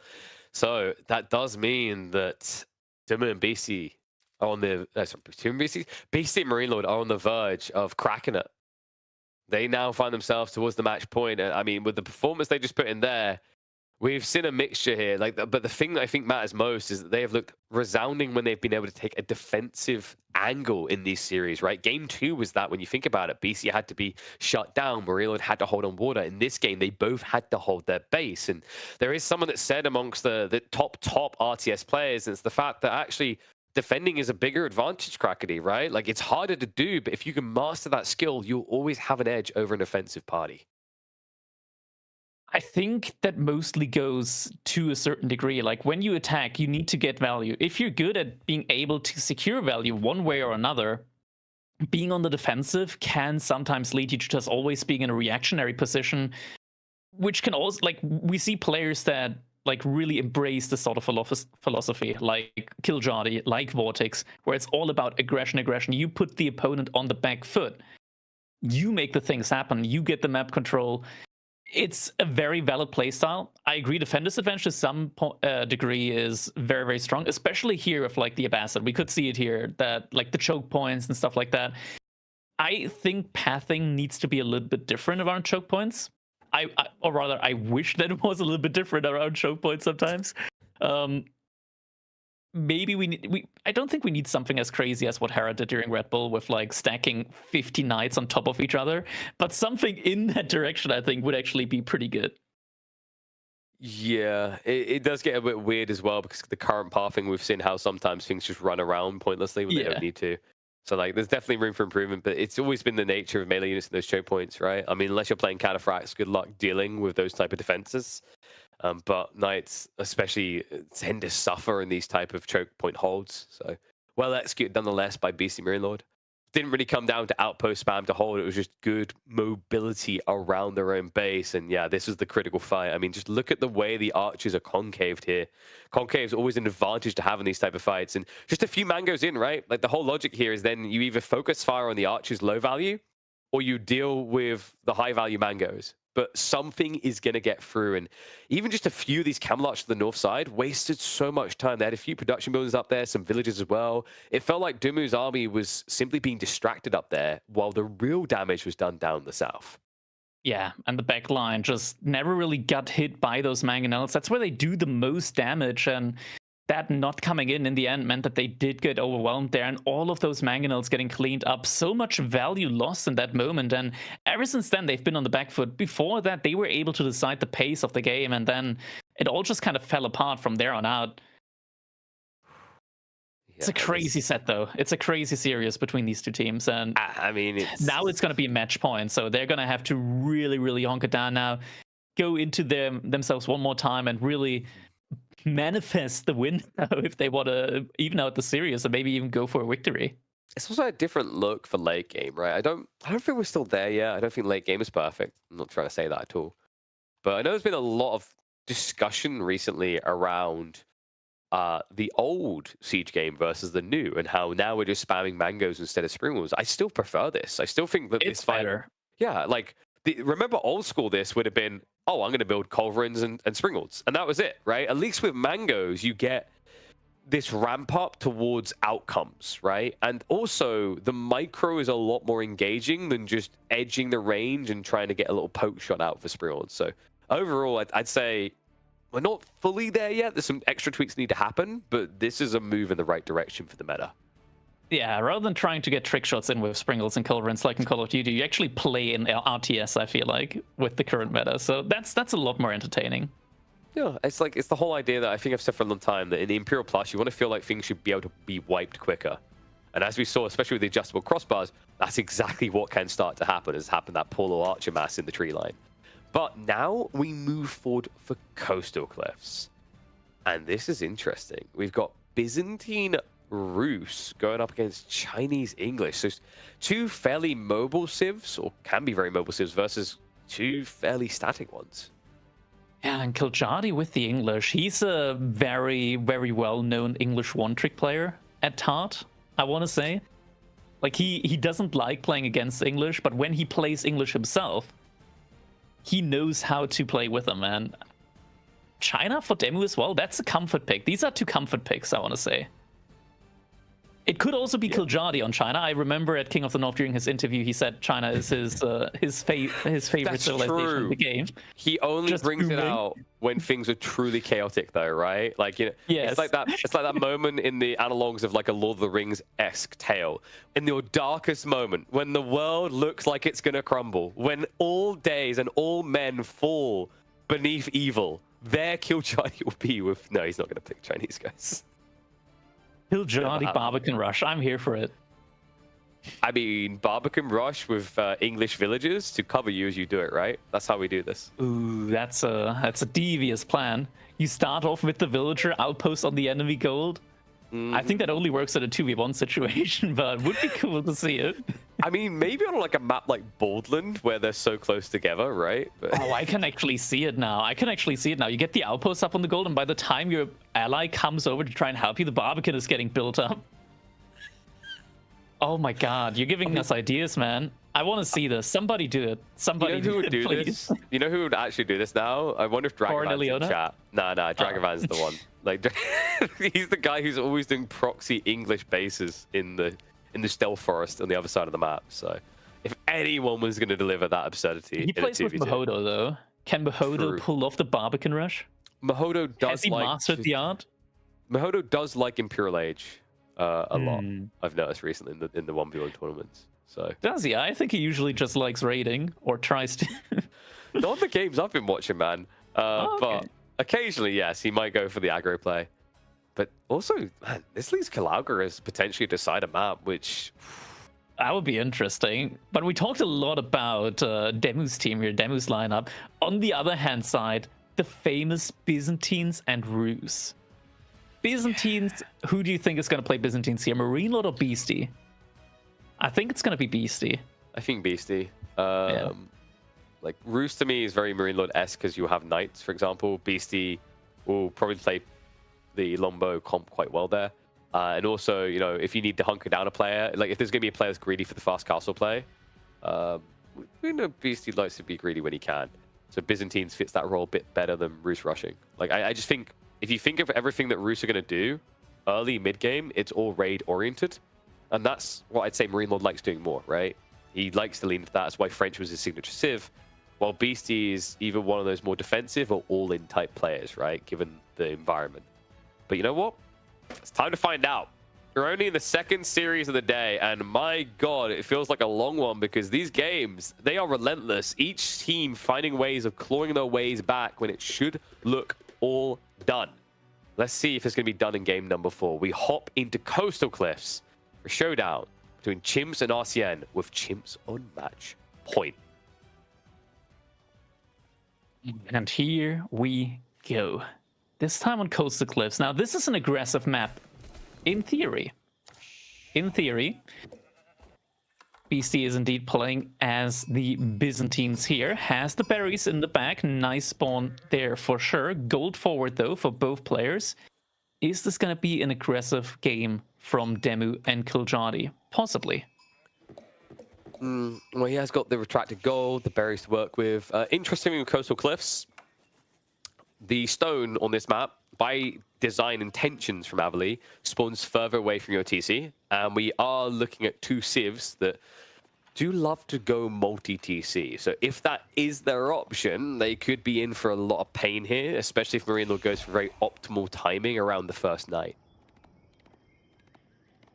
Yeah, I don't think that's going to be the case, though. Like, on a map like this, you don't want to 2TC, and these are 2 civilizations that definitely don't need to 2TC if they don't want to go for it, especially China. China is, I want to say, when it comes to descriptions, I want to say, together with Shuji, probably one of the most versatile civilizations in the game. They can fast castle with Song Dynasty, they can just play Song Dynasty, feudal all in, they can scale the economy without the need of a second TC, just through Song Dynasty, and then just play all in feudal with Shugenus. Do you think you might also think they're the most versatile in the game because you played them the most? I don't think I think this is a pretty objective opinion that China just has so many different playstyles that other civilizations can't pull off as well. Which is why they should be nerfed, right? I think there are aspects that can be nerfed, yes. Yeah. I think the taxes is the thing I keep targeting. I mean, I don't think you can nerf taxes because it's I think we one can nerf per Imperial drop off. Academy. I think we can. I think you can nerf taxes. I think you can nerf taxes on upgrades, but I don't think you can nerf taxes on drop-offs. Just technically. I feel like production and upgrades is where it's absurd right now. Right? Like the Zhuji and Chinese Zhugan, oh, definitely especially Chinese Zhuganyu timings are always so good. Because we might get Zhugan in this game, it's potentially possible. Because of the fact that you basically get half the gold required to build Zhuganyu back just from building them, right? Which is kind of insane when you say it out loud.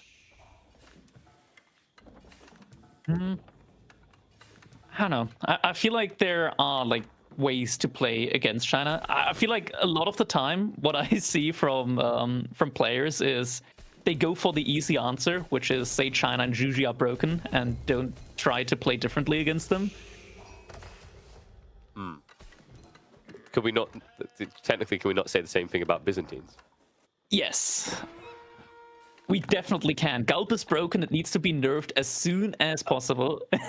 Spoken like a Chinese player getting dove every game. So we are going to have the truly OP Gulp coming. No Hippodromes. Grand Winery play from Beastie kind of makes sense. Golden Gate does support from Marine Lord. So this keeps the door open. The reality is by going for the Golden Gate now, you just get so much more versatility. Kremlin really felt like it only made sense in a TC-driven meta. Yeah, and it looks like we are actually getting a second TC in from Killjadi. Abbey of Kings is coming in. Now, what is really nice, sure, the stone is very far away, but guess what's right next to the stone? Deer. You can just drop the TC right there. You're going to get food income. It's going to be very far in the back. It's a very long distance to move to if you want to, like, really deny it. And the shortbow villagers can also just shoot every now and then. Sure, it's like idle time, but, like, you're gonna harass the scouts, and if you get a pick off the scouts, it's gonna be very good. Move out onto stone from Beastie here on a delay though, so the second TC will come in with a big delay for him. He can ramp his to be a little bit more competitive though, right? Just by the fact that by building buildings, you end up getting some stones. Any necessary buildings will amplify you slightly. We have got the Barbon coming, so Dumi will get his own natural way of scaling eco. Marine Lord, though, I mean, it's kind of tricky, right? Usually expecting the aggressive timing from the Roost, which would have blocked this type of greed. But he's now only completing the tech up, notably later than others in the game. Yeah. Killjadi, second TC should be coming in soon. 5 minutes-ish should start to build that one. We are getting a Keshik wing here. Interesting. From the mercenary contract. Yeah, double knight spam, right? So Marine Lord can assist you, or Marine Lord can go fast cast with horse archers, and you bait them into making defenses against knights. I like Beastie this. pulled villagers off of stone, so maybe he's not... Never mind, now he pulled him back onto stone. Oh, he was just building a wall. But No. that can't be 2 TC now, right? Like, that is so slow. I think you can, and then the Keshik plays, basically what you do is you play blocker towards tech plays from your opponent, right? Like, the best way I've ever seen Keshiks used, usually in 1v1s at least, is you use it as a blocker towards known greed. For example, if you're up against a Roost player going for a rushed high trade house, the Keshiks hit at the perfect time to ruin them. And while you won't be able to block the TC, you will be able to punish Killjadi for what is admittedly a very wide expansion here to the back corner. Yeah, repositions the TC in order to be able to fit a farm cluster behind it. Walls coming in for Demu now. Marine Lord moving out onto Deer. Gets spotted out though. And there we go. More villagers move from Beastie onto the stone. So second TC is going to be coming in. Very slow though by comparison to what Killjadi is going for. Now, both TCs are slow just due to the nature of the map. But yeah, wait. I think he might be going... Like, look at the TC placement. No. That's just because the villagers are there and the deer are there. Oh, but you mean Beastie? I mean Beastie. Oh, God. Like, because if you just want the tree line, you could probably put it close to the Grand Winery, right? Because then you just, like, you move and transition to Olive Groves more. I mean, coin flip at this point in my mind. Also in rain. I think the TC is also just going up there because the cistern is there for the buff. So he gets the wood there, buffed up. like this going 3 TC, I don't see it with Byzantines. Like you don't need to scale the economy past 2 TC. Yeah, he's not going for 3. Okay, thank God. Yeah, it'd be a bit nuts here. Because like you have to be suspicious of China TC booming, right? If you go 3 TC, they can do 3 TC. And their 3 TC is just going to be better. And now China also going 2 TC. This is weird. This feels like both Killjadi and Demu playing this like a 1v1. Yeah. But Marine Lord, he's just going to go fast Castle Age. There are So a total many of 7 relics that he can just get up there. Yeah. And look at the positioning as well. Like sometimes one of the teams gets a relic behind. It's not guaranteed for both though. And in this spawn, the safe relic for Demu and Killjadi is forward to their base. So everything is on the table for Marine Lord. High Trade House now coming in on that wood line. Get Do your we see any small numbers production in. buildings here? We did get the double hunt and cabin build as well, which I'd like to see. So just more gold generation to work with. It's going to help on get those initial warrior monks out. Yeah. King wasn't Something able else to do to much. note, like you don't see it on the minimap, but this map is filled up with trees.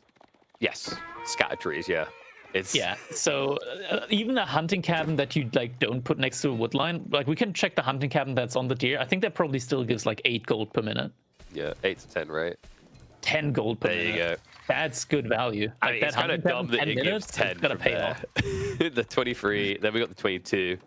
And then later on, let's say he wants to play 4 deer for some reason. I mean, there should also be a cluster of trees there on both of them.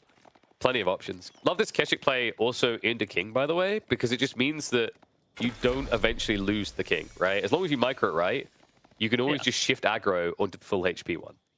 Yeah. And there we go. Instant archer range, horse archers coming out, and the monastery in order to gather up all of these relics on the map. There's 1 unit in the TC from Marine Lord. It's been there for a while. Guessing that's might be a scout. Yeah. Yeah, it's got to be Scout. Guessing it was low health and he just microed back, forgot to use it again. Guy said Now, he wanted to retire, didn't want to fight anymore. He's like, okay, I got a job for you. You can shoot this bow. You'll never work your legs again. Extra Keshik's coming in. Killjadi, oh, you can't stand here with the King. He's got to back up. Villagers now frontlining. That's too many villagers here. What? the pathing, the seek shelter command. That's not something that you can trust in. It's also the It greed. betrays you when you need it the most. It's also the greed of this, though. The way he done that, like he was trying to hold ground for so long. He's like, what do Keshiks know? Everything, apparently. And he's not even targeting the heavily injured one, which is making this last even longer. Yeah, that hurts. At least the villagers inside the outpost, I don't think they're getting combat transmitted to them through the torch of the outpost, so they should be healing up inside of the outpost.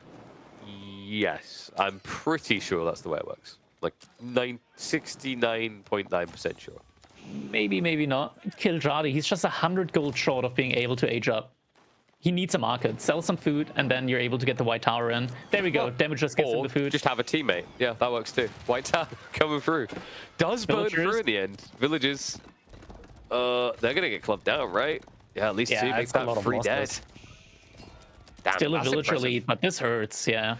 I'm surprised that, like, you know, you'd think with Keshiks, usually when you see that type of play, like, do I really want to commit to this? Did he have the undermesh? Surely he must have had undermesh for that. Yeah, he had undermesh. Yeah, there we go. I was about to say, there's no way you hang there otherwise. Keshiks So is you just only- so flimsy.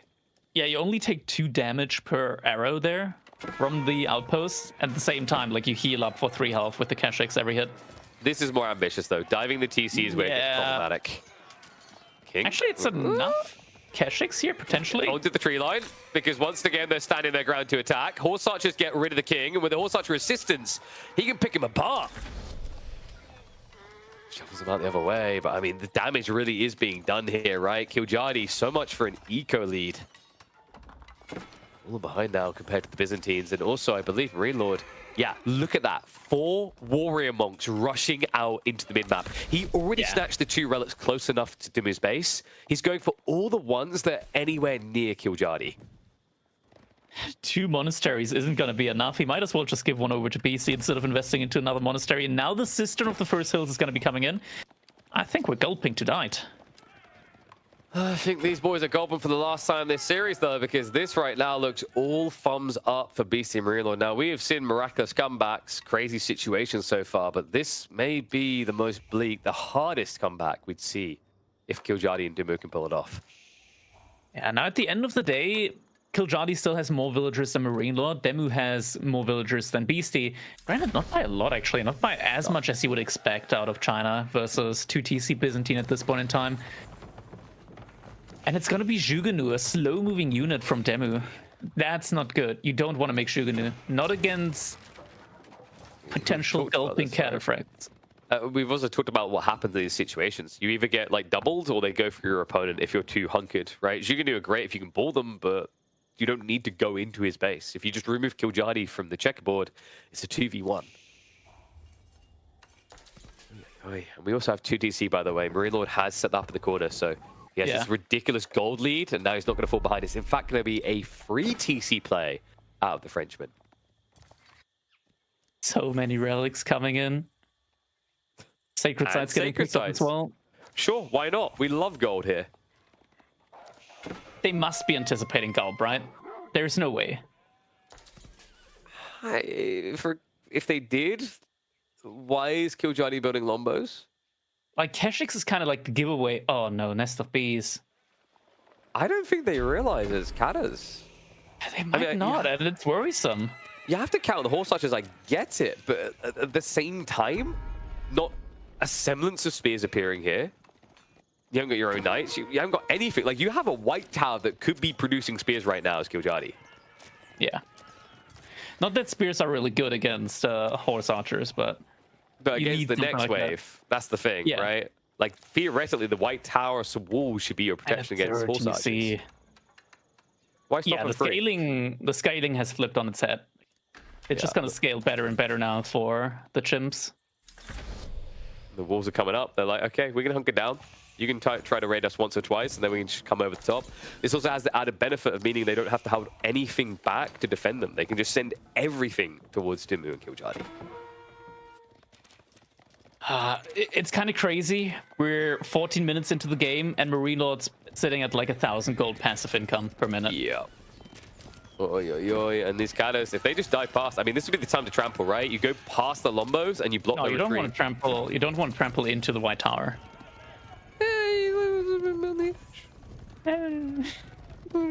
Kill a few of those Lombos. That's not worth it. I mean, watching Kiljadi have 0 military is worth it. All right. You know, you take the most aggressive player in the game, you give him 0 milli. That's the true victory.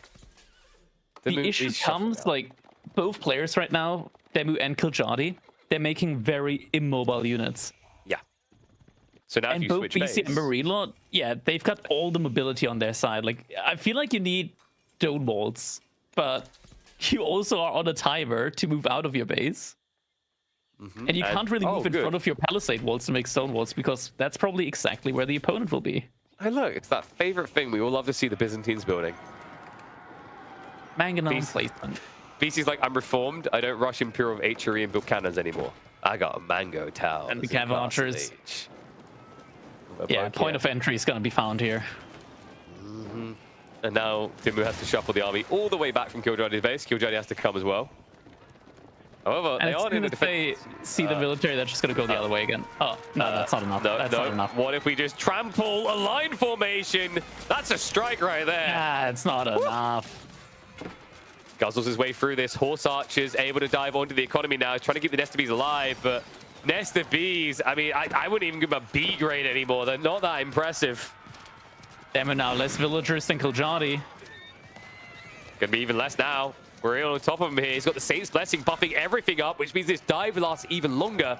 Longbow's now arriving, but a few heavily armored cavalry will be able to keep them distracted. And he's in. He's found the gold. He's fracture on top of it. This is over. It is. There's no comeback here. They're completely in the base. Now less economy. Marine Lord having all the relics in the game. They're trading, though. They're actually trading. No. Oops. You know, Demu has that like oops look when he uses it like for some of the photo shots at events. It's that look right now. It's like, oh, did I do that? Yes, you did, son, and you got found. Already 25 plus eco behind, regardless of relics on top of that. Sacred Site time bomb is ticking, and great. Kiljadi's now here, but this isn't going to be a pincher anymore, right? It's just going to be one army versus two.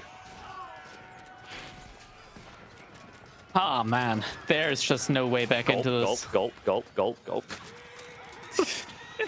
The trample. It's such a nightmare trying to play Lombos into Cataphracts. You're the slowest moving range unit imaginable against a 2-movement speed charger. You're just never getting away. Yeah, there's no way. They will always find you out and then just charge right through you. The Cav Archer's behind all of this as well. Like, this is a composition from Marine Lord right now that doesn't cost gold. He can use all of his gold for upgrades behind this, have an insanely good economy, and just scale his economy behind. Yeah, more traders. Well, don't mind. Those are efficient tanks for the long. But okay, that's it. GG. Yeah. It's done in 4. Despite a strong beginning, Dimmu and Killjadi were not able to deliver through. It is going to be the Chimps taking the win.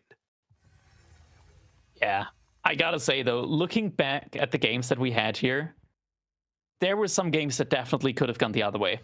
This one, not as much, but the other ones for sure. Yeah, this one just felt like a great timing coming in from Marine Lord and Beastie. I think like the last game will probably be the one that maybe haunts Dimmu and Killjadi the most. And then like game 2, for Killjadi, like not being able to catch that Beastie trade earlier, you know, if you have to keep in mind how important that is as well, right? I usually like to talk with drafts. When someone goes 2 up, it's a huge advantage, bigger than is usually apparent. Dynamics are a bit different with the draft system here compared to a 1v1 draft, but it still matters a lot. You can force some weird errors out of your opponents because, you know, instead of having a methodical draft for like a backup pick after a snipe, you might have a gamble situation where they absolutely need pick A and pick B and C as a bait, right? But because they got that reset, got that 1-1, they kept the pressure off them. They kept the noose from around their neck. Ah, man. An incredibly close series here game-wise. But there can be only 1. Well, 2 in this situation. And yeah, this early raid. I mean, it was just such a good timing by Beastie, right? I wonder if he had the undermesh quick enough. And this is one of the weaknesses of English with 2TC, right? When do you ever see them building a blacksmiths? Yeah, and the issue when you have the TC like on a map like this all the way in the back, like usually if you go to TC, you want to have the TC on the gold. You can garrison 8 villagers inside instead of just 5. You might have an additional outpost there, so you're able to garrison 13 then, and that's just really tough. Also, great denial here on the White Tower, and yeah, you could just really tell, like, not having the +1 pierce damage here from Killjadi meant that he, on the other hand, just barely did any damage. You can tell, like, these shotbow villagers, they're only doing 1 damage. Yeah, it's 5 damage versus 4 armor, so yeah, not a lot of damage going out. And as a result of that, man, I mean, the timing felt off for him, and you know, I don't know if they even knew it was 2TC behind on the other side. That's the other impressive part, is that Beastie got that much damage done while going 2TC himself, and then at this stage, Dimmu, I mean, 3 units, right? As you do, you know, Byzantines, they work very hard to earn those 3 units, Crackety. They've been under siege from the Ottoman Empire for almost 600 years now. Yeah, they're just frying up some food in the oil, so the mercenaries all come flocking towards them. Yes. Must smell delicious to bring them in for free. But you know what? This broadcast has been brought to you by free. You guys have been watching this for free. I want to see some more subs pumped in the chat because this is only the first weekend of the main event. We have still got 2 additional weekends after this before we have decided our champions of the Winter Team Championship number 2. And the best part is we're about to give you probably about a 5 or 6 minute break so you can enter your credit card details and subscribe to EGC. We'll see you in a few minutes. See you in a bit. Going for the dive. This is a beautiful choke point, absolutely marvelous of a choke point here. And this is just so difficult for Mokomi and Arakan to dive into. They at least sniped the Rams here, but I don't know if they want to stay and fight this one. Knights charge in, but they're being debuffed by the Camels. Crossbows will pick them apart. And sure enough, you might clean some of these, but I feel like the price to pay is just too much for Mokomi and Arakan. Yeah, there's just too much front line and way too many crossbows in the back line. They just clean this up. There's just not, they just didn't have the numbers for it, you know? Like, and it looks like Blid lost track of all of these Knights and love the way that Lash is using that scout to acquire targets. And this is the one raid they needed. Perfection from Lash. The first time he gets a raid going, it's a dozen villagers going down. Compensate for the loss of those dervishes. that was such a big job. I was saying, like, the longer you keep them alive, the more value you get, the better that wing is. But they have gotten a lot of value, regardless. It does feel bad, but they have gotten value. But man, that was a big, big pickup for Blid and Xlob right there.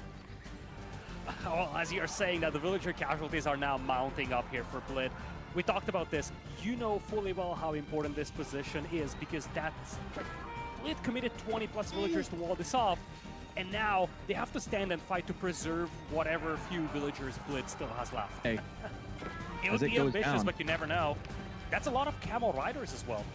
And one thing that I don't really see right now from Sanish and Senpai are spearmen. Camel riders are debuffing this cavalry, and the archers will get absolutely annihilated by all these javelin throwers. Now they could get pinned on the other side. Gulp's coming in here to heal up There's his the troops, Gulp. but even the Cataphract trample is not enough. A bit of a surround coming in from cavalry, but it feels like it's just not there. The numbers are just lacking over here right now for Senpai and Sanic. Yeah, this is a huge fight. And those jabs, as long as they stay alive in the middle, that is the DPS. And you can see the poison effect that they have on or go up in age. The more he delays that choice, the more those resources are just dead in the water. As we see raids in the back of this as well. And there's nothing that deals with the Foot Samurai right now. The Cataphracts are also trampling their way through this army here. Some archers on the back line as well. But really, it's the Foot Samurai that make this happen. A couple of Musafati are coming out here for KJJ, but is that going to be enough? Fortress of the Huntress coming in as we speak. Units from Senpai and Sanish looking to torch their way through the walls. They will do just that as the Onabugeisha also help out from the back line.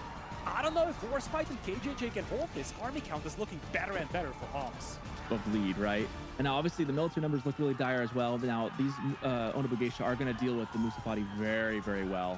Their attack speed is just way too good. Let's not forget, it's Castle Age troops against the Imperial, but they do have the Bannermen buffing them too. That's exactly what he's going for. Knights will try to charge the Horsemen. Nice microwave Beastie spreading off the cab. But the longbows are just being surrounded over here, and Beastie's looking to intercept all the reinforcements. Knights are looking to stand and fight, trying to body block the troops from hitting the longbows. Rams are being pulled away over here, but I wouldn't be surprised if Beastie actually decided to clean this up. As I'm saying this, though, the Horsemen are starting to fall from Beastie over here, and Knights are standing strong. Limitani, though, slowly grinding away at those. I feel like this is just not enough for Chuck Francis and Aliona. And Beastie is moving in with the flank once again. It's veteran longbows against feudal age ones. Limitani with the shield wall closing in on the Knights as well. And it's not even the whole army of Beastie over here, but it's still in itself enough to deal with most of this. Now the Camel Archers are coming in to debuff the Knights as well. And I feel like with this cleanup, the Chimps will secure game number one. It might just be too late now for Chuck Francis and Aliona. The timing is perfect here by Beastie and Marine Lord. The moment the upgrade comes in, 70 archers with veterancy come in now. Knights against Knights, Jugenu against the Archers. And I just feel like the ability to reinforce a lot quicker and the Castle Age upgrades are the things that decide this fight.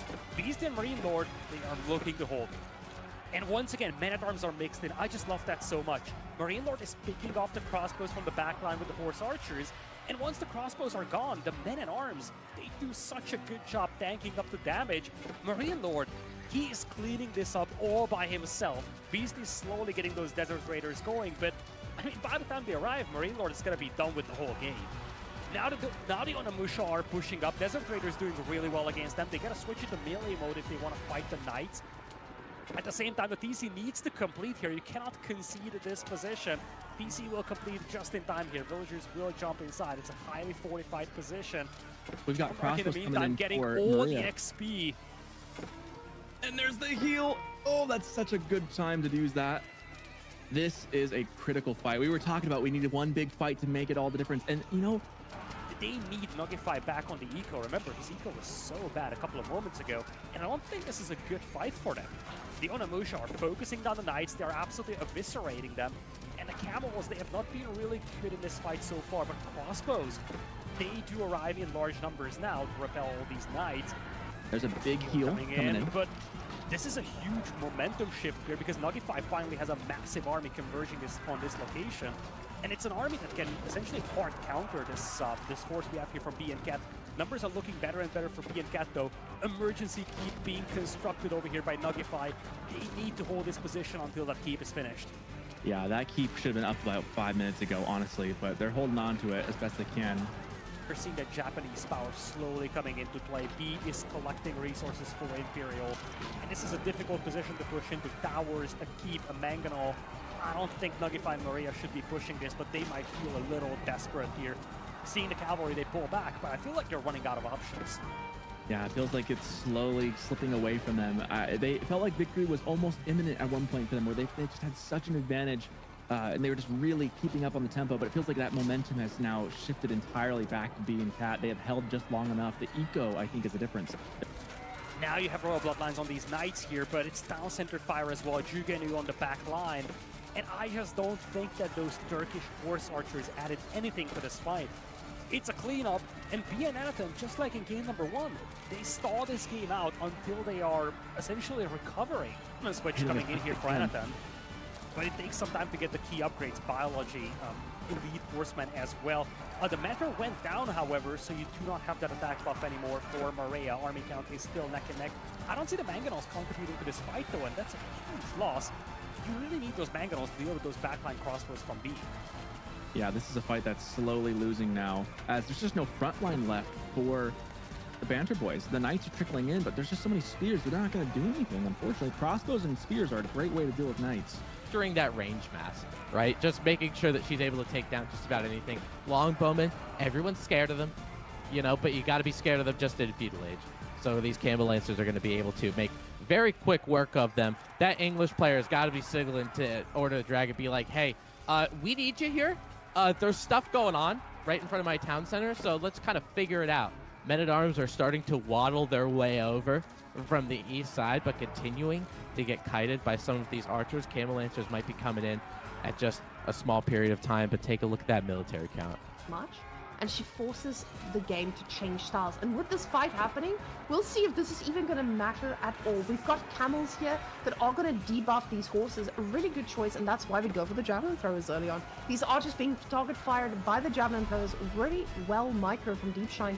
And the army difference is showing. But keep in mind, these are knights. They look great, but there's 52 archers, and that's even scarier for me. Royal Institute being plopped down right now, and that tells us they want to be aggressive. Yeah, they're going to try to do some of that water advantage that Gully Deckle has. You know, they're still feudal age units. They're still feudal longbowmen. You have the composite bows, the veteran archers out of the Abbasid dynasty, so you might be able to kite those longbowmen, end up taking them down. Horsemen from John Doe, along with some spearmen, trying to make a flank over there on the south side. Gully Deckle continuing to kite. And because those horsemen are still feudal age, those archers make short work of them. The front line for Symbios is gone before I can actually call them out. How all of this was happening, he was adding a second town center. There's a second town center by Deer Pack here. His villager count is now up to almost 100 because of those French TCs are just starting to pump, right? So he's going to be able to get that knight production. I don't know if Symbios, just because of how many villagers he has, is going to be able to... It's a Chinese-Spanish showdown. That's right. Series number 3 on your screens. If you didn't catch it, the Dimmu Kiljari versus Beastie Marine Lord showdown is complete. 3-1 in favor of the Chimps. And now we move in to see what way we're going to be leaning with this one. Because this is an interesting one to me, Crackety. You know, on one side, we have two of the most rapid iterators that exist in Age of Empires 4. They go through more scrims, more permutations of a new set of rules than I think any duo do, the Spaniards. But on the other side, China. I was about to say, are you sure about that? Because CSO and Louis, never forget, Louis, where did he come from before he started really popping off in the 1v1 scene? Team games. He was the #1 team game player on ladder, I think in like season 1, 2, 3, 4. Yeah. Like he's been on the top of the ladder for like the first 4 seasons. And yeah, this man breathes and lives team games. I'm looking at it right now. Okay, actually not that high up, but that's because like Elo in team games is kind of it's been a bit more chill as well. Especially towards the end of the season. I think there's a bit of a thing going on with the team game ladder as well. If you look at the team rank ladder, the #1 player, guess how much elo he has? Guess his rating. 1800? 4024. Oh yeah, I remember hearing about this. Yeah, and the #2 person on the team game ladder, 2,700, 1,300 difference there. There's a little bit of an odd thing when it comes to the scaling of how elo is calculated. But enough of that. We're going immediately into our game #1 between Kozuke Pazan and Team Elephant on Gorge. French Ruse double knight against Japan and Ottomans. for our Chinese team here. We're jumping right into it. And not just that, we jump into this series opening up between the Spanish Bros and the Chinese Powerhouse on the best map for team play. Gorge kicks off this series, and what a way to kick it off as well. You've got 2 raiding cavalry-focused civs for the Spaniards, suitable to their style. On the other side, honestly, this looks just so weirdly off meta. Japanese and Ottomans teaming up for CSO and Louis. Definitely an interesting one, not something that you usually see. Ottomans, they do kind of fill in that role nicely of a civilization that can play feudal age, while CSO with the Japanese can rush it up to castle age. He's got a really good spawn for it as well. Being all the way in the back here, I can already see the Curacao house coming up in a beautiful location there. And now we also get that very early military school coming in for Louis.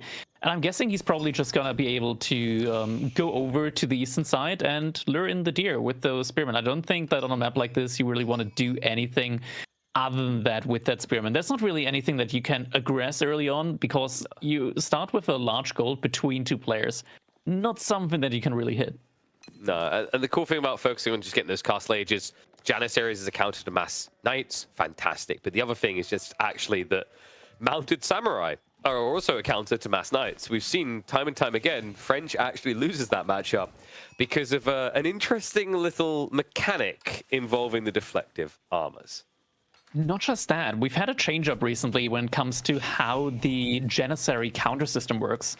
Right now, only archers do bonus damage to Janissaries, which means cavalry archers don't counter Janissaries anymore. They're going to take the bonus damage from the Janissaries, but they're not doing additional damage to the Janissaries, which is especially valuable since Cav archers, they got a big main stat when it comes to attack, like 12 base damage, but they don't get any bonus damage.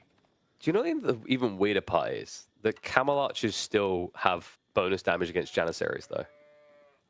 Yeah, it's weird. I don't ask me why. It makes no sense to me at all that especially that unit gets it. I have no clue why.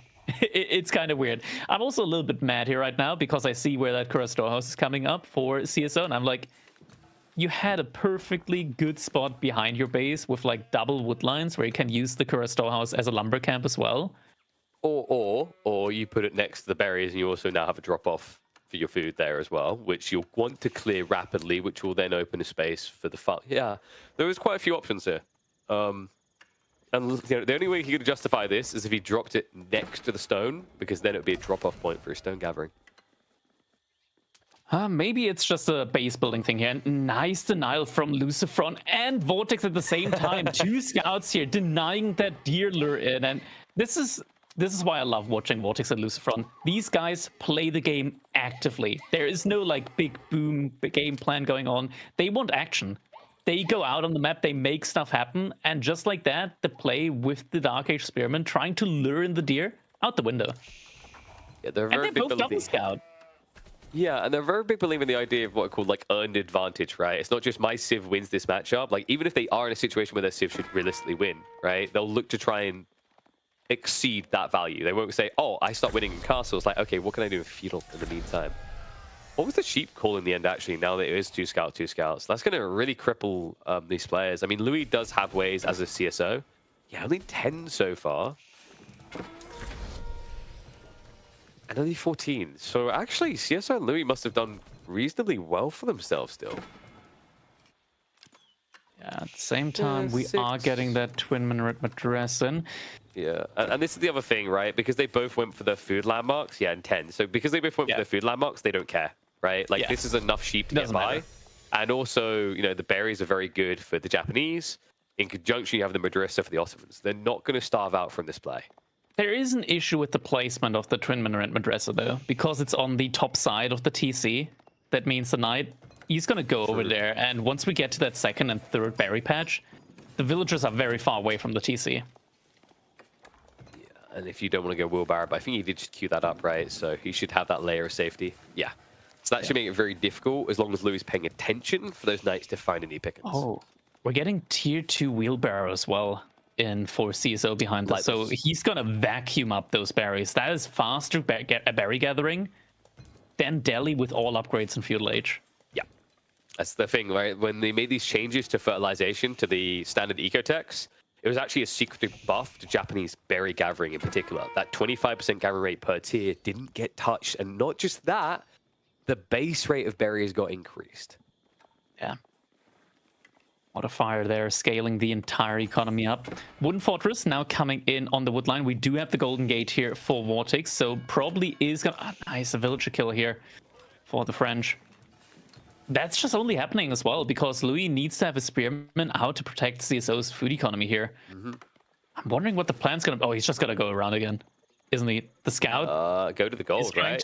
Go to the gold. He's glad he got that tier 2 wheelbarrow. Look how quickly they scatter. I love that he's just looming there as well. Yeah, that was really smart. He's just trying to fish like, okay, so is there more spearmen coming? Do I need to be worried? Because the reality is if Luciferon draws enough attention there, look at the count. He has 4 knights already in tow. Behind this, Vortex is pro scouting on all the deer. So yoinking him all the way back home to have to work with. He's also going for a fast cast himself. Things are looking pretty tricky here because it looks like CSO is going to have to carry hard for them. Against just French Knights, I can see it. Against French Knights and Horse Archers, though?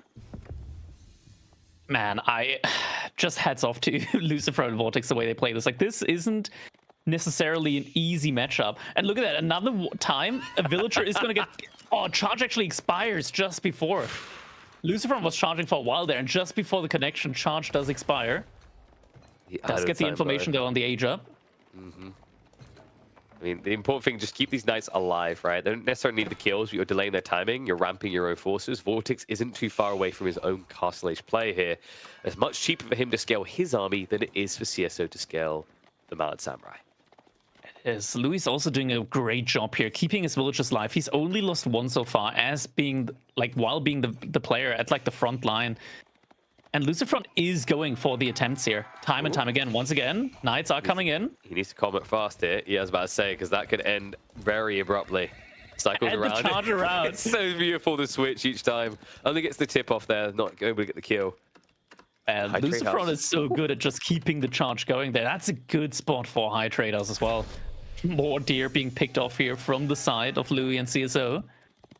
That's going to be a ton of food safely under the TC from Vortex and Lucifer. I'm guessing he probably like wants to drop off a couple of the deer at his brother's TC off as well.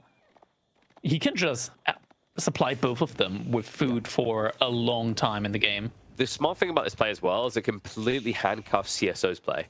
Bad Samurai are worthless if there's nothing out on the map, right? Like if you're playing against a standard French build, they'd be pocket deering all over the place. Great for you. But when things condense like this, makes it very easy for them to defend. Means they can focus more on attacking you. Yeah. Imperial Armory coming in. Knights once again actively being used here. Louis has to pull Spearman.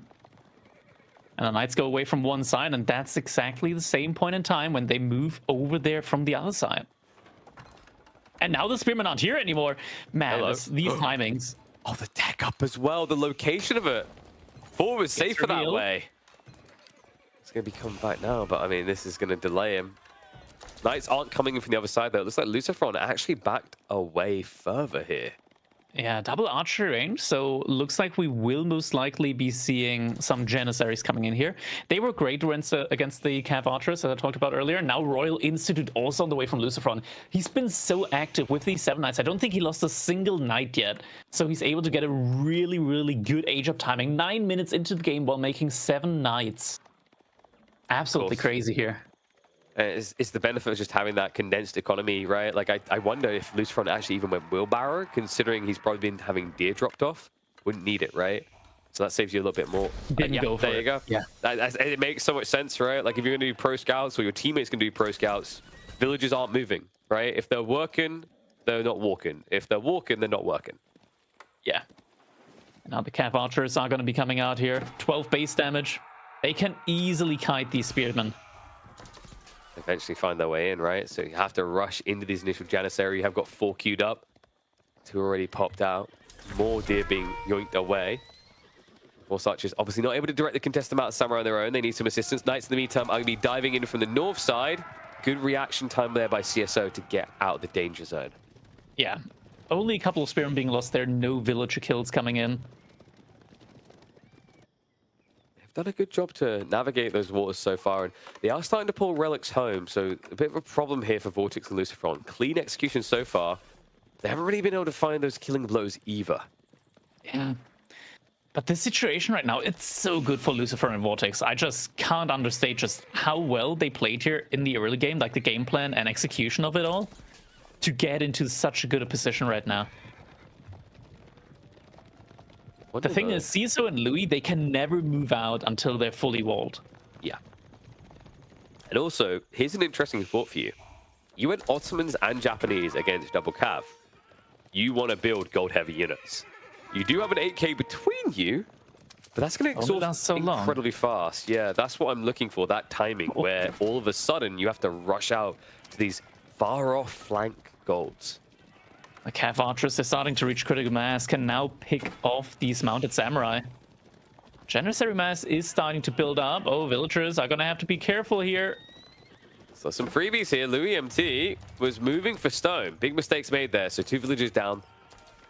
Also dive towards that tree line. We'll have to pull away for that at least. Janissaries are marching over, but the horse archers could actually pick them. They have a lot more attack speed, but they need to fight. I mean, they're going for the knights now. A lot of them being brought low. Horse archers actually catching them, trickling here. Perfect situation for Vortex. Yeah, that hurts a lot, losing them like that.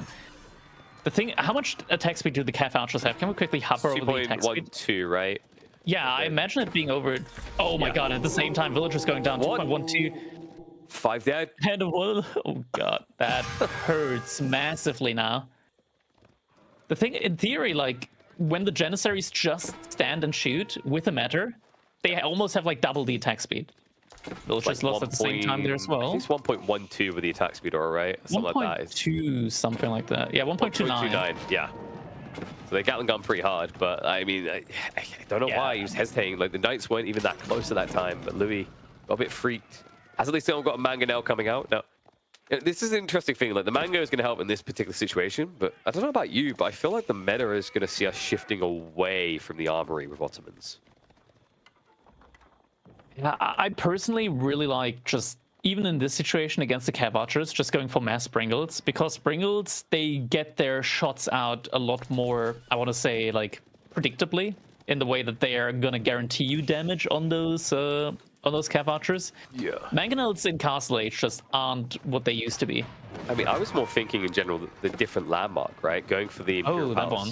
Yeah, because it's double XP generation, which is huge in this situation, right? It can get you into those additional military schools. Admittedly, can't get them here. It can get you additional sources to work with, transitions, maybe even a Great Bombard if you're going wild.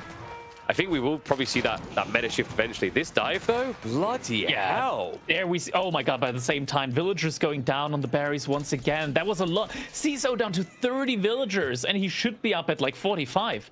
Lucifron admittedly also lost like 8 villagers here this game. But the losses have been way harder on the other side. No, he gets converted. Not account for One that hit chunky away. elf. So another relic on the way home, and now a bodyguard for that area. Lucifron has also shuffled out dangerously to the flank. He's on the ball in the southern corner, and that's important. That Wololo interception not only protects him and keeps the relic in his purview, I guarantee if it wasn't for that kill, that Mountain Samurai would have been checking those foods next. So a double win there for Lucifron. Yeah. There we go, Janissaries. That's a lot of Janissaries. I think that they kind of jumping the gun. This makes sense if there's a raid coming in, and that's what Lucifron's doing. He's going on the farms again. He is always keeping them on their toes here.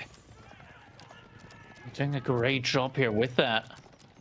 And the Knights, they got so much health now. Royal Bloodlines, I assume, is in at this point in time. Chunky It boys. is 310 HP. They can stay here pretty much indefinitely. Inch villagers gets more. CSO back down to 30 villagers about, what, almost 2 minutes after we last talked about it. Janissaries are building up here, and this is just a fight that you can never take. Like, the attack speed on the Janissaries, they absolutely decimate the cavalry archers now.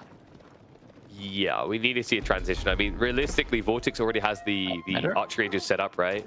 Like, you could just pivot into archers to solve this issue. The Mountain Samurai count shouldn't be that scary. Then again, looking at it, because of those bad fights we just saw taken, Lucifron's now behind when it comes to the knight count. 16 to 12. It is building, but these Knights, they still have that Royal Bloodlines, and Lucifron is just vicious when it comes to these raids. That's what I talked about. Like, you need full walls, else you just cannot move out of your base. It's so depressing to a certain degree, just that helplessness that you're feeling in this situation right now, not being able to really move out. A couple of Knights getting caught off guard there. You know, like what's that song? Is it 3 is a magic number? I forget. Like it's for CSO, it should be singing 30 is a magic number for the next 2 hours. Oh, look at this! This is a really all-in type play now. Are we getting a forward keep? That's not a French keep. That's a Louis MT Ottoman keep. They need to deny it, but the Janissary is what they want. Has to dive in here.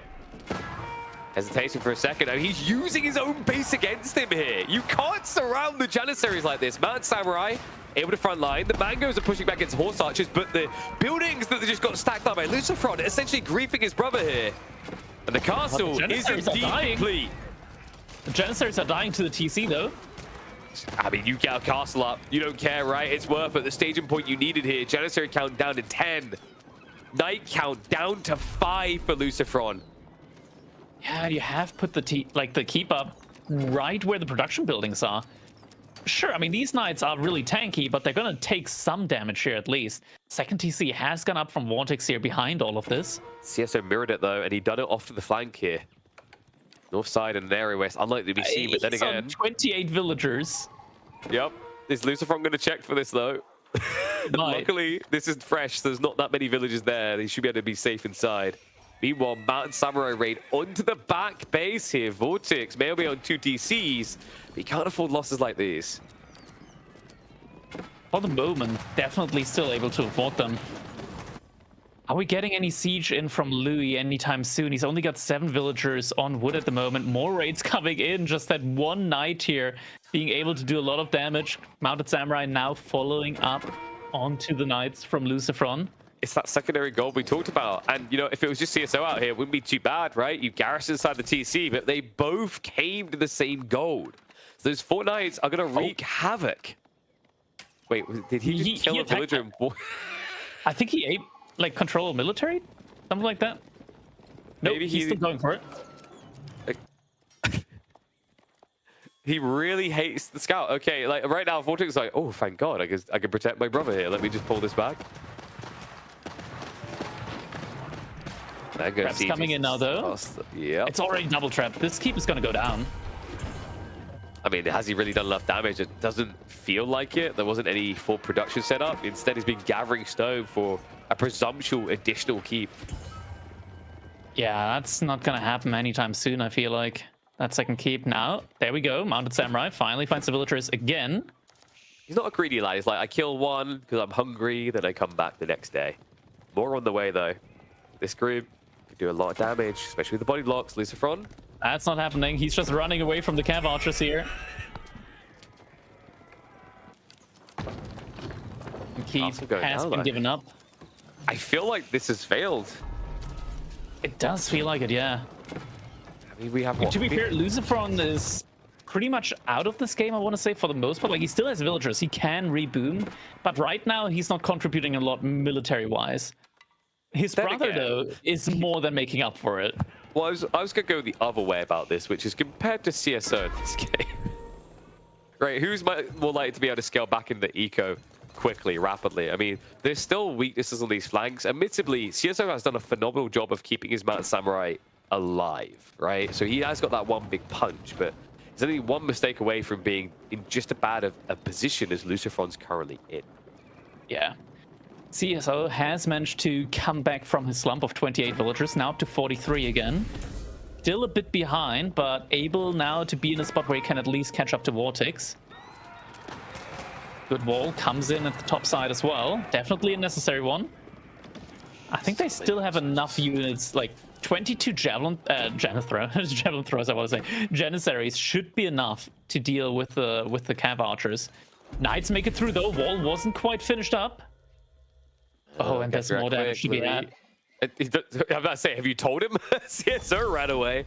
Louis a little bit more delayed, and ironically, a return keep. You're not the only one that can pull this off. Did you leave something in my base? Here, I'm just going to drop it off. There's already a trap. There's already a trap here, and this is a fight that they can take. I mean, you could snipe that trap, though, with the 3 you've got. Need to here. Where are the Streltsy going? Where are the Janissaries? Where are the Janissaries going? Keep going up. Trebuchet firing not onto the keep. It's trying now. It is reloading. Mango shots. Not able to fully clip into Jannies. The Trebs... he should be sniping out Louis to protect his keeper. Instead, he goes straight for the TC. Mango shots now coming in. The Janissaries a bit slow to react there. The Mountain Samurai are going to be giving some freebies, but the Trebuchet is just standing their ground, though. Horse Archer's not able to front line for them here. The Mangoes, feels like they weren't able to do enough of a wall. Now the return fire comes in. A Mango hit under the keep true, and they don't finish it. Vortex at 85% stops building. My god, and there's still 13 Janissaries alive, and the mass of Cav Archers, it was up to like 70 and now down to 45. Second TC now coming up from Louis as well, and they're back in this game. This looks like a game that was over. And a third TC from CSO. Like, far from over, we're now going into a full eco reboom as Lucifron joins the TC party. Okay, now we really gotta check. What's the relic situation like? We know Vortex gathered up a ton. There's got 3 relics, right? 4 relics. So I'm guessing 3 relics maybe for CSO with Japan. That would make sense. He did return some early. North of here. Backside? There we go. Yeah, 3 relics there. Okay, so it's somewhat even in that regard. This has been very annoying. These Knights, the wall isn't fully finished off there. So whether it ever is going to get finished at this rate. You just keep rippling Knights. Still no answer. And Cav also. Oh my god, they're everywhere. They could find two big pockets here. One on the gold and one on the berries.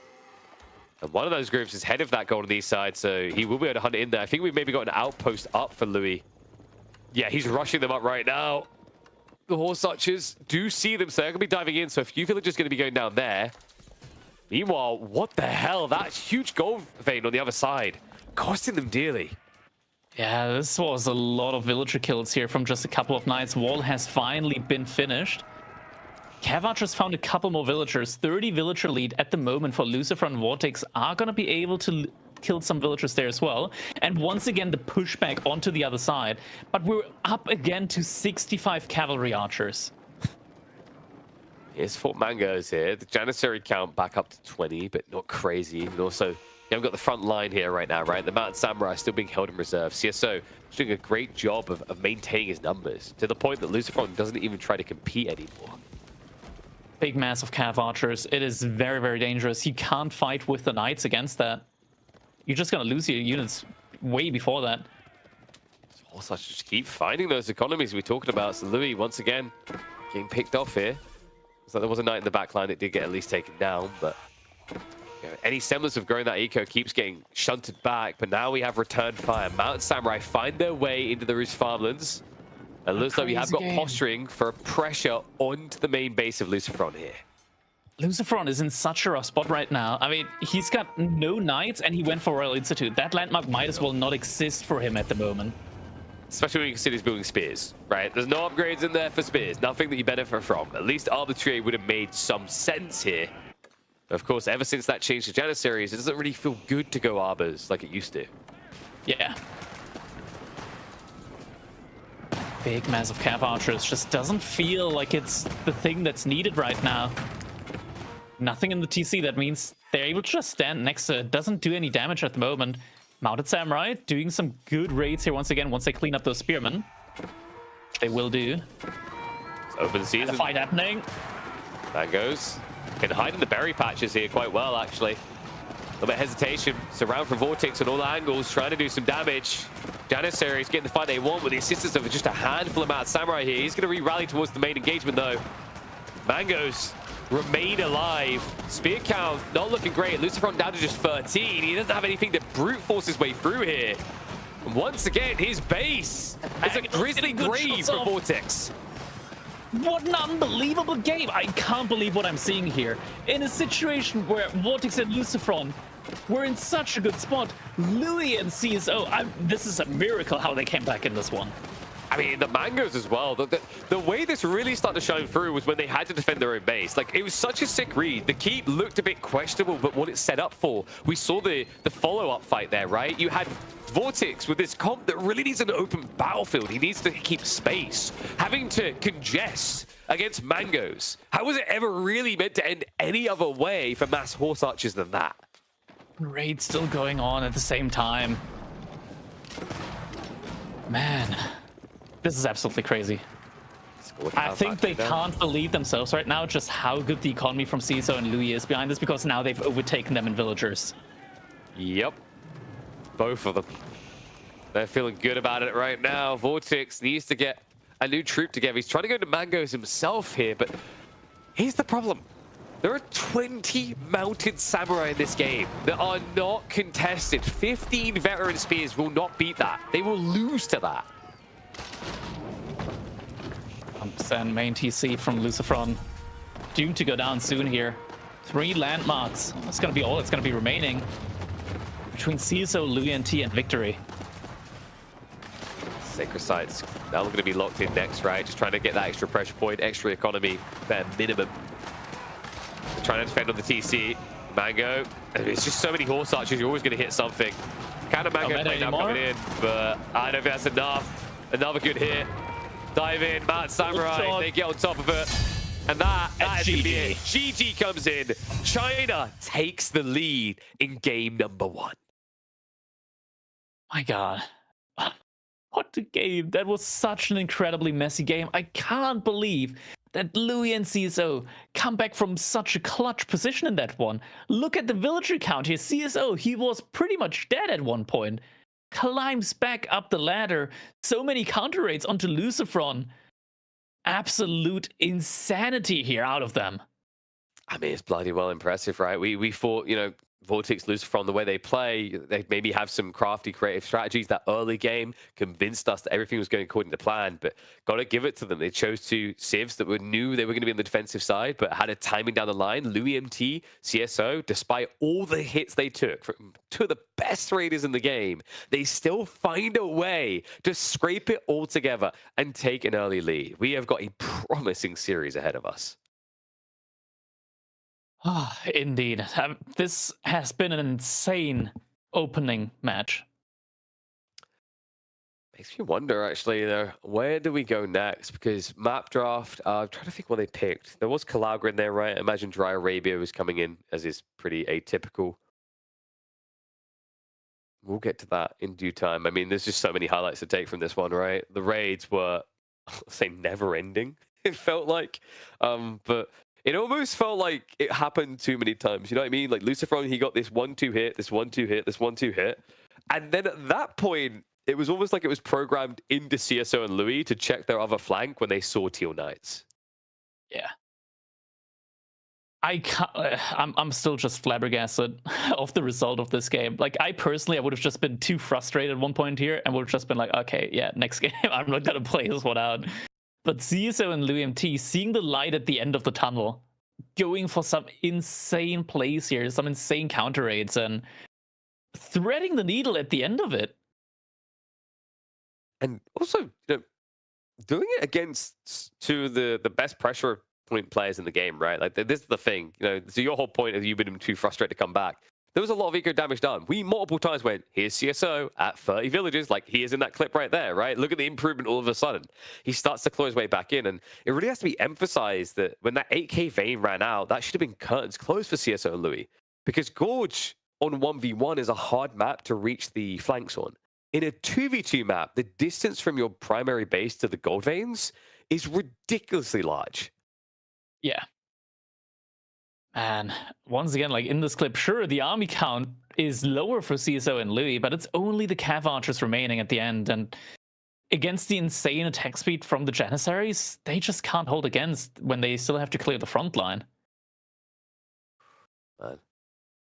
I think the moment I saw Lucifron just queuing up spears, I mean, there was a moment when they went for that keep drop where I was like, oh, maybe this kind of feels justified, but there was never this Zerg, right? Like, imagine a game where Lucifron has like 40 spears. You can kind of start to believe there's a semblance of hope in the strategy, but I don't think I ever saw him above 25. That's not going to be good enough, because the thing that CSO done so well, despite the fact he got crippled as well in this game, he never threw away those mounted samurai unnecessarily. And I think that's where this went wrong. Lucifron and Vortex did not show enough respect to that bulk of Janissaries in the mid game. I think another issue potentially was it looked like Lucifron just didn't have enough food access, and I think maybe his brother got a little bit too greedy with the Pro Scout and kept maybe a couple too many for himself and not for his bro. I could see that, right? Like horse archers should be less straining on your food by a little bit at least than the knights. But at the end of the day, I mean, there comes a point where you're going to have to start moving out as well. Berries, deer, dries up, right? So you have to then go to the boar. Boar can't be pulled home. Either that, you do a farm transition. Don't really want to be doing that, especially as the fourth player. So yeah, we saw it even when he tried to go boar on the south side. It could have went a lot more south than that if that one knight had actually seen him there. But you know what? I don't think we have to worry about pro scouts on the next map. Scandinavia for map number 2. Yeah, we're going to be seeing Mongols and Japan out of Vortex and Lucifron against Abbasid and Ayubids from LuiMT and CSO. Louis and CSO, they've been like the first players, I want to say, that really have become like the Ayubid Desert Raider like entrepreneurs, pretty much. Like they really invested into that unit. Yep, and the meta has looked good for it, especially in 3v3s and beyond. I mean, in particular, those Desert Raiders, I don't need to tell you, they feel over-tuned for the hyper late game. I'll have to see if we get that deep, though. I think we'll be opening with a little bit of water aggro here as we hop into Scandinavia. Game number 2 now. Is this going to be the equalizer between them? Lucifron and Vortex, they're famous for their performance on these hybrid maps.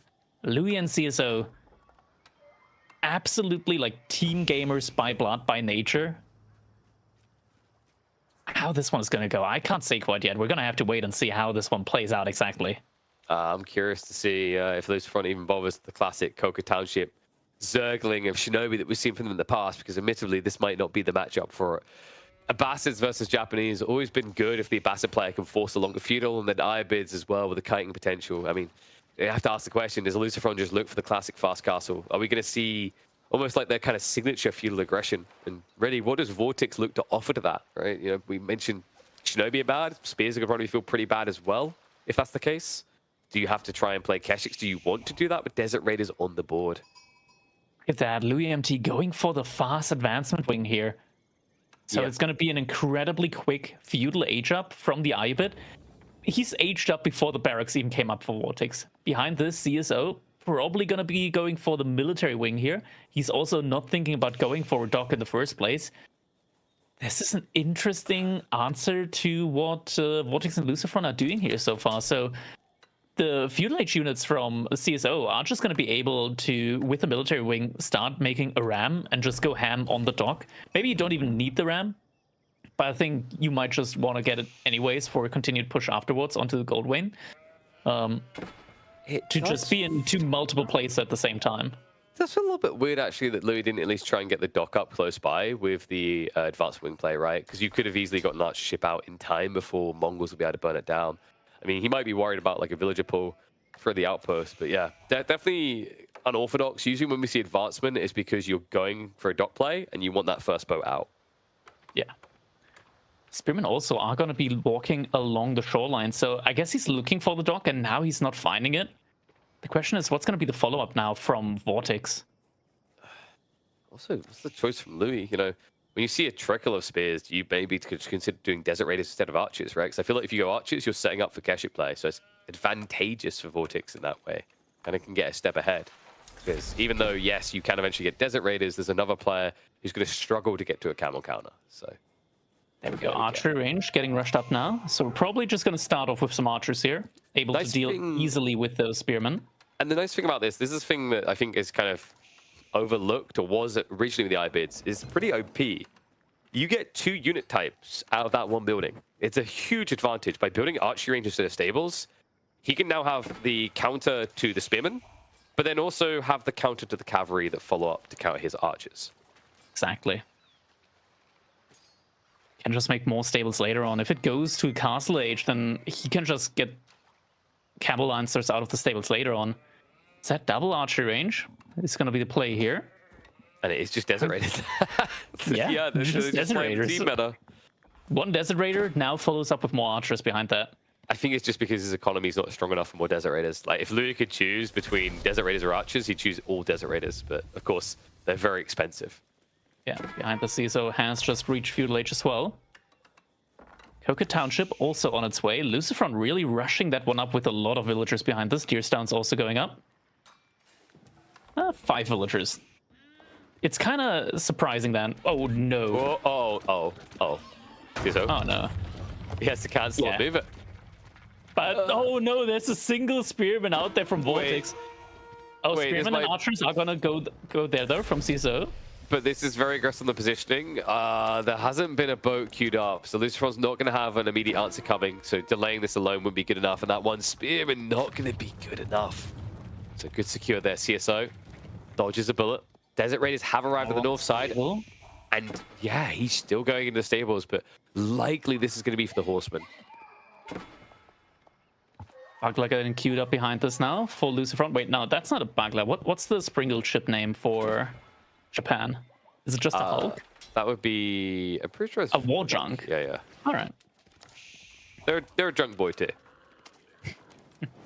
So like we pretty much just decided that all the boats for the Asian countries are called junks for some reason. But they do get a galley. And then let's not forget the most threatening named boat in the game. Shinobi coming in clutch there. Ram coming out at the same time though. And there's also a unit behind this, a scout I assume from CSO, scouting the rest of Shoreline, making sure there's not an additional dock going up behind this. I like how you didn't even Another dock going up for CSO as well. At the bottom side. This one. Oh, seems Shinobi's doable. going there, though. Wait. Shinobi have good vision as well, so likely he's going to see this. Yeah. Wait, Oh, he's going for the no, golden he turns set, into the- but he sees it. He sees it, but doesn't go for it. Is it too late Now he's though? going- I think it's too yeah, late. now it's late. Now it's Yeah, late. so it's going to go up. By the way, I love how early you wouldn't even process the best ship in the game, the Atakabune. I wonder It's if they're ever going to truly make that a good. great ship. Like, Yeah, no. how do we have the polar opposites of Baltrons being too powerful on water and Atakabune Oh, even the existing? Horseman timing here as well. You Oh, this is running great. away? CSO and Louis, they're just Wait. playing this to perfection, aren't they, right now? Yeah, Like, because Lucifron didn't like pump more Shinobi, right? He got a little bit greedy on his transition timing here. what are the A little bit villagers? surprised. For villagers? Oh, no. That's recipe for death. Horseman's going It to ride by the is. back. Shivs are out to try and deal with the Horseman quickly, but the Spearmen also pile on because, of course, that's the DPS. You want to get rid of that first. They're doing absolutely no damage here. Horseman just rides on past, so finally able to clear that one up, but reinforcements have arrived. Louis able to immediately pivot with the faster moving Desert Raiders. Man, this is brutal right now. I mean, we In fought last game, like, Vortex and Lucifer were in the driver's seat. This time, Yeah. CSO and Louis, they flipped the script around. We also thought that this would be a fast series. Not necessarily because we thought it would be one-sided, just because of the speed of the games, right?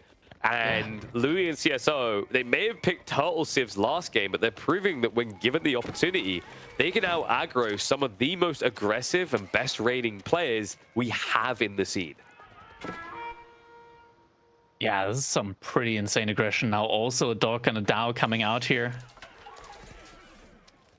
Ram, is it gonna get denied? I mean, Doc's burning. There's still the scout there. Villagers, are they gonna be in time? Scout's gonna get... Final- no, that's final hole. Spearman. He gets it. Spearman gets it! Alright, gets put up. 150 wood, suck on that, shoves him away. Elsewhere, though, we have free reign on the north side. Louis has secured that area, and there's pressure coming in on the south from CSO. So there is a risky situation for Lucifer and Vortex where all water belongs to the Chinese. Definitely not a situation that you want to be in. Doc, at least, will get rushed up in time by those two villagers. Explosive ship now coming up behind us as well. Oh, gets a snipe. villager snipe. Good read there by CSO, just catching that timing. Could be going for the fishing boats realistically, but he realizes they could just be shuffled into the docks, right? So he doesn't care. And there's more military units being produced. I mean, this Desert Raider count is getting scary now. We're up there. Yeah. In theory, if you zerg enough Yumi here, great, right? Like, but that's your only real counter to mass Desert Raiders right now. I mean, Spear's obviously going to get kited out. Horseman, I'm going to dive in, so that's going to be another villager pick. The Yumi archers, they're kind of in no man's land at the moment. They are coming back, though. Oh, this would still be a fight that you potentially could take. Pick up a couple of Yumi archers. At the same time, getting harassed in your own base. Not ideal. The Raiders will get another snipe, another villager kill, so damage should be adding up. Funnily enough, it's not, but that's mainly because I believe Lucifron's pumping more of his fishing boats to kind of offset the hits they're taking here. Yeah, and Desert Raiders doing a great job here. Just started stepping forward, picking off the spears. See, this is the thing. These guys in range form look really pathetic in small quantities. However, when you get the opportunity to scale them like this, and by the way, you can, because as I said, the counter to this is actually Yuumi. However, you have a teammate that can build other things, right? The Horseman Desert Raider combo, you're starting to see why this is such a powerful pick, especially in the meta where usually there's at least one enemy that's going to be trying to go cavalry. So you also get that debuff, which we're seeing coming on the Keshiks now. Oh, might get a catch there, gets another Horseman in. I mean, it feels a bit underwhelming from Maneuver Speed Arrow, doesn't it, right? You do at least shove them away, so good start there. The problem, though, is Louis is now fishing, so this Desert Raider bloat is going to continue to boom even quicker. Yeah. This is just going to get worse and worse, especially like... Okay, no. It's There are no trade ships yet. Okay, like in theory, people wouldn't want to go trade here just because it's so easy to deny trade, but we've seen it in one of our previous sets. Vortex tried to sneak for Villager for the dock. He got found. Oh. Yep, that was big, actually. He was wrapping around the trees for a double dock drop. Louis was already a step ahead, though, so Vortex being denied water, he now realizes how dire this is getting. Yeah, speaking of water, CSO, he's prepping for a push on water. Like, he's getting more and more ships out. Lucifron doesn't quite have enough, and now also the burn on the dock here, potentially again. He needs the demo ship pumped. He's pumping the wrong thing. He's got a Spiril ship coming out, so that dock should be going down. Interception, some reinforcements at least, and there is hesitation there. Louis is like, at the same has he got a demo? Push in from CSO on water. Demo?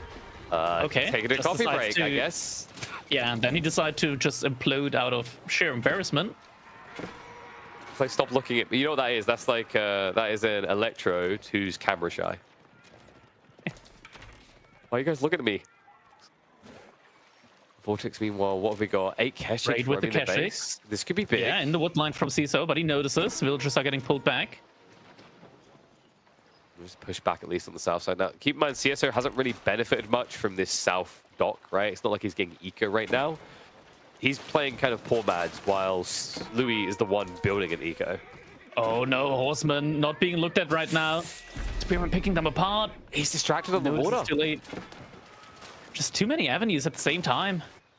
I mean, this is the thing that Vortex and Lucifron are renowned for, right? They were two of the scariest players historically on Holy Island for this exact reason, when they're able to pressure both locations, yeah. So, you know, we've praised Louis and CSO so far because they have been the aggro party. They've been in the position to set the script. Now we're starting to see it flip. Louis about to age up, though. CSO and Vortex and Lucifron not really close to being able to age up anytime soon. It's going to be a growth wing. I kind of would have liked to see an reinforcement wing here, just to scale even more into these Desert Raiders. It's already an obscene amount, but imagine you also getting like 3 for free every 2 minutes. Well, yeah, so they're 180 each, right? So by doing that, you're making like 540 resources every 2 minutes, right? But the alternative is with 7 villages gathering at 40, that ends up being 280 resources a minute rather. So it's kind of comparable, but then you have to equate at this stage in the game, you've got the Golden Age, you've got the quicker eco gathering. So technically, you do get more resources out of the 7 villages. That's true, that's true. But you can lose 7 villagers. It's hard to lose the House of Wisdom. Yeah, and it's the ramp timing. Like, how long does free Desert Raiders take to make? Even if you have free stables, that's going to take you 35 seconds. So you do get that immediate, like, wallop is another piece of the value. But I wouldn't be surprised, like, knowing Louis, knowing CSO, if you look at his landmark choices now, that leaves the coveted choice for Imperial Age, which is going to be to go into the Desert Raiders when it is most valuable. I think it's like 1260 resources every 2 minutes at that stage. It's high. Archers. This is a tough fight to take, especially when you're going up as Louis. Like, you don't want to take this fight right now. You ideally just want to wait, get your upgrades in, and then you want to take fights. Tech up complete. No, that's the Khan line of me. Tech up should be like, what, 20 seconds away? We must be maybe close. a little bit longer. No, we are. Oh, there we go. 15 seconds and 10 then seconds. They're walking away at the wrong time here. I mean, the problem is you have range units, you just don't have strong range units from one of those players, right? Yuumi aren't really known for being most fearful at this stage. It's about to get a lot worse. They should have been in a position to push in now with that age up coming in, but instead they just got pushed back. Lucifron at least is going to be able to completely secure water on his side. He is getting in some more demo ships now, so probably will be looking for a push there. Economic Wing now also coming in for CSO behind this. Cash rate though could be big. No, CSO, good awareness there. Yeah, and he takes the right route. He loops around the archer range so the Keshiks can't charge straight into him. We'll be able to garrison safely, and great micro there. Shuffles the others out the north side to gather safely away from that. Yeah, very well played. Now, Louis pushing in maybe a little bit too early here, considering he doesn't have veterancy yet. Needs to be careful, needs to be wary of the spearman. You don't do bonus damage to him. You're not a camel archer. Well, you are, but...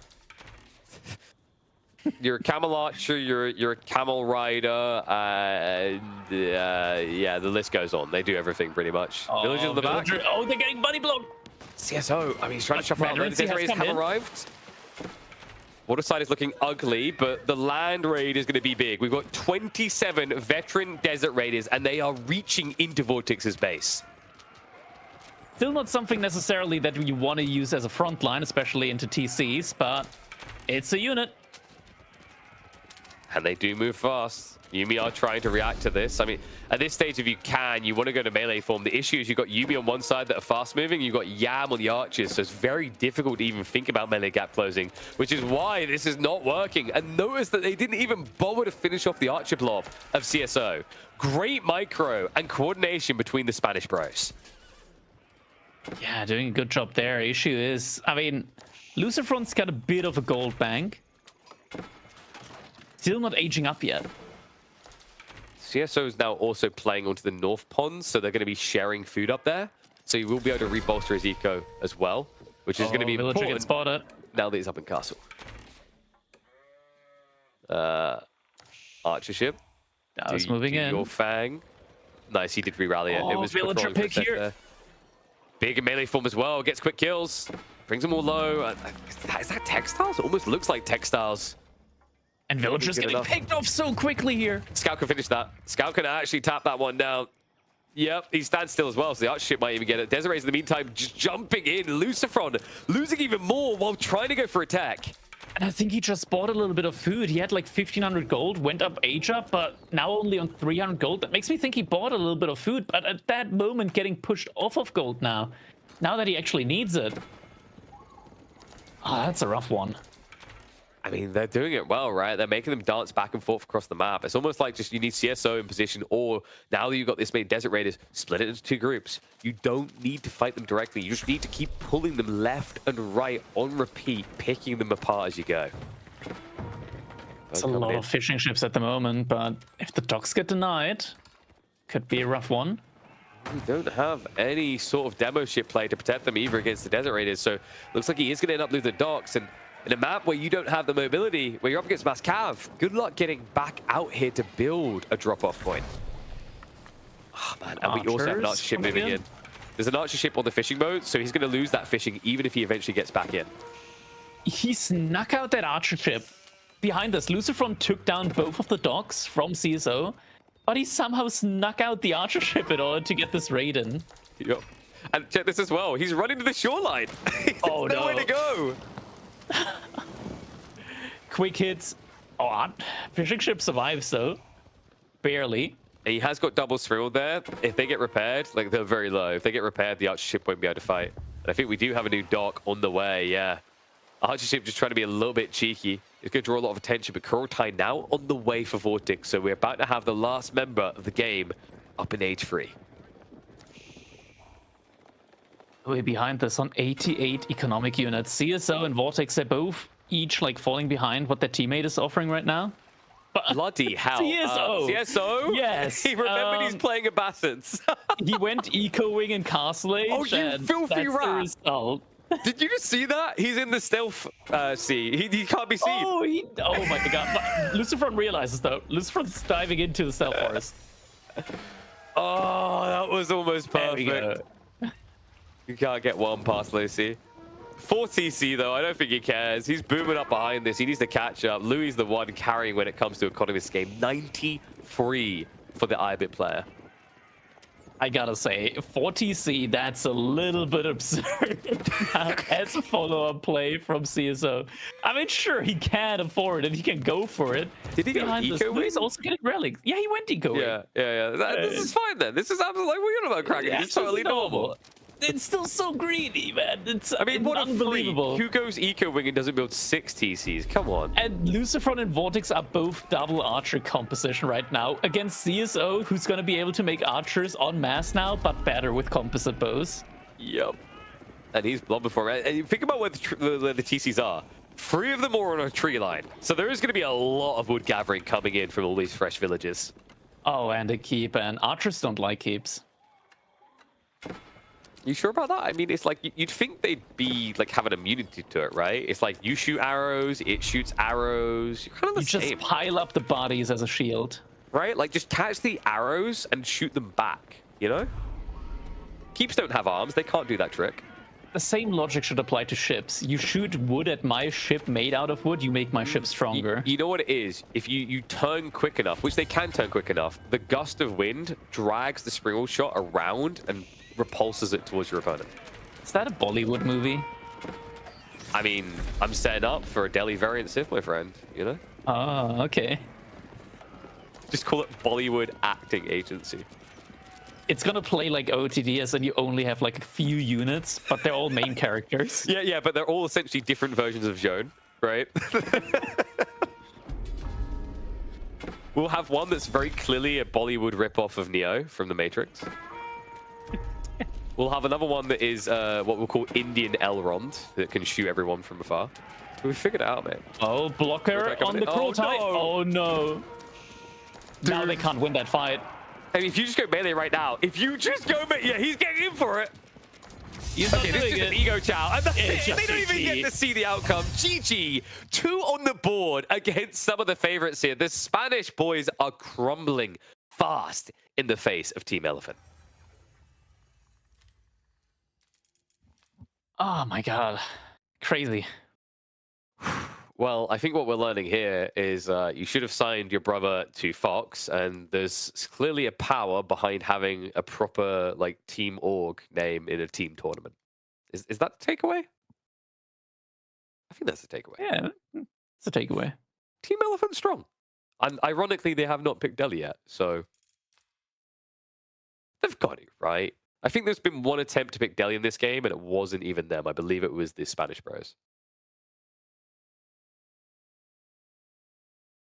This military count graph there, like, it's crazy to think that, like, count-wise, Louis was very high up there, and it's all Desert Raiders. I'm telling you, this strategy is a plague on team games. I've been saying, like, in the 3v3 tournament, I was saying, you know, every team, like, if you can get IBIDs, it's a huge edge. Because the other thing as well is, like, most of the meta right now is to play a heavy cav civ, right? So if you play Desert Raider, you actually counter the heavy cav civ, right? They can beat them. You can zerg them. So really sick reads in this game. Of course, this wasn't your atypical heavy cav. It was at least Vortex potentially doing it. And down the line, you can with Mounted Samurai. It's another situation where Desert Raiders do hold their own fairly well. That 5 melee armor and that double damage up to 26 with a sword, right? Definite threat. So great read, actually, from a draft perspective. Like, the way they used Abbasids here, I don't think this works on a land map per se, but the water flex is what justified it in this game. Yeah, just looking at these replays, man, and so much activity on this map in these games. Like, these have been some of the most active sets, I think, that we've seen in this entire tournament here, coming out from these two teams in just 2 games. Yeah. I mean, this is what it's meant to be about. I think this is a lesson that's going to be learned very quickly. This was a lesson that was actually learned in the team tournament that happened about a month ago.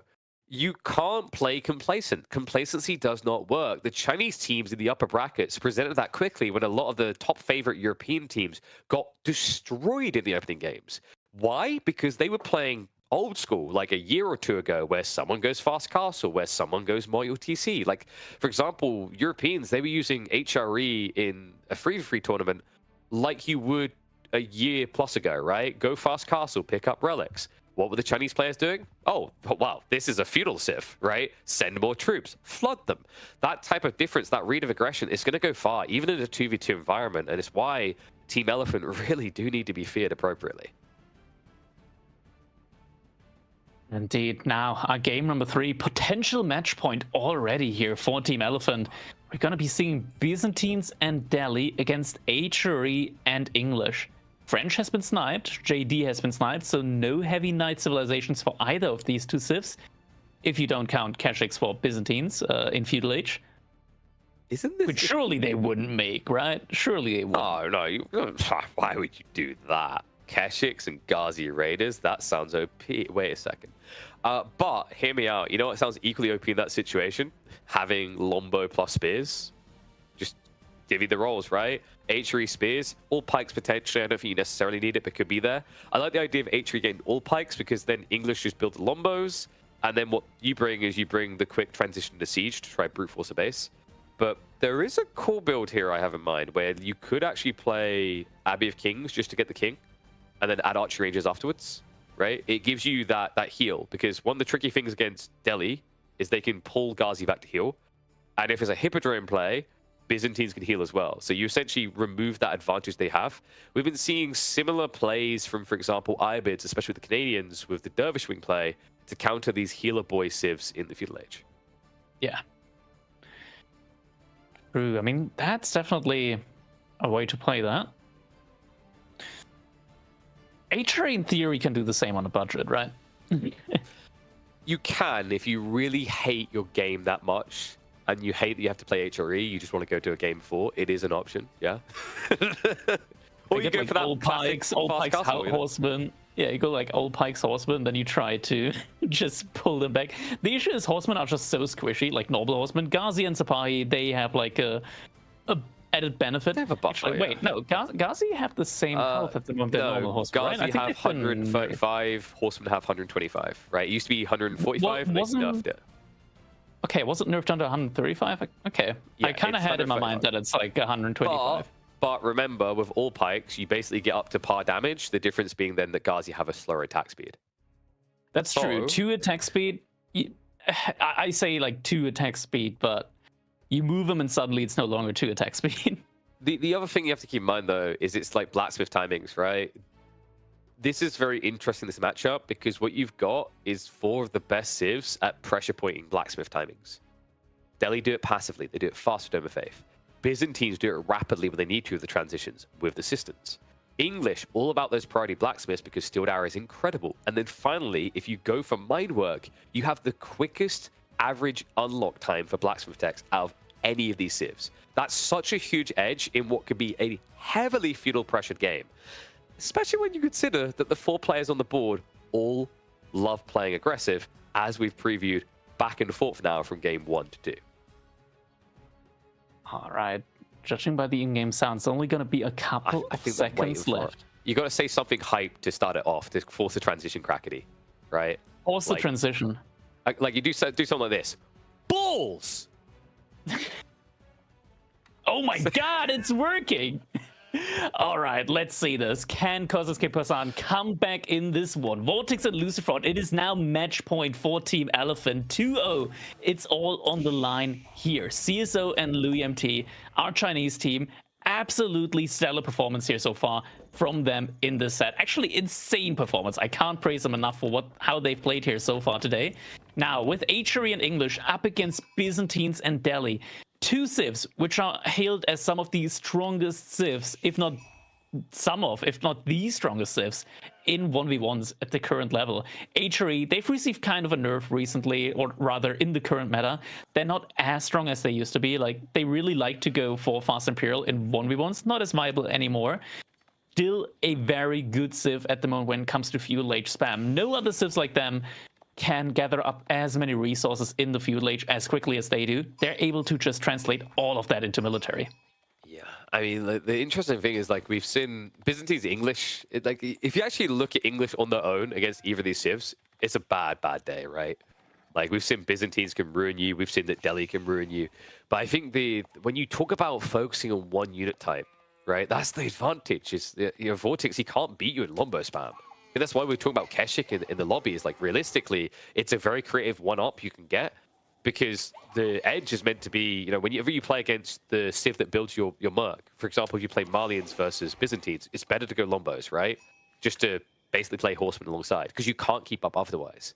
But in this situation, where we're talking about 2v2s, we're often talking about people building one unit.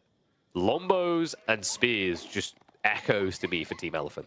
It's a very hard comp for Vortex and Lucifron to mirror or beat, especially if this is going to be the new meta of Delhi, where they don't go Tower of Victory. Now, we're going to have to wait and see how exactly the landmark choice is going to go for these players. We are going to see the Grand Winery from Vortex, no big surprise here. We've recently, especially in team games, seen the Hippodrome come out a couple more times than usual. I think I've seen it a lot from Puppypaw recently as well, going for Hippodrome instead of Grand Winery in these team games. Grand Winery definitely still bringing a lot of value to the table. Pretty much you get a mill for free. At the same time, you get a monastery for free. At the same time, you also pretty much like double the amount of olive oil that you get out of your first berry pack. And you also increase tremendously the amount of like olive oil you get from around, I want to say like 20 olive groves around the landmark. And at the same time, anything else while we're at it? Oh yeah, you do get paid stone for building that as well. Let's not forget that. Yeah. So like, I mean, that's not a landmark specific thing. Oh, that's true. Yeah, but the layering to the cake is the point that Kraken is getting to. There's just so many things. He's over his HRE OP runs. He's full on the Byzantine train these days. Wondering, there we go. I may have hit it on the head here. Minework Palace coming. Now, this could still just be for the Horsemen. Spearman is also realistically an option. When you see Vortex and Lucifron on these civs, you're expecting there is going to be a cavalry comp. You can either ego challenge with the All Pikes with Horsemen, or you can just look to give an even more efficient bulk, which is, of course, going Spearman, which is going to be much cheaper. Seeing as we are getting the Council, I don't think we're going to see like a double Archer play here. This should be Horseman and Spearman. But like the thing is how he wants to open, right? Scouting is very important at this point, because you, especially Vortex. Vortex is more important because Lucifron should just be doing Ghazi. It's always Ghazi, right? Yeah. Vortex, you need to know if it's going to be racks or stables, because that also tells you what the mercenary choice is going to be. Yeah, I mean, Age-Up has come in now for Lucifron, immediately queues up another Scholar. These Scholars are so cheap out of that landmark. Dome of Faith, just 65 gold, 30 seconds, you get an additional Scholar. It's the reason why currently we see Delhi leaving Feudal Age, going up to Castle Age with like 15 Scholars out already. It's so dumb. It's kind of crazy when Delhi reaches Castle Age and researches upgrades that usually take 1.5 minutes within 30 seconds or less.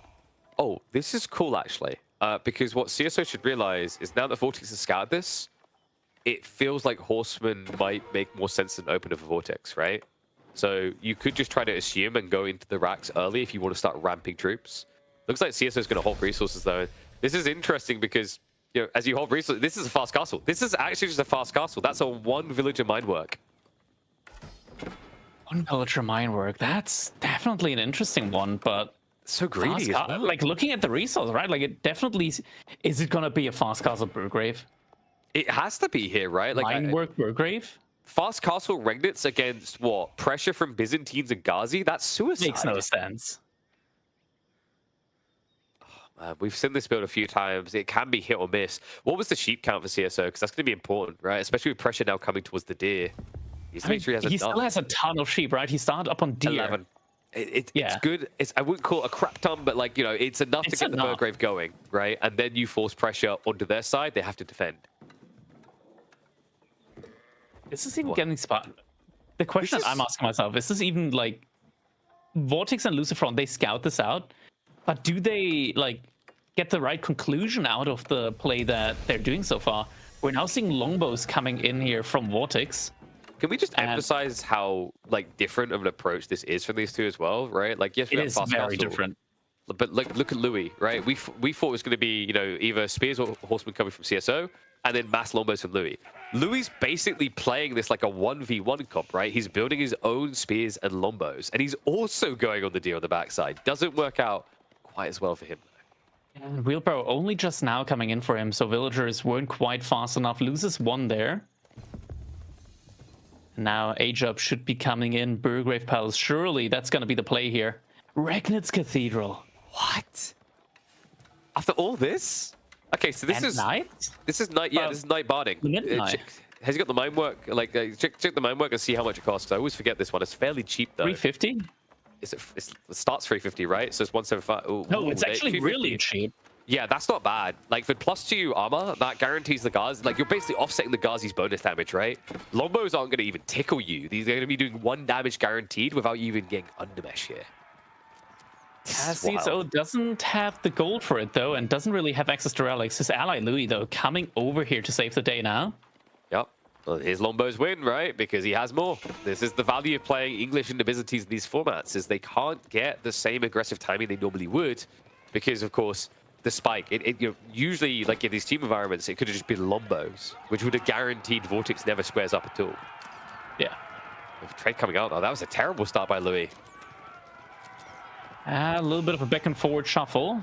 Does look good for Vortex and Lucifron here at the beginning.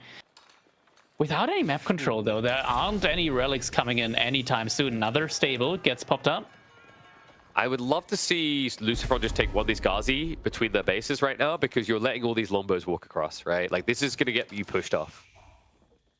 Yeah, look at that. Like, that is a please hit me if I've ever seen it. That is a giant piñata waiting for someone to take a bat to it. We're already up to 13 Ghazi Raiders, and I think like Lucifron probably just wants to jump on this now, sometime soon. He's got the spit I just count. don't think if his brother is up for it. There again, we do have a lot of Limit. Activate shield, like the shield wall aura, Yeah. and they can just face tank. I think it's time for them. I'm not liking this position for CSO. Like, his ramp is so slow. He's got 1 knight, 2 more queued up, but they take 35 seconds each. I don't know if they have night barding yet, right? I think he just went for the undermesh because it's cheaper. I don't think he went for any of that. No, he No, didn't not go even for it. undermesh. He Okay, needs yeah. He needs the gold. He needs the gold for knights. He can't get upgrades. So Vortex is missing Steel Arrow then, right? Because that damage was way too low. Must be. Would be beneficial to have here, especially with gold starving like this, just a bigger up. Pressure continues. Villagers keep shuffling away in time here, though. Prelates are nearby. I love their position as well, just to kind of buff here, right? He's going to try to shuffle out for relics, but the closest ones are guarded, so you'd have to go to the west side instead. Louis doing a great job here, picking off these units. Behind us, though, Lucifron, triple sacred sides. Yeah, and time are ticking, but even with that aside, it's the double castle play that fears me out of this game, right? Like, Vortex already halfway there. Lucifron now with the gold trickle could easily pivot, and with 27 food workers, likely to do so. Yeah. And Vortex is getting close to Castle Age as well. Only one not close to Castle Age, it's Louis in this game. Yeah, he's just stuck building mass longbows. The more you do this, the more they lose value, right, in the coming minutes here. CSO up to 3 knights so far, has got the 3 prelates, is trying to shuffle out. Spearmen are going to be able to guard on that northern relic. So we'll be able to at least grab 1 here. Outpost is going to see the Night Raid coming. Just needs to go deeper, right? I don't want you to be playing back here if you've got a handful of knights. You're not going to defend your base well, right? Like, you need to just do eco damage. Catch them in their greed. Nice ambush there, love that. He hid himself in the Stealth Forest. So first relic on that side is being pulled back now. Actually, I think he might have already got 1, right? Or am I missing a relic on the map? I don't think he's gotten 1 yet. Maybe he's getting 1 in at the moment, but he hasn't collected 1 yet.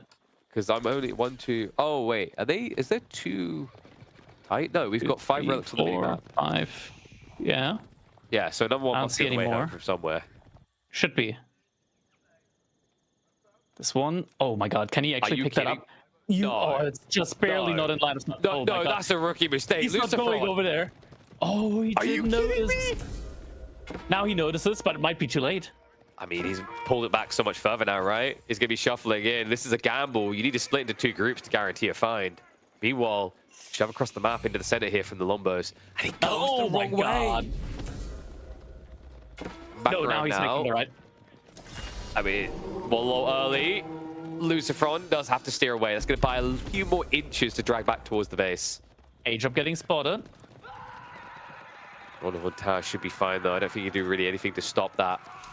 So Vortex will be up in H3. Lucifron, meanwhile, stockpiled a lot of gold. Needs to now fix the food. He's made a lot of Ghazi Raiders. Just not able to achieve a lot with them at the moment. And Knights now in the food economy. Lucifron, I think he does have Techstars. It just doesn't matter against Castley's Knights. They hit so hard, yeah. So a few are going to go down. Out of Time also achieved a point where he needs that food. So much gold, so much wood. It's the food that is now up to 0 on the Gathering. Yeah, it doesn't sound very hard, does it? Still has Ghazis in queue, can in theory, and he did just buy a little bit more food now to keep up production. But he's only making Ghazi Raiders at the moment. I mean, he's pinned, right? Like, he doesn't have good food access. They're both coming at him because they realize Vortex is okay. He's safe. Right now, Lucifron is the liability in this game. Yeah, Steel Barding not coming in yet. Knights are getting ready to raid again. He's going to wall himself in on the Relic. And a relic is coming up. barely avoids triggering that sacred site with that prelate. Do I let them know? They're not here. Ghazi are threatening for now, but this Knight count is starting to bloat to a point where the Ghazi will get absolutely destroyed. Yeah. And that relic is so easy to pick up now as well, next to that wall. Oh, yeah. I think you just leave it and go for more dangerous ones. Yeah. I mean, he's already got, what, 2 relics, maybe 3 home? Yeah, look at him. He's getting a lot of them. Wait, there's still like... It's still open in theory, right? It looks like they've just pushed a door open, doesn't it? The issue now as well is, like, Lucifron went so heavy onto the Ghazi Raider spam. Now he doesn't have the sacred sites anymore in order to, like, keep scaling gold-wise. He's got so much wood in the bank. Yeah. He's gonna have to sell it. Yeah. Which There's is ways around it. So inefficient at this stage, man. I mean, like, you're lagging behind. At this rate, Louis gonna be in castle quicker than you. Yeah, I mean, Louis got a good food economy at this point in time, scaling into the farms. This is a nice, I want to say, like, 1.8 cluster. Okay, I see the mine work value now. We are... Wait. Has he actually taken any techs? Like, he has taken a couple, melee but... 1? Yeah, there you go. It's all for the melee 1, the range 1. The most important techs here, Crackedy. Why would you want +2/+2 armor for the price of, like, you know, 2 tier 1 armors? Oh, good Knight right here. Oh, A move makes him pull back. Vortex is in pretty deep here. Louis is going to dodge him out. He's got the tech ready to go. And he needs Steel Barding. You can tell just he takes way too much damage from that TC. It's ridiculous. Like, actually, at this stage, going for the tier 2 tech just doesn't feel worth it compared to the Steel Barding. Yeah. He'd be It's so much tanky value with it. King's Palace now coming in. And that's not a fight that Vortex can take. I think the better way to actually describe Steel Barding is it's imported armors. Yeah, it's even better than that. Yeah, it's way cheaper. Exactly, and way quicker to research. Oh, CSO's doing a good job healing up his weak Knights. I like how all the Villagers. Dragon players try to do this and fail, but H3 does it correctly. Now it all suddenly makes sense again why he went for the Ragnards instead of the He wanted the extra healers, man. Needed the extra healers. It's important. Gotta get that healing in. Oh, this boy's almost dead. Let's pull him back all the way home. Oh, he let him die. Disappointed. There's a Knight raid in towards Lucifron's base. Is that farms on the front of his base? What the f... Or is that just a very orderly base for Lucy? Well, Dive's coming in anyway. No, they're going to try to press the farms. primary. Oh my god. No fear. So plenty to fear here. Louis needs to buy some time. The Council Hall should make the veterancy unlock fast here. I don't know if he queued it up, though. He's got no gold. Doesn't have any at the moment. CSO could send some over if you need to. It is in queue. The Knights are coming in behind here. That's going to force retreat. Lucifron needs to get in position to defend. And that buys the vital time. Veterancy is now in. There we go. Against the attack speed as well. Worst position for Vortex to find himself in. Yeah, they got to get out of there. Dive does not work out according to plan here. Gathering on the flank has been scouted by Louis. He's got more spearmen coming in to grief that area. And the Knight count is getting scary. We're up to 60. Check the upgrades again. hey, it's time for another average check-in. Oh, and he's getting range 2. I mean, Come range on. 2, by definition, is a good upgrade. It's just there might be one upgrade which might be slightly better. Yeah, and I'm pretty sure even the discounts, like, they're kind of comparative in cost. Yeah. Yeah, so Please. 250, and I think, like, if you go to the melee defense, yeah, so it's Oh, 175. time to get melee damage. Of course. Yeah. You know, like, It's the only reasonable choice. Well, no, here's the thing. CSO was like, maybe I need the steel partings. Like, oh, wow, look at all these knights I have to heal at home. I'm fine. I'm not losing any. This is Breaking coming in. fine. Wall getting stopped and broken up at the same time. Another night raid. I mean, Feels knights like are just going to Louis- come back, right? Like, oh, Oh, cut reinforcements here. He could. just doesn't care. Like, oh, okay, yeah, just let them do whatever they're going to do. Limitane trying to defend. As Limitane would not be hitting very hard if there was an extra +2 armor. Dive coming in now. Base from CISO though, it's pretty undefended. Yeah, but Louis coming. Right, remember, Louis didn't really lose much when they dove his base. His longbow count looks good still. He's hesitant. He doesn't want to move out too far. There's still a massive amount of Ghazi Raiders out there. Okay, so it looks like he's going to let the monastery go down. Primary TC a bit hard to dive here. 2 knights clearly have night barding now, so no, they don't. They're going to go in. E-Repairs is there, though, and this is the problem, right? Like, you're just buying time for Louis to get more troops to defend this with. Meanwhile, the trades are underway, the knights are in, and the Byzantine economy is about to be very much like the modern Greek economy. Louis now coming over. But yeah, it's the problem with English. You never want to find yourself out of position, and that's kind of where he is at the moment. Has to approach this really, really carefully. At least there's a ton of villagers going down. Akratoy defense. You know, funnily enough, Akratoy defense is like it wouldn't even be there if he had a certain arm attack. Yeah. I think is he getting it now? No, he's getting melee on it too. Yeah, it's kind of crazy at this point in time, right? Oh man. I think he's just forgotten about it. I think he's Legitimately probably forgotten about it, yes. How often do you use that tech, right? It's just such a Barely niche tech. ever. Yeah. Oh, but Oh so my many God. villagers went down. Vortex on 36 villagers. They call it. They call it. It's a 3-0. 3-0. Team Elephant. And they didn't even need a Delhi. No, they beat a Delhi. They know the ways of the Elephants. Lizron didn't even get to that stage. What a series out of the Chinese duo. Able to take down 2 of the most threatening players when it comes to duo tournaments we have in Age of Empires 4. Man, what a crazy set, dude. There's been so many just absolutely intense games. Game number 1 has to be going down in team game history as one of the most clutch, most active games ever played in this game since it came out. No doubt about it. These guys put up a show. What a way. Yeah, as you said, you know, the crazy thing is how this series began. You always felt, oh, so that's what we're in for now. I see. So it's going to be the Chinese players defending, the Spanish bros, as expected, attacking. But no, game 2 flipped the expectations. Game 3, you had that defensive timing again. They returned to it. This has been the beauty of watching them, is their ability to pivot back and forth between playstyles is very unorthodox. Typically, you just have a line you take with a player, you know, especially in 1v1s. You know where I'm going with this. Louis is known to be that late game boomer. He thrives on it. But they've shown their breadth, their versatility. They've done it against some of the best players we have when it comes to the competitive scene. Yeah, and here we can just see that loop around. Not being able to catch the army there. And this Just 4 wasn't knights. all in play. Yeah, this wasn't all in play from Vortex and Lucifron onto the economy here. Not being able to find any value, getting forced out again because of their veterancy on those longbows with the aura as well. It hurt them tremendously at that point in the game. Just beautifully and elegantly executed. Yeah, this was the raid, the decisive moment. I think Vortex just looked at his farms. This one was like, where are your villagers? Like, oh, they're fertilizer now. Yeah. It was not a pretty punch there. I mean, the Akratoy bought him 1 Lou of life, but the reality check is that that's a very long cooldown to wait for as a defense again. And even with an extra 2 armor, you're against knights. So, not surprised they called it at that stage. Especially when you consider at the end of the day, you're now, after that raid and a failure to get the fight you're looking for, you're double castle versus single castle. There's no comeback. Yeah. coming back from that position, definitely very, very tough.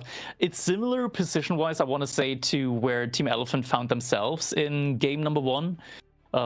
At a certain point, and it was a true miracle that they came back in that one. Like, just the raids on the back line. Vortex and Lucifron, they also tried to go for raids here. I think they just chose the wrong player at the right time. Exactly. Yeah, and you could give so much credit to the Elephant Boys and still not have given enough. Their execution in this environment shows you why they're a threat to be reckoned with, as they were also in the 3v3 tournament the other month. So yeah, definitely wants to keep an eye on, folks. But got to keep our eyes on the schedule. It's time to keep the show moving. We're going to be hopping into a short break, but when we return, hold up, no need to go. I just checked the clock. The NA region's awake. So it's time for NA to rise up, because we have got a clash that will be majority NA. That's right. Up next, after a short break, we've got Canada versus Devils. See you in a bit. Going for the Crossbows, dive. this is a beautiful choke point. Absolutely marvelous of a choke point here. And this is just so difficult for Mokomi and Arakan to dive into. They at least sniped the Rams here, but I don't know if they want to stay and fight this one. Knights charge in, but they're being debuffed by the Camels. Crossbows will pick them apart. And sure enough, you might clean some of these, but I feel like the price to pay is just too much for Mokomi and Arakan. Yeah, there's just too much front line and way too many crossbows in the back line. They just cleaned this up. There's just not, they just didn't have the numbers for it, you know? Like, And it looks like Blid lost track of all these Knights. Love the way that Lash is using that scout to acquire targets. And this is the one raid they needed. Perfection from Lash. The first time he gets a raid going, it's a dozen villagers going down. Compensate for the loss of those dervishes. that was such a big drop. I was saying, like, the longer you keep them alive, the more value you get, the better that wing is. But they have gotten a lot of value, regardless. It does feel bad, but they have gotten value. But man, that was a big, big pickup for Blid and Xlob right there. Well, as you're saying, that the villager casualties are now mounting up here for Blid.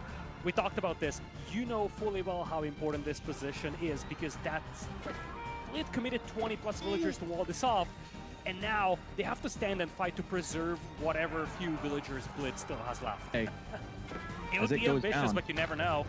That's a lot of Camel Riders as well. And one thing that I don't really see right now from Sanish and Senpai are Spearmen. Camel Riders are debuffing this cavalry, and the archers will get absolutely annihilated by all these javelin throwers. Now, they could get pinned on the other side. Gulp's coming in here to heal up There's these the troops, Gulp. but even the Cataphract trample is not enough. A bit of a surround coming in from cavalry, but it feels like it's just not there. The numbers are just lacking over here right now for Senpai and Sanish. Yeah, this is a huge fight. And those jabs, as long as they stay alive in the middle, that is the DPS, and you can see the poison effect that they have on or go up in age. The more he delays that choice, the more those resources are just dead in the water. As we see raids in the back of this as well. And there's nothing that deals with the Foot Samurai right now. The Cataphracts are also trampling their way through this army here. Some archers on the back line as well, but really it's the Foot Samurai that make this happen. A couple of Musafati are coming out here for KJJ, but is that going to be enough? Fortress of the Huntress coming in as we speak. Units from Senpai and Sanish looking to torch their way through the walls. They will do just that, as the Onabugeisha also help out from the back line. I don't know if Warspite and KJJ can hold this. Army count is looking better and better for Hawks. Of lead, right? And now obviously the military numbers look really dire as well. Now these Onabugeisha are going to deal with the Musafati very, very well. Their attack speed is just way too good. Let's not forget, it's Castle Age troops against the Imperial, but they do have the Bannermen buffing them too. That's exactly what he's going for. Knights will try to charge the Horsemen. Nice micro-white Beastie spreading off the cab. But the Longbows are just being surrounded over here, and Beastie's looking to intercept all the reinforcements. Knights are looking to stand and fight, trying to body block the troops from hitting the Longbows. Rams are being pulled away over here, but I wouldn't be surprised if Beastie actually decided to clean this up. As I'm saying this, though, the Horsemen are starting to fall from Beastie over here, and Knights are standing strong. Limitani, though, slowly grinding away at those. I feel like this is just not enough for Chuck Francis and Aliona. And Beastie is moving in with the flank once again. It's veteran longbows against feudal age ones. Limitani with the shield wall, closing in on the Knights as well. And it's not even the whole army of Beastie over here, but it's still in itself enough to deal with most of this. Now the Camel Archers are coming in to debuff the Knights as well. And I feel like with this cleanup, the Chimps will secure game number one. It might just be too late now for Chuck Francis and Aliona. The timing is perfect here by Beastie and Marine Lord. The moment the upgrade comes in, 70 archers with veterancy come in now. Knights against Knights, Jugenu against the Archers. And I just feel like the ability to reinforce a lot quicker and the Castle Age upgrades are the things that decide this fight. Beast and Marine Lord. Get your guns, your beer, and your freedom. It's time to head to the NA region for the final series of the day. Welcome back to the Winter Team Championship 2, folks. Team Canada going up against Devils. And I guess Blade wanted to escape from America. Blade now officially part of Team Canada. Jiggly, on the other hand side, representing USA as USA's greatest. How do you get a Canadian citizenship? Do you have to, like, break a moose out of a local zoo or something? I think you get it automatically when you cross over the border. Oh, as long as you say, can you please let me in? You just have to have the manners at the border, right? They're gonna serve you pancakes, and if you don't ask for maple syrup, you're not getting in. No. It's a trick. You have to ask for double maple syrup, please. Or they won't let you in. Please. Look at that. Third place in the Rising Empires League Div 1. Wait, where's the... No, these are crap stats, mate. You need to put the midweek muster in there. Puppy Paw is a back-to-back-to-back reigning champion in the last few weeks for the midweek muster 1v1s. He brings that flex in. Wham is a 4-time grand finalist in midweek muster. Yes, I'm shoehorning my own crap in here. They have been the dominant force in these weeklies, and now they're looking to do it in 2v2 as well.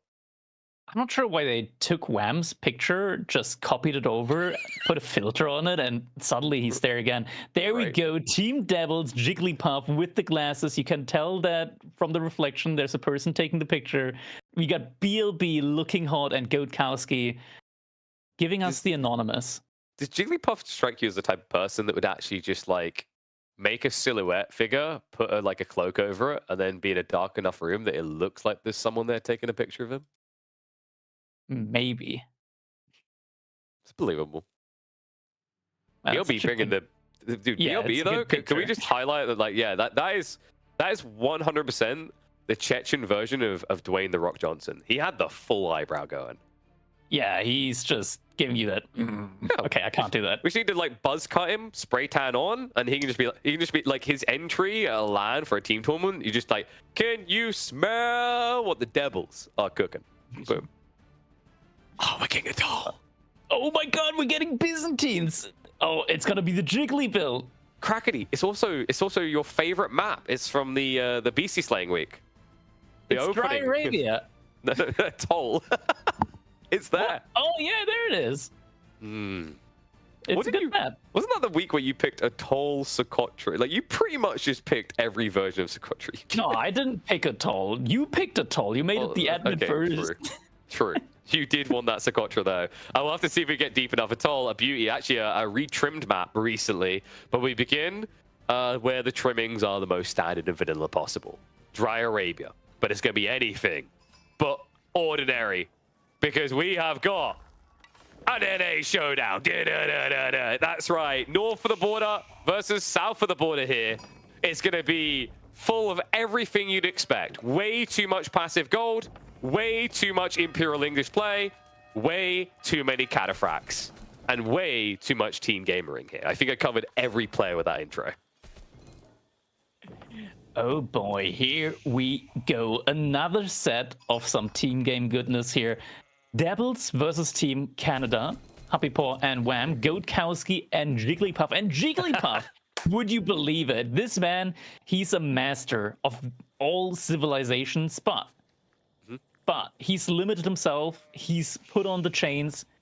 He's going with the Byzantines here. Goatkowski on the other hand side with the Abbasid dynasty. Puppy Paw playing as the English and Wham 01 with the Ruse. Puppy Paw with an interesting opening here with the farm position. This reminds me of like Vortex, right? 2 years ago. Yeah, like an English build from like 2 years ago. Starting off with like 2 farms there, and then you just gotta put the mill right next to the TC. Yeah.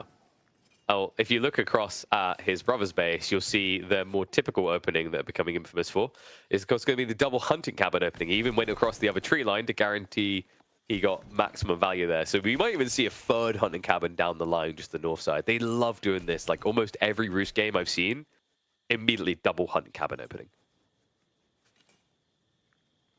Grand Winery coming in for Jiggly. It's very important that he has all of that olive oil to build and slaver over Keshiks so they can slip by any defenses. And then we're going to follow up with Cataphracts that also can get very moist. Jigglypuff, he's known for one build. He keeps claiming it's his. If he doesn't do it every single game, he pretty much forfeits it. It's like one of those fair use licenses with a patent on it, where if you don't use it, it becomes open market.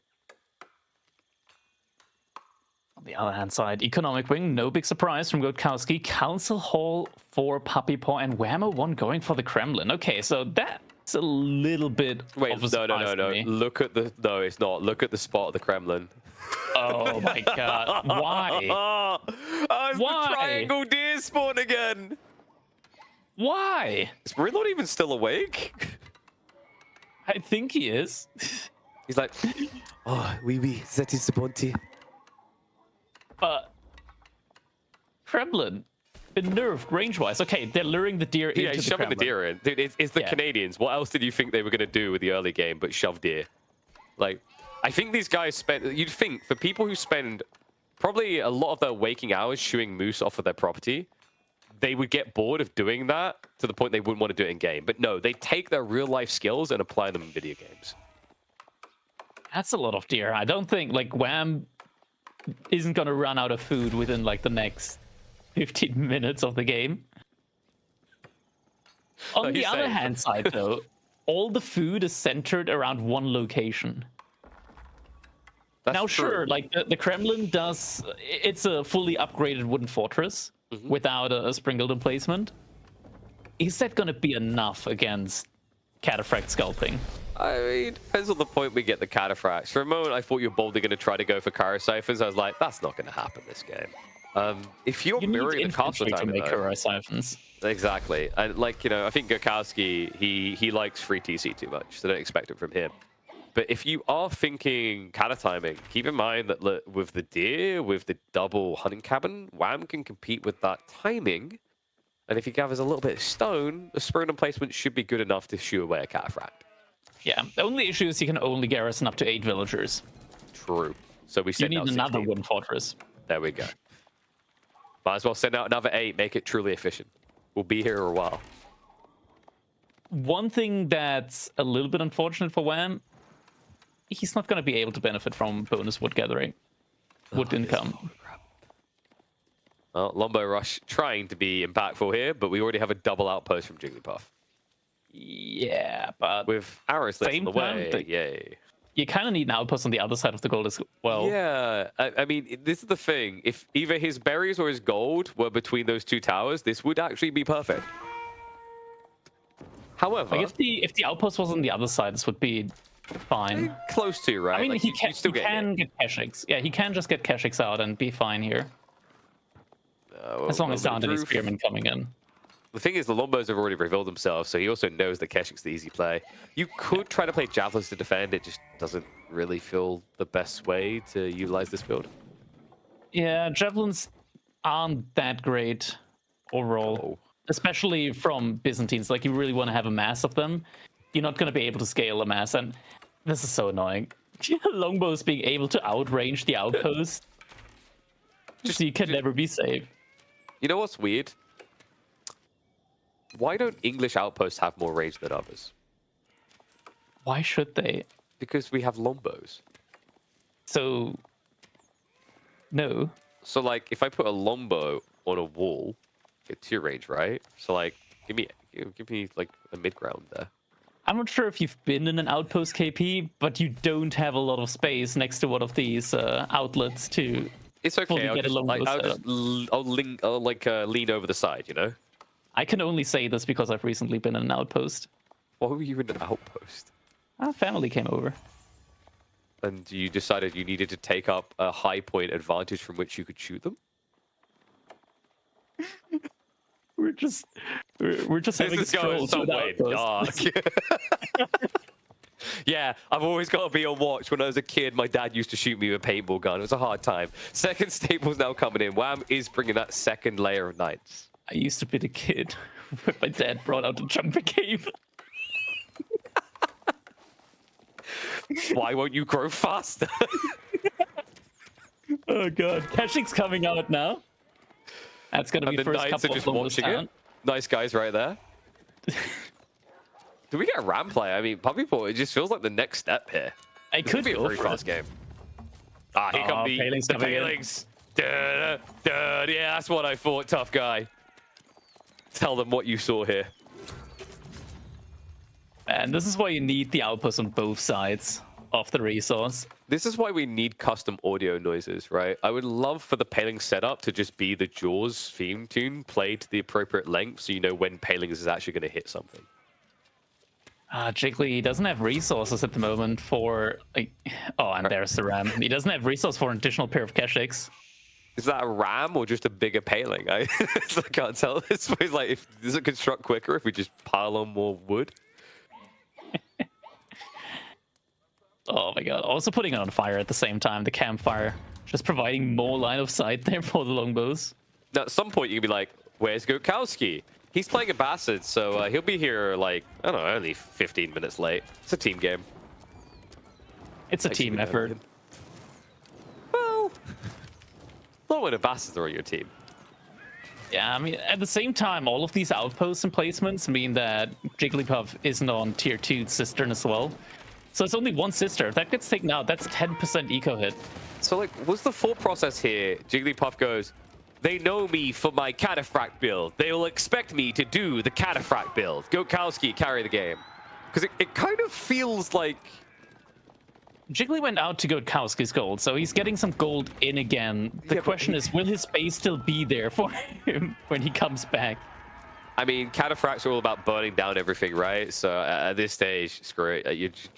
I guess your base counts too. And they're now rotating around. They're like, oh, there's nothing here. I guess we'll just go check in on the Abbasid player that wants to be left alone for 5 more minutes. Has a couple of spearmen out now, but it's not going to be enough against the Mass Knights and the longbow. Longbows. And these are still Dark Age spearmen. Yeah, wait, did he even, like, has he even queued up the upgrade? I feel like he overlooked it. He isn't even gathering gold. Okay, he's moved 4 out now, but this is going to be too late. Longbows are already here for the party. Cistern strategy. getting put up in the back of the base. Couple of That's horsemen cool, going down. but you need gold. Gold is very important for Cataphract builds. And you don't have it, sir. Well, we know he Just was shuffling here. on out of there. Oh, that's another goal. Oh, look at that. It's great. Now, there's no way they'll just build a Rams and go through the Gokowski's base as well, right?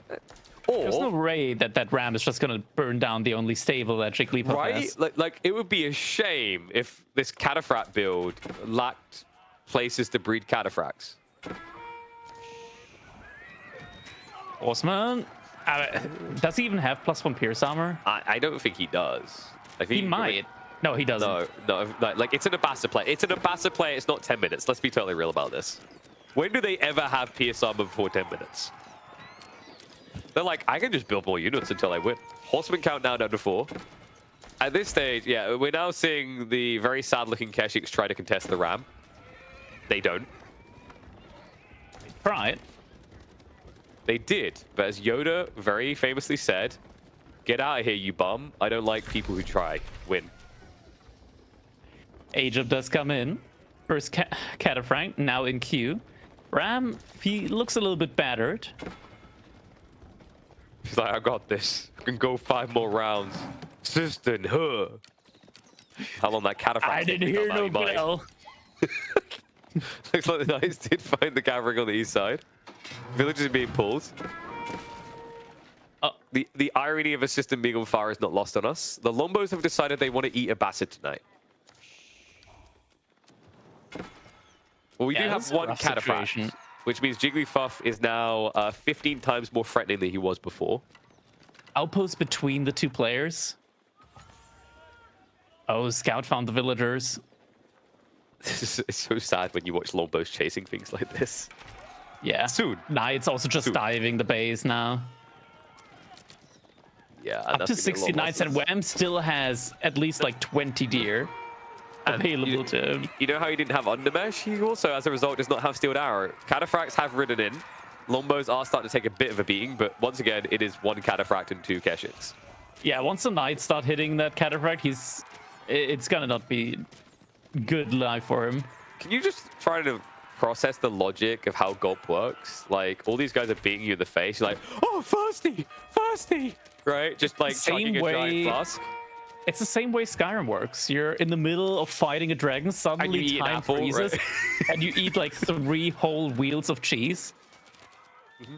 I like to imagine it's actually like they're not drinking water, they're drinking like, or not drinking, but they're slavering oil over themselves. So when people try to cut them or like punch them, they just slip.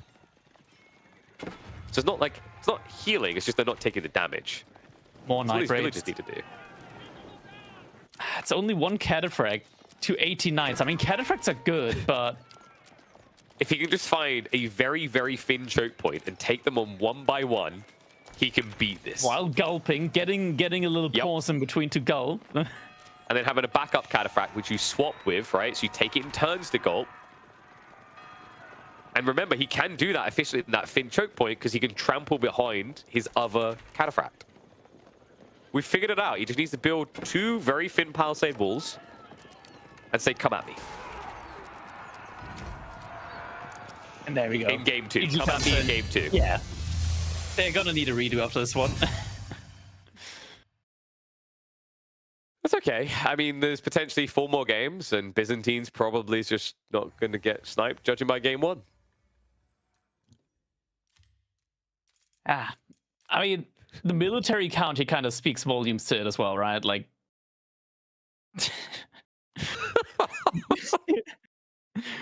there's but a I line. don't understand. Reddit told me that this build is OP. I think in the end, it all comes down to the outposts from Jigglypuff. The gold just not being safe for him long enough in order to get to Castle Age. You need gold on both sides. Not gold. You don't need gold on both sides. You need an outpost on both sides of the gold. Yes. There we go. We got it figured out. Else you just won't be able. Yeah, you just won't be able to take gold against longbows. Or you need to make horsemen. You know, we had a game earlier in the day where I highlighted, like, it was the Baltic game, right? He had the berries and the gold in the same location. He had the same problem. It seems good. In theory, you have all these resources on one screen. But also, the bad news is you have all these resources on one screen, and you're up against Lombos. Slow-moving unit that suffers from having to rotate. Just had to sit in one location to win the game. So, yeah, that's the trade-off. That's the toughness. But, wow, will you look at that? It's another Byzantine pick. However, this time, it's not for Devils. Instead, Devils will be going with Japan and Jeanne d'Arc. And Japan, I mean, we've seen the Mounted Samurai. They're pretty good against Knights. Are we going to see Knights, though, from Byzantines? I'm not sure if they're just going to mirror the Gulp build, or if they're going to put their own twist on it with maybe no Gulp. I think you just win by gulping, right? Because what you do with Kata, you do Kata Knights. They're going to do Mounted Samurai Knights. You trample past them, and then your teammates' French Knights come in, right? And it's a full surround, right? There's no comeback from that. And the interesting thing is, like, Japan, in theory, very good because the Mounted Samurai deflective armor. I haven't tested this. Have you tested it? Does trample disable deflective? It should. Right? So if it does that, that means the French Knights get buffed. Yeah, that would work. All right. We may have a situation where French doesn't suck against Japanese. The alternative One of the rare situations. It's rare. The alternative is he does Onimusha, but like trample can allow your opponent to gap close still. It's really awkward. It is. Trample movement speed is quite strong. Yeah, and if they go Keshik opening here, then Joan can't come out of the base, right? Because it's Keshik plus Knights against one player's Knights. Like, you could also go Longbows. I think it comes down to whether the Byzantine player spawns forward or back, right? If you're the forward player, Longbows make a lot of sense, especially if Joan's the forward player. Yeah, Jean, we usually see Jean going, like, especially against cavalry, we usually see Jean going for the range build. Yeah. The range build is nice because you're able to snipe out weak knights. I'm not sure how useful it's going to be against cataphracts as the game goes on. I kind of feel like the melee version just has more impact with the AoE attack, especially when it comes to raids. Like, I think in this situation, you might not want to go for range Jean, even though you have the ability to snipe out weak knights.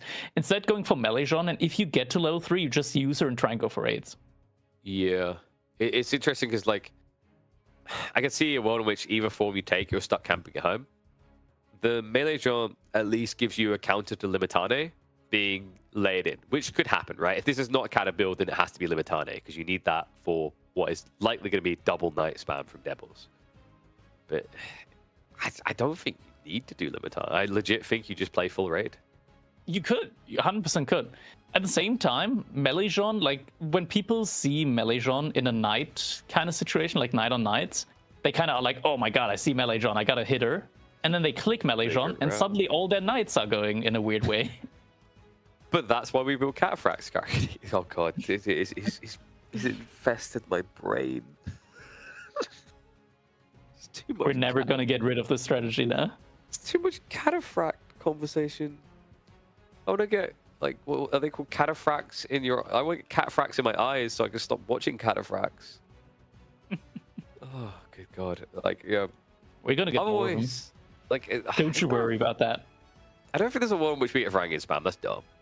But, like, Limitane, potentially. Like, Varangian spam. That's just no reason. Varangian? Nah, that's no reason. So, like, maybe you just do... You could, in theory, if you're the fourth player, and I actually think if it's Japanese that's the fourth player, you just go Lombos.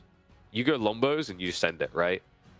And then the French player is able to poke on the sides. But essentially, the Japanese player won't be able to get an easy tech up. His berries and wood line are probably going to spawn in bad positions to defend against it.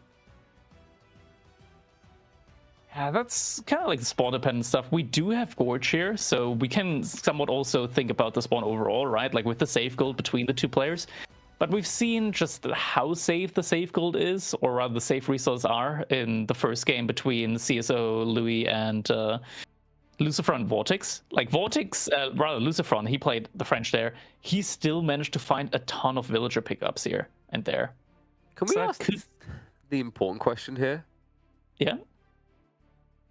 Why didn't Blade make a team with Jigglypuff?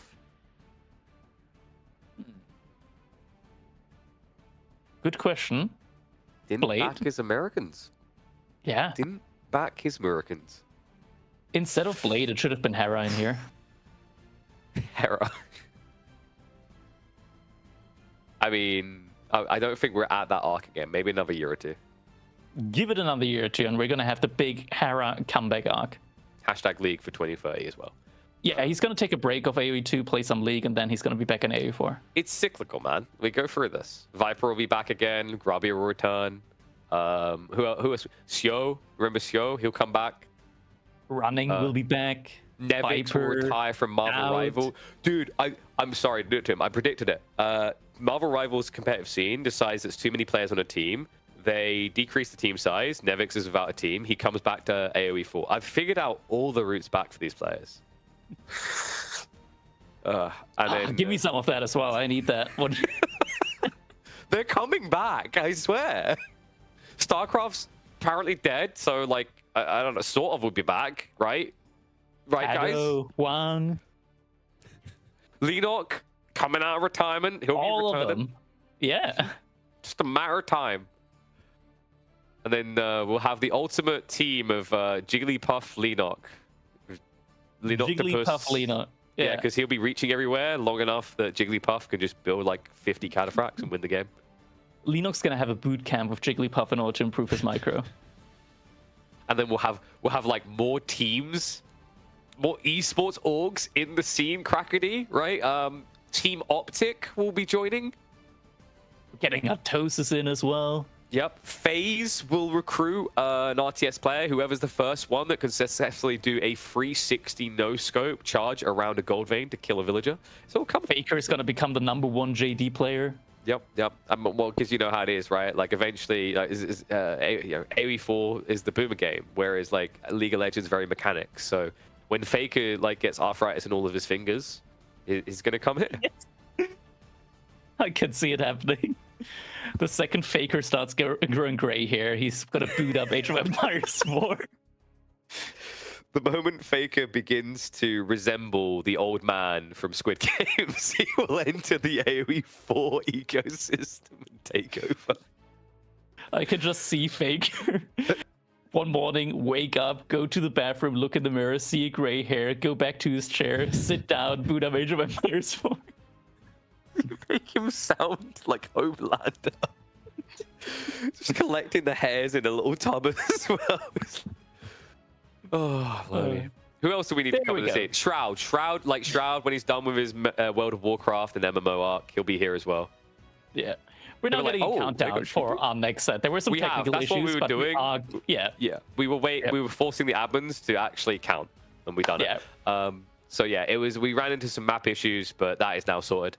Remember, players, don't be like me. Don't have over 100 different mods sitting in your mod box that you don't use. Cleanup is important. Don't be a hoarder. Dude, I do that with everything. Right now I've got 50 tabs open. That's not good. I got more tabs on my PC than an alcoholic's got in a bar, man. I just can't help myself. Sometimes it's good to let go. Like we should have this conversation. Into the game we go, baby. 1 minute away. So Gorge, where we're going. We already kind of theory crafted the styles that can come out. One interesting thing is if this is going to be a Kata French Knight play coming out from Canadians, their gold's going to exhaust very fast. Flip side, so is Devils. So we're going to get, if the game isn't over in 15 minutes, a very messy mid-game where everyone just disperses out to the flanks and probably dies. It could be. That's kind of what it almost looked like in game number 1 between Vortex Luciferon and CSO Louis. This one, I'm not sure exactly how this is going to go. Like, we're probably going to see French make a couple of Knights here and there, try and harass. We're probably going to see Fast Castle out of Japan. We're probably going to see Knights out of JD. The question is, at the end of the day, who will get more value in those early parts of the game? Who will run out of gold first? Who will get caught when they move out? And at any point in the game? Scouting, once again, is key. But we're going to be jumping into our game number 2. Let's jump into it. You know, we were listing off all the players that we want to see return to AoE4 that could return to AoE4, and we totally forgot one. XQC did once upon a time play this game. And he did, for a good while. I realized why he left. He never played Irobids. No, he never played Irobids and discovered Gamblerwing. That would have kept him around. He loves those Gambers. Anyway, into the game we go for Canada versus Devils. And weirdly enough, Jigglypuff, he doesn't feel himself. He didn't pick the Byzantines. But luckily for him, Puppy Paw is here to show him the way. We still are 100% pick rate for Byzantines in this series. Makes sense. It wouldn't be a Jigglypuff series if there is anything less than 100% Byzantine pick rate. Gonna have to see how that goes in game number 3. But until then, this time around, JD and French, so kind of like a mirror matchup, and Byzantines and Japan playing it out here. And both of these civs have polarizing experiences with the French, right? Like Japanese in a 1v1 love playing against French. They laugh at them. Joan, on the other hand, kind of has PTSD because of how easily she can be sniped. So that's kind of a coin flip. Where it gets interesting is what we're going to be seeing on the Byzantines. I mentioned when we were in lobby, what would be very intriguing with Puppy Paw if he gets the forward spawn, if he tries for like some sort of longbow timing. We have that potential here. Yeah, longbows are pretty good overall to have them. Like you get so many out with oil, just in general, and then that's a free unit. So you just make your own Libidna. You got a frontline in there as well. Frontline that's also very good against knights in general. Able to pick off weak knights and engagements. That just helps you out a lot. It is a forward berry spawn for him though, and the Grand Winery is going to be coming in. That is a spot to attack if you're Jiggly. Question is, are attacks going to be successful? Because I would imagine that Wham will probably try to help his brother out. I'm just looking at that left side. It just looks so juicy for the berry gathering, right? But yeah, I think step one is kind of connect both of them. No. Like I don't think you go out for the Grand Winery, but like the follow-up, right? Like if you can get the initial shutdown on Jiggly, you play for those berries to just get the advantage. So the opening move is going to be very important. It is going to be Kuristor House, pretty much what you expect. BLB, he did slot it between the two tree lines to get the drop-off points, but the other cool thing about doing this is when you're against cavalry civs, it gives you a blocker to a raid direction compared to having to just wall it off. Yeah, H-ups now coming in. No big surprises here from either side. School of Cavalry for our two French players. Grand Winery for the Byzantines. Crystal House, as you mentioned, for the Japanese. How many villagers are on that Crystal House? It's going up a little bit slow. 3? 2. 2. Ugh. I mean, if you don't want to go for any upgrades, that's fine. I mean, is he just taking that philosophy of like H3 with their fast castle with 1 on mine work, right? Like that Yeah, kind of that's makes kinda sense. what we've seen. Yeah, because like you want to be rushing the berries here because you know knights are coming, so rush berries. Did he go for wheelbarrow attack? Really important to at least have Tawada. Yeah, he did. No Fudasashi though. Or Takasaki rather. Yeah, you can't get that until Feudal Age, but I think that's fine. Like you're still getting like 25% bonus. That's all, pretty much Delhi-like, and you just want to deplete them as soon as possible. But that's for the any trade-off, Knight right? Like if you rush the tech with say 4 or 5, you're able to get Takasaki sooner, and then you absorb all those berries and get back in time. Whereas with this build, a knight could be on you when you've got 2 berry patches left. I mean, if he ages up with 4 villagers and he would only click the upgrade in now, True. knights could already be on the way in like 10 seconds from now. Well, funnily enough, no knights are on the way from WAM. Not even in production. No, he did. What did he do here? Did he prep wheelbarrow? Something was a little bit off of the build. Knight's coming in now. He's got 4 villagers on wood, 13 on food, 4 on gold. No, for WAM we're talking about for wheelbarrow because like Jigglypuff's timing on the knight was much quicker. Yeah, he's getting pro scout. Oh, instead. okay. All right. Yeah, there you go. That makes sense of it then. So pro scouts play here. I mean, it basically guarantees that BRB and Jigglypuff just can't find snipe targets, right? So that means the only risk now for Puppypaw and WAM is if they both go into, say, Cataphract Knights, it's going to be a lot of gold use. So what would be cool here is if Puppypaw just plays gold light things, like he's doing with Limitane, maybe into Lombos, and then just keeps upgrading that, it means that they have a very safe eco for a much longer period of the game than Devils. Mm-hmm. BRB's working on that A jump. Berries are pretty much already like mostly fully gathered up at this point in time. It's like 1 berry patch remaining now. I just like Tawada and Takasaku, okay? It is nice. Like just theorizing about 50% bonus gather speed is very, very strong. Can we actually check? Has he gotten it in after the end now anyways? They also Might are have some come of the for it. coolest names for techs in the game.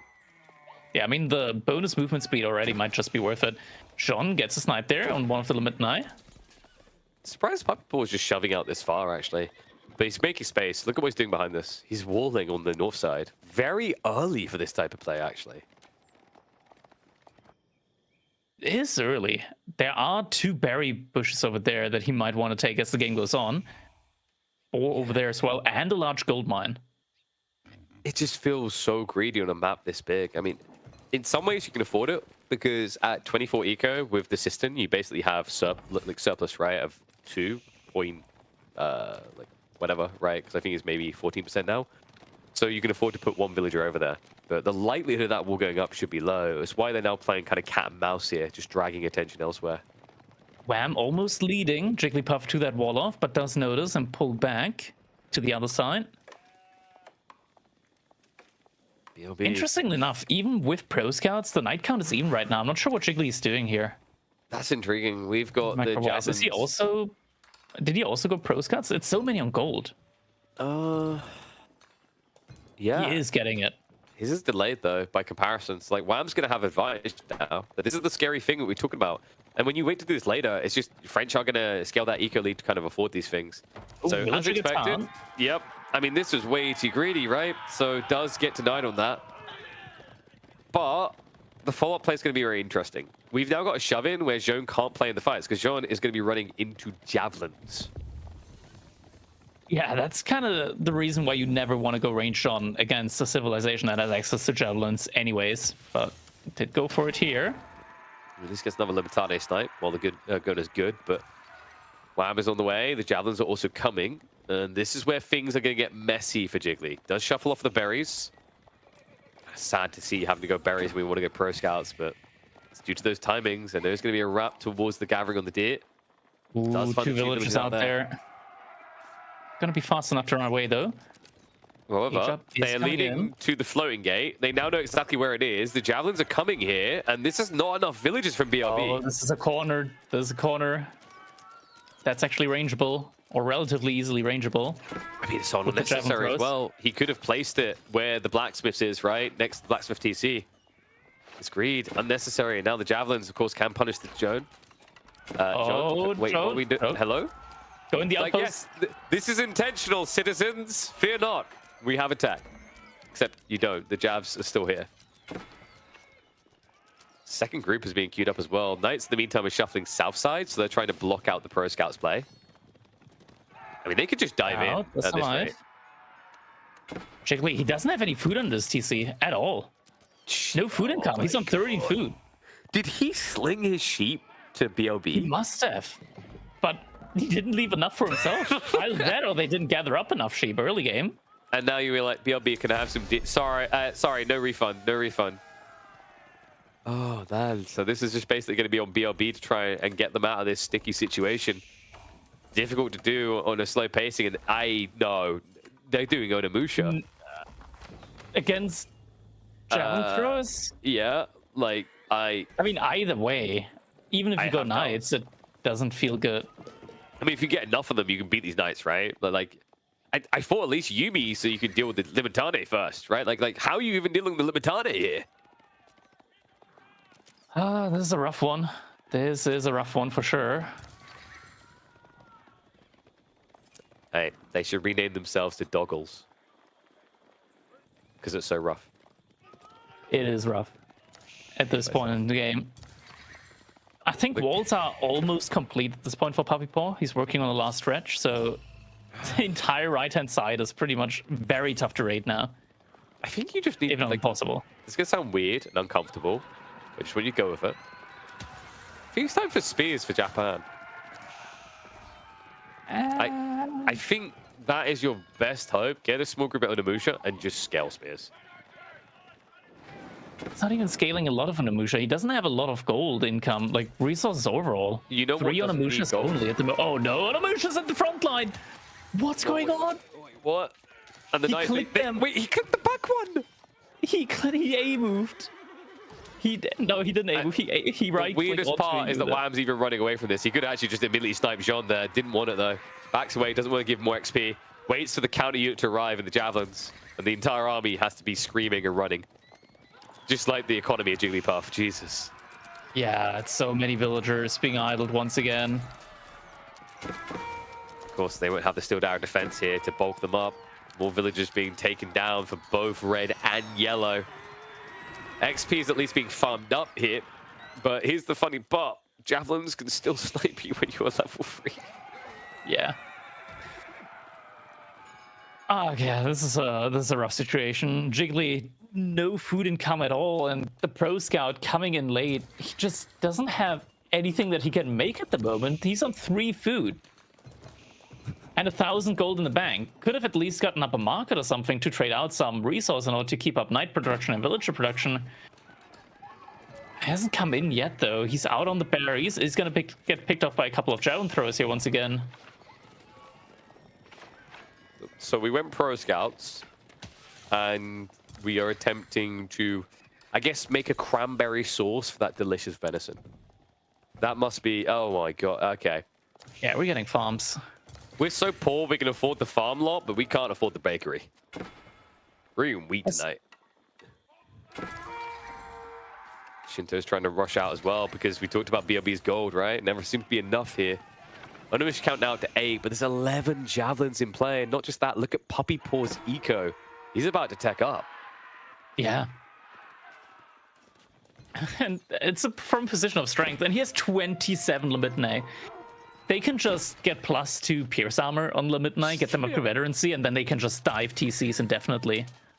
Oy, oy, oy. Even hang around for a few villager kills. I can't believe that that group of spears managed to pull free like that. New groups arriving. That's going to force the Onimusha back. That's going to force the denial on the berries. Jigglypuff is like, please, just let me lick one raspberry, strawberry, blueberry, any kind of berry. But every time he goes, they're on him within 10 to 15 seconds. Yeah, market Like this. just now coming in, and outpost now on the berries, but it's too late. military in again from Puppy Paw. More villagers going down. There's a 20 villager difference now at this point in the game. Part of that because French scale villages quicker, but a big part of that actually because the difference between French and Jean cannot simply be explained by faster TCs. 49 to 30. And it's about to get worse for his teammate as well. BLB idled off the gold. Onimush arriving, but into the welcoming arms of the Javelins and a burn through now on the backside. They're going to break open and onto that Kura. Yeah, one-shotting them. They're absolutely one-shotting them, the Javelins. Divine Restoration, ambitious. The outposts are at least enough to scare them back temporarily here, but remember, WAM does have the Chivalry, so as this number keeps bulking, that saturation damage gets spread out, it just means more value from Chivalry. Post going up on the back of the base. Age Up now coming in. Midnight pushing in further once again. BLB, he's gathered up some relics, but where is he even going to put a monastery at this point in the game? He just doesn't want that extra farm. That's why he's put them there. It's like, maybe you guys can gather from this, and the only thing I can gather from this is you might have a quick end of the day. 2-0 on the board already for the Canadians. Yeah, Jigglypuff there. The Devils team, they tried to go for a little bit of a greedy age up. Well, it wasn't even that greedy, I want to say. I think it's just not going for the Pro Scouts first. Like, WAM got a really, really early Pro Scouts in. It's weird, like a delayed Pro Scouts, but still not being able to keep up on the night count just hurt them so massively here. There was one good villager pickoff there from Puppy Paw early on in the game when he was trying to build out those walls. I don't see the Onimusha play. Like, everything that Devils did there just got completely countered by the Javelin play. Range John, Javelin play. Onimusha, Javelin play. I mean, I'm surprised he didn't just try to branch flanks and just go raiding, right? It almost felt like Jiggly wanted to find a way of having Jean be present. I think you have to accept she can't be. That's the nature of the French matchup, right? Like, it's quite often the case. And as you said, the moment you pick the range form, Javelin's on the table, it's just curtains closed. So I think that early point set them up for failure. And now, sets them up for the most epic of comebacks here. There you go. Just got to win back to back to back. And there's no Byzantines. My God. The pick rate's been broken. I mean, you know, they've balanced it perfectly. It's at a 50% win rate. So we don't need to nerf Byzantines, I guess. Everything's balanced as it should be. HRE, though. He didn't make it through last time. Funnily enough, again, it's going to be flipped, though. So, yeah, has to be sniped out. Mongols, Jean, up against Rus, French. Ooh. All right. This is decent, actually, for Devils. How decent, really? I mean, you've got French Knights to mirror the French Knights, but now you have Rus Knights or Horse Archers, which is either way good deniers. Will you have French Knights to come? Like, the thing is, right? Like, if there's Mongols at the end of the day, like, they can Dark Age rush. They don't really have a great answer to Dark Age rushes with Rus and French. Like, neither of them want to go Dark Age buildings. Yeah. Like Dark Age Spearmen. Neither of them want to do that. I guess, like, there could be a Kremlin, and French could rally out villagers to the Rus side in order to get the gold on the Kremlin. That could be a play. Yeah, but it's not ideal, though. When you said Kremlin. Yeah. we saw it from Team Canada as well. It's also kind of hilarious. Yeah, but that was for a triple D grab. It's a little bit different. If he Kremlin's the fishing in the center, I'm fully for a Krakeny, okay? Do you assume my map generation? I assume your map generation is not going to give you 3 Ds on one location. Because only Dry Arabia delivers those kind of scams so frequently. No, I think the other thing that's kind of a bit funky here is Rus have looked really good on these hunting cabin spam maps. We have got a map called Baldland, but when you look at the tree lines around your starting location on Himeyama, you'd think that was the place that was bald. Yeah. I'm thinking about it's probably not worth sending a villager all the way out to the middle on board and to make a hunting cabin there. Then there's just gonna be 2 scouts from the opponent burning them down. Hey, yeah, no. You just have to find the little embed point and then sneak in there and just plop it down. Yeah. Stealth hunting cabins. They never see him coming. I think you can get like a maximum of like 40 or 50 gold per minute out of them. I remember some of the tree lines from the Dimmu series game. Like there was little points you could just walk in and they would never see it. All right, you just have to have an opponent. Like there is a gamble to it, Cracky. There's a gamble to anything in Age of Empires 4. The gamble is you have to not be seen walking out for 25 seconds. But yeah, it's gonna pay off eventually. I mean, since when do AoE 4 players ever look? Right? Like, come on. Like, it's not like we play a game based on vision. Exactly. I'm pretty sure pros just like lick their finger, say the wind is coming from the west, and decide to build javelins. You assume everything. And then you're still gonna lose, and you say, oh man, but I saw it coming. Yep. This is just simply part of the storyline that the AoE 4 esports team has drafted. Like, for example, today, guys, I can let you in on the secrets behind the scenes. So the script, where are we up to? Line 9,986 is after the joke about seeing the future. It says that Devils will make a valiant effort to mass knights, and somehow they will get simultaneously outpost rushed by Jean and Mongols. Flip over 2 pages and you can already see that we're going to have a valiant return from Jigglypuff in the finals, replacing Blade and Team Canada. Oh, wow. Yeah, that's an interesting one. Yeah, so Blade gets kicked for leaking strategies to other NA players. Jigglypuff picked up for his unique twists of picking Byzantines, baiting opponents to go in on him. Wow. Bloody hell. We've got quite the weekends ahead of us, Crackety. I mean, guys, you don't want to miss a part of that strategy unfold. Even though we've given you the preview trailer, you got to make sure you subscribe to the channel so you don't have to worry about ads when it actually happens live. Exactly. People are only now catching on to the fact that all esports events are scripted. Come on, of course they are. Always has been. Yeah. Have you seen the Jake Paul fight? Yeah, like, come on. There's no way Jake Paul wins. Have you guys not seen like TI8 in Dota 2? Come on. That's Cinderella stories. Like Faker winning again? I mean, come on. Nah. Optic run a LAN and they win? I mean, come on. The guys be silly. Yeah. That just makes no sense. But, you know, and oh, wait, I just checked. Next page of the script, we must speak as if the likelihood is we're going to get to Baldland and Atoll as well. So we should probably address what we'd like to see there. Atoll for Byzantine's kind of a weird pick. Probably won't see it there. Mass Dromon. That's going to be coming in. Dromon, yeah. Oh, getting the Dromon ship. Wait, yes. And on a map like that, they actually reach the TCs from the shoreline.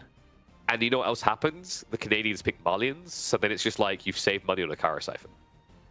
Figured it out. Baldland, I mean, you could pick Byzantines there, you know? Like, you could stick your fingers into a blender, but I wouldn't recommend it. You're gonna go for the forward cistern rush. 6 villagers, Akratoy defense, and you rush the gold mine. You rush the wood line. The wood isn't in range of the TC. You just send them in. Since I've heard that one, Jesus. And then what you do? No, Crackety. Then you do the ultimate tower rush. Do you know what the ultimate tower rush is? Golden Horn Tower in their base, and then you upgrade your Mangonel emplacements.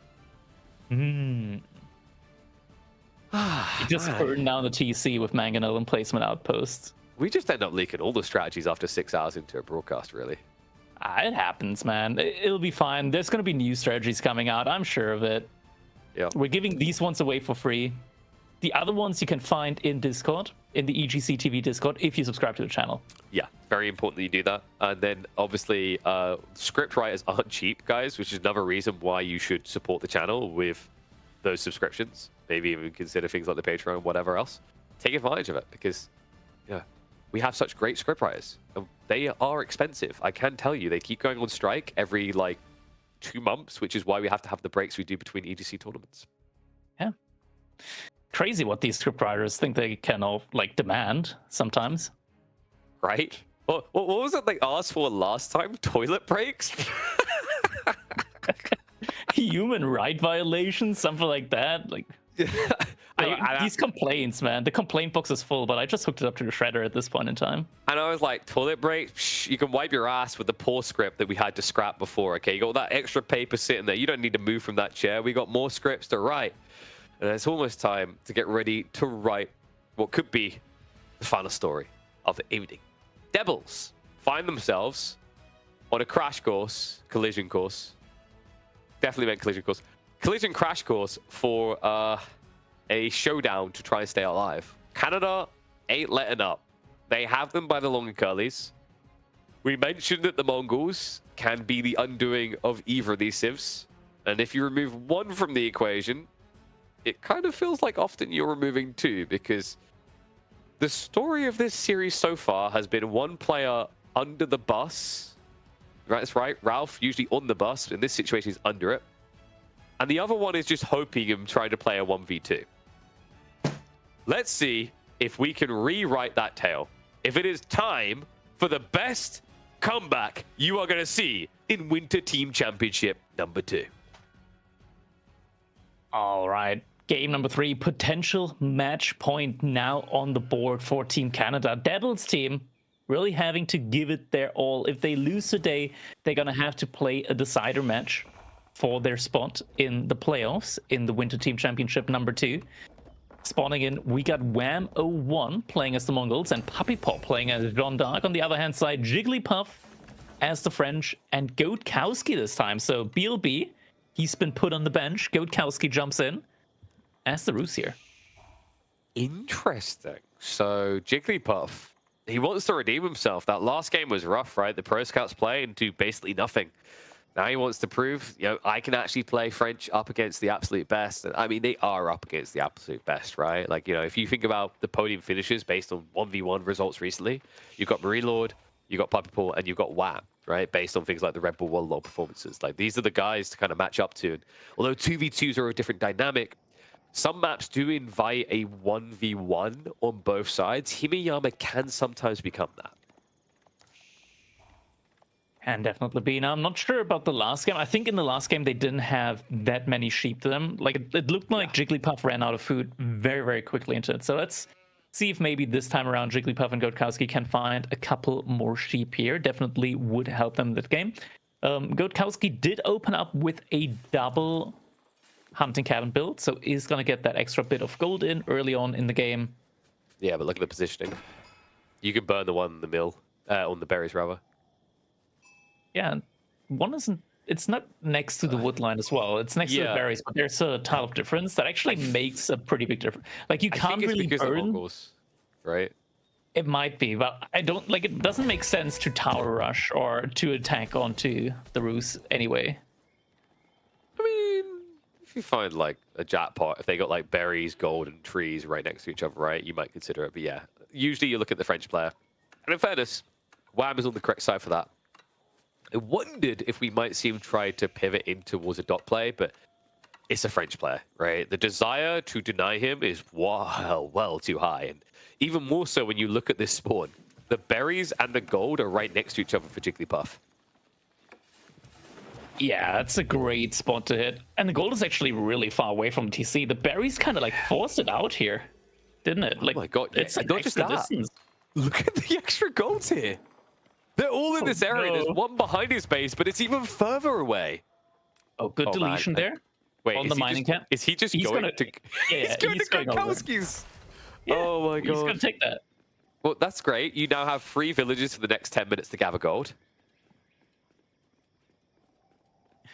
Better than nothing. We can add 1 knight for every 4 horsemen. Oh, this is going to be brutal. They're not making it easy for him. Puppy, meanwhile, is teching up, right? So we already see a difference, an advantage developing for blue over red when it comes to the French players. He could... Wait, is this gold too far away as well? I think it is. It is, but the Kremlin is in range of the TC, so you can't deny the Kremlin. Yeah, you can poke Jigglypuff off the gold in the meantime. Yeah. Like, look, he's just standing there, begging to be stabbed in the face. that has probably been used as a defense in court somewhere. Outpost up. How's the sheep ball looking? I think it didn't look bad for Jigglypuff. Okay-ish for Good. Actually, really bad for Godkowski. As Roos as well. Oh, 10 at least for Jigglypuff, but remember, he won't be able to touch those berries. We're going to march out. Kremlin. No. Wait. Okay, sometimes I question whether it got a rage nerf. Does at least get the Spearman. But Knights are already on the way for Puppy Port. Jigglypuff, meanwhile, soon. He would have it, actually, if he didn't go wheelbarrow, but then again, he did just have to run all the way to his teammate's base, so I think wheelbarrow is justified in this game. Yeah, I agree. And look at this. Pro you have a dog Scouts play. probably not on the table for Jigglypuff. Maybe on the table for Godkowski. He's gathering up a lot of wood at the moment. Wham Probably went for for dog, though. Wind Fortress. This is really He cool. did. Yeah, I wondered if he was going to do it, and I thought he wasn't because of this like aggro. I thought he'd just go for more outposts, but this is going to give him the inflation he needs. So, I mean, we could actually just see catching Knights. Another outpost coming in for Wham here on the what's gold. that? Your teammate has double stone. Well, we don't want any Roost TC builds today, do we? First Knight now arriving as well. Another player that likes to start those Oh, berries. there's the hunting cabin now. Oh, wow. It'd be a And they're shame making if the double TC wasn't in range to protect this. Oh, look at that. Second Well, I'll be stables. darned. Okay, can we just agree that second stables is ambitious for a guy that has 3 gold workers? Very much so. But he went out to the gold in the back of his base as well. Risky. Can we check Wham's vision? Because I don't think they scouted this, right? They might not have. No, they have. actually ran right they by it. know. Yeah, they know that it's there. They're just not checking it at the moment. Jean is walking around. Oh, villager getting Joining picked in off an there. outpost rush? Like, I don't know. She's just sitting in Puppy Paw's base, not really doing anything. Boar? Wait, is Wham pulling the boar onto Jean? wait, but Is he trying to troll his brother? No, there we go. there we go.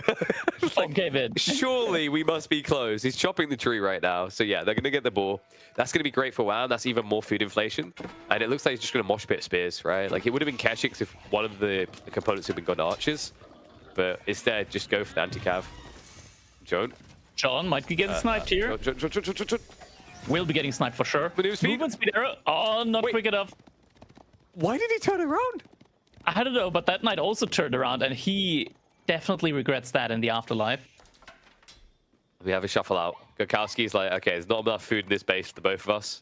They're like, we're here for the gold. And he's like, yeah, but you're the kind of person who comes and say they need to stay the weekend. They stay 4 years later when all the gold's gone. You're going to want food. So he's already just prepping for Jigglypuff to live in his base. Yeah. We all have a friend who would be like that.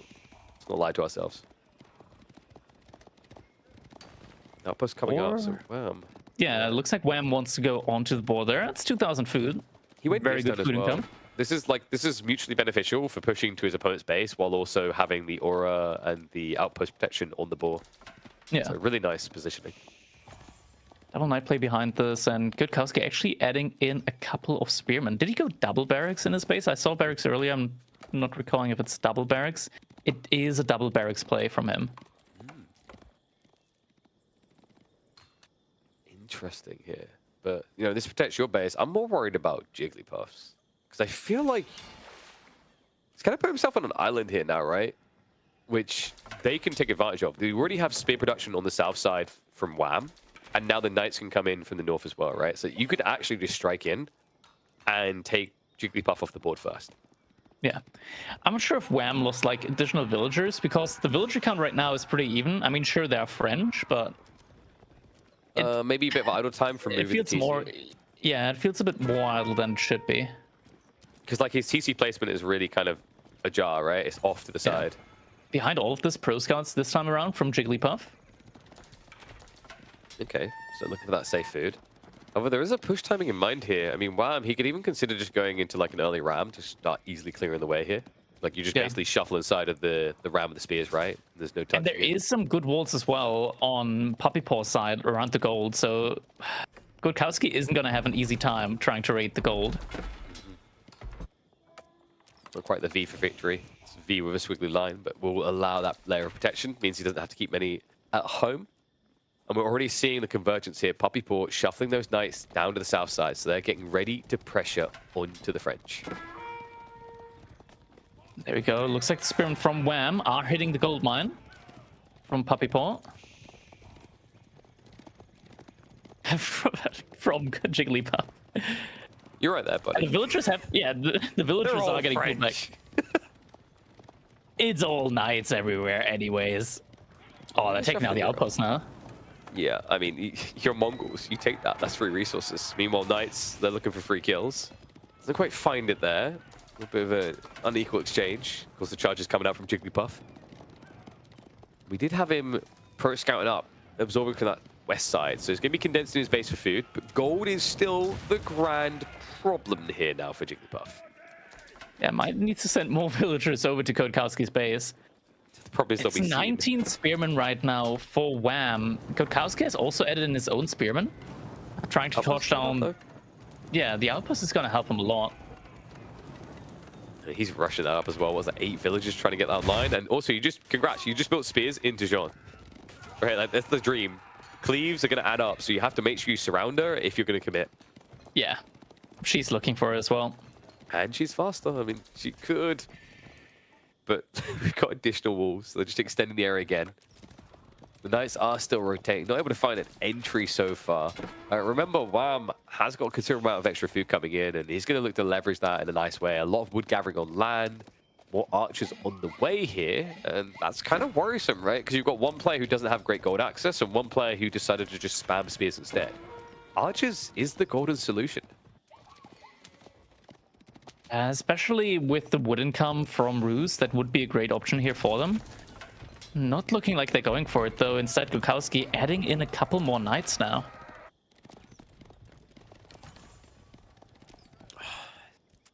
It's just so many spears to contest with, right? Like, it feels like he's playing the spears has just been catch up against Whams.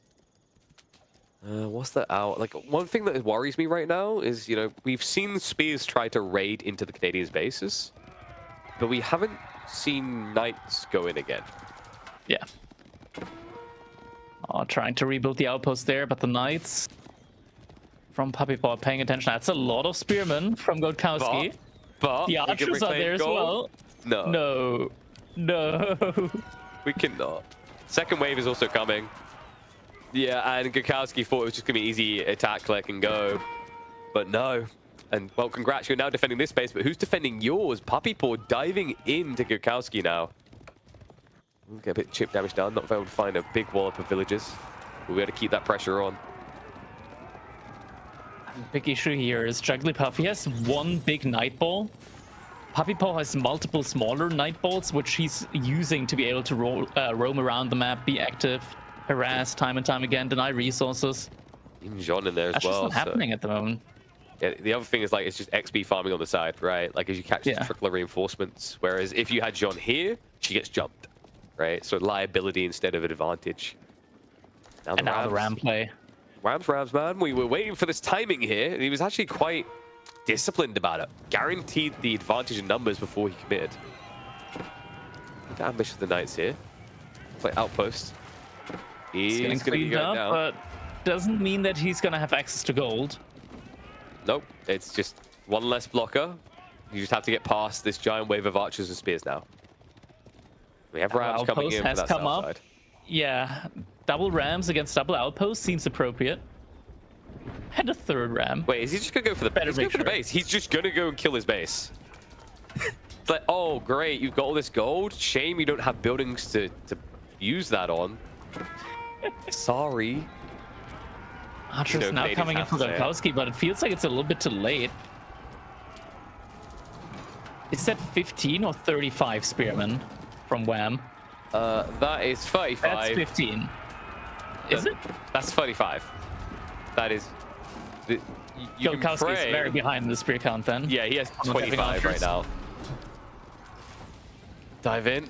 Villager's gonna get poked. Weirdly enough, Jigglypuff just keeps him committing though. He's like, no, this stable's my lifeline. And it just flatlined. Moves on to the School of Cavalry now. I mean, they've just taken up permanent residence. They're like, oh, yeah. I'm French, you're French. Rubies? And these John, rams, they can pay whoa. for themselves. Pretty much every building gives them enough resource to pay for the ram. Yep. Puppy paw. Okay, come on, that was greedy. He's trying to min-max the range, so he's being in range for XP. Ram's getting a little bit too far here. He's gonna commit the torches. He's just like, you know what? We've got somewhere to be. Can you guys leave the series before a pine tree falls on our power cables? Spearman now tried to commit, but the archers are gonna try and kill the spearmen on the side.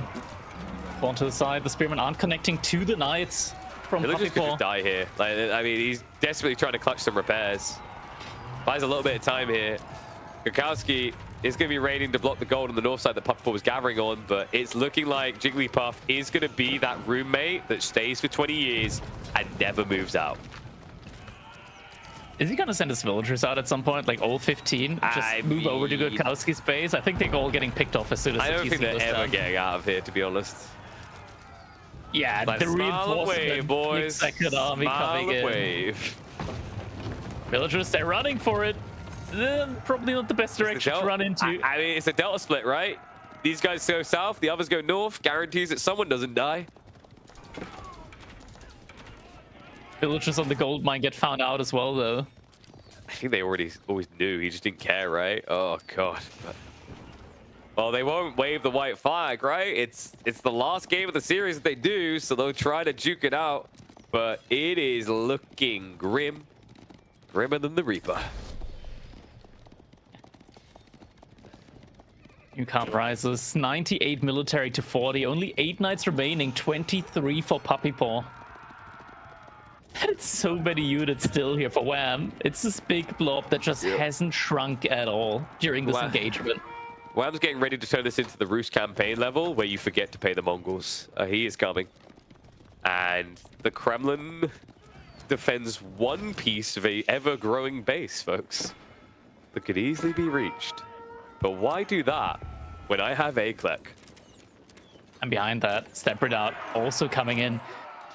I feel like if Gurkowski and Jigglypuff don't surrender, Wham, he's going to use the Step Redoubt and go Fast Imperial and just get Hugh Power Trebuchets in. Because the Kremlin is that scary. It is. I mean, you see how many troops he lost when he dove that? 5. 5 Crackety. Damn. 5 Mongol lives that did not need to be given to the cause. He's just gonna burn the houses. Bounty is good. Hey man, they didn't pay the tribute this year. So we come to collect. Mongols. Absolute payday for them. And all Gurkowski can do is watch as he donates more resources to an ever-growing threat. And yep, Jigglypuff is trying to rebuild the base. Don't worry though, I'm sure Wham will build 2 more rams in about a minute. Militia Pool's going to be there, but that is into mass archers. You die kind of fast. Yeah, it's a rough one. Spear's like, you got this. We're going to just get more bounty, okay? Off they go to find the villagers. Archers are just going to kind of all back, and they'll probably still win this fight. I mean, credit to them for trying to believe, but this is not a Disney tale. You are not a princess in a castle waiting to be rescued. And if you are... kind of are. At least Jigglypuff feels like it right now, waiting to be rescued. That's true, but I've got bad news. It's not Rapunzel we're reading today, it's Robin Hood. No, wait, no, Robin Hood actually has a savior. It's Bedknobs and Broomsticks. No one's coming for you. Have you ever watched Bedknobs and Broomsticks? Everyone is clearly on acid in that movie. All right. This is a classic German Bad Night story. There are no good endings. Yeah, this is a different version of Chitty Chitty Bang Bang where they don't get the car back and escape.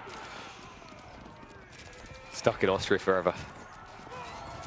So, that is going to be a free hope. They wave the white flag. The Canadians cannot be stopped. They are still the #1 country in NA. Canada #1. Wham and Puppy Paw able to win the set decisively. A 3-0. Man, oh man. Felt like a 6-0. That was a rough one.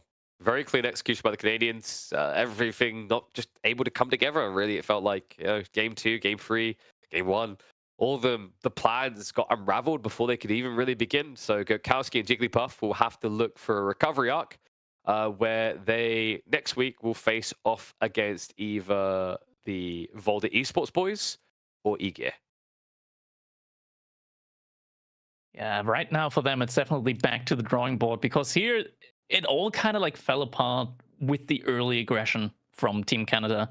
They got to find a way to be able to deal with the early aggression and then like stabilize and hold out if the later stage of the game is going to be the game plan.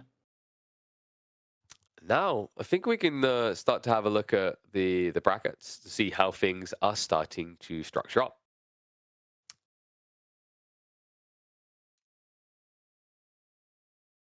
Here So, we go. So we actually are gonna have a very interesting split at this rate. Canadians and Team Elephant clashing. Now that's interesting because in recent 1v1 tournaments, LuMT was the only blocker to that back-to-back Canadian finals I was talking about before. So that can make for an interesting clash if that occurs. But still plenty to be painted. Free Dead on the other side. Remember that is the Anatan B Cat combo. Chimps, of course, Marine Lord Beastie and Warman. So pretty much I think who we would have expected bar one. I think there was maybe one team people had frequently in their top 4 Crackety that we don't see here currently. Yeah, for sure. I mean, it was a pretty close one. Like every single game, even though it at the end of the day the score kind of told a story, but it was still a pretty close one. So Team Vortex Lucifron, Kozas Kipasan, not gonna be able to immediately make it to the quarterfinals here. But they still have a leg in the tournament. They do still have a decider match to play. So maybe we still see them in the playoffs here.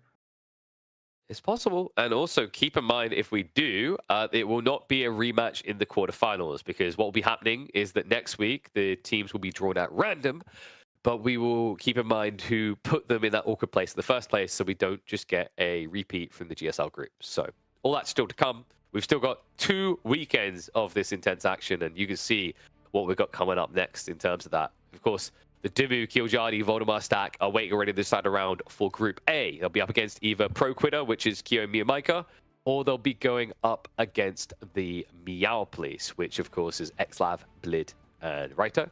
Then when we look into the Group B, we will see the tale just told. The Canadians reign supreme here.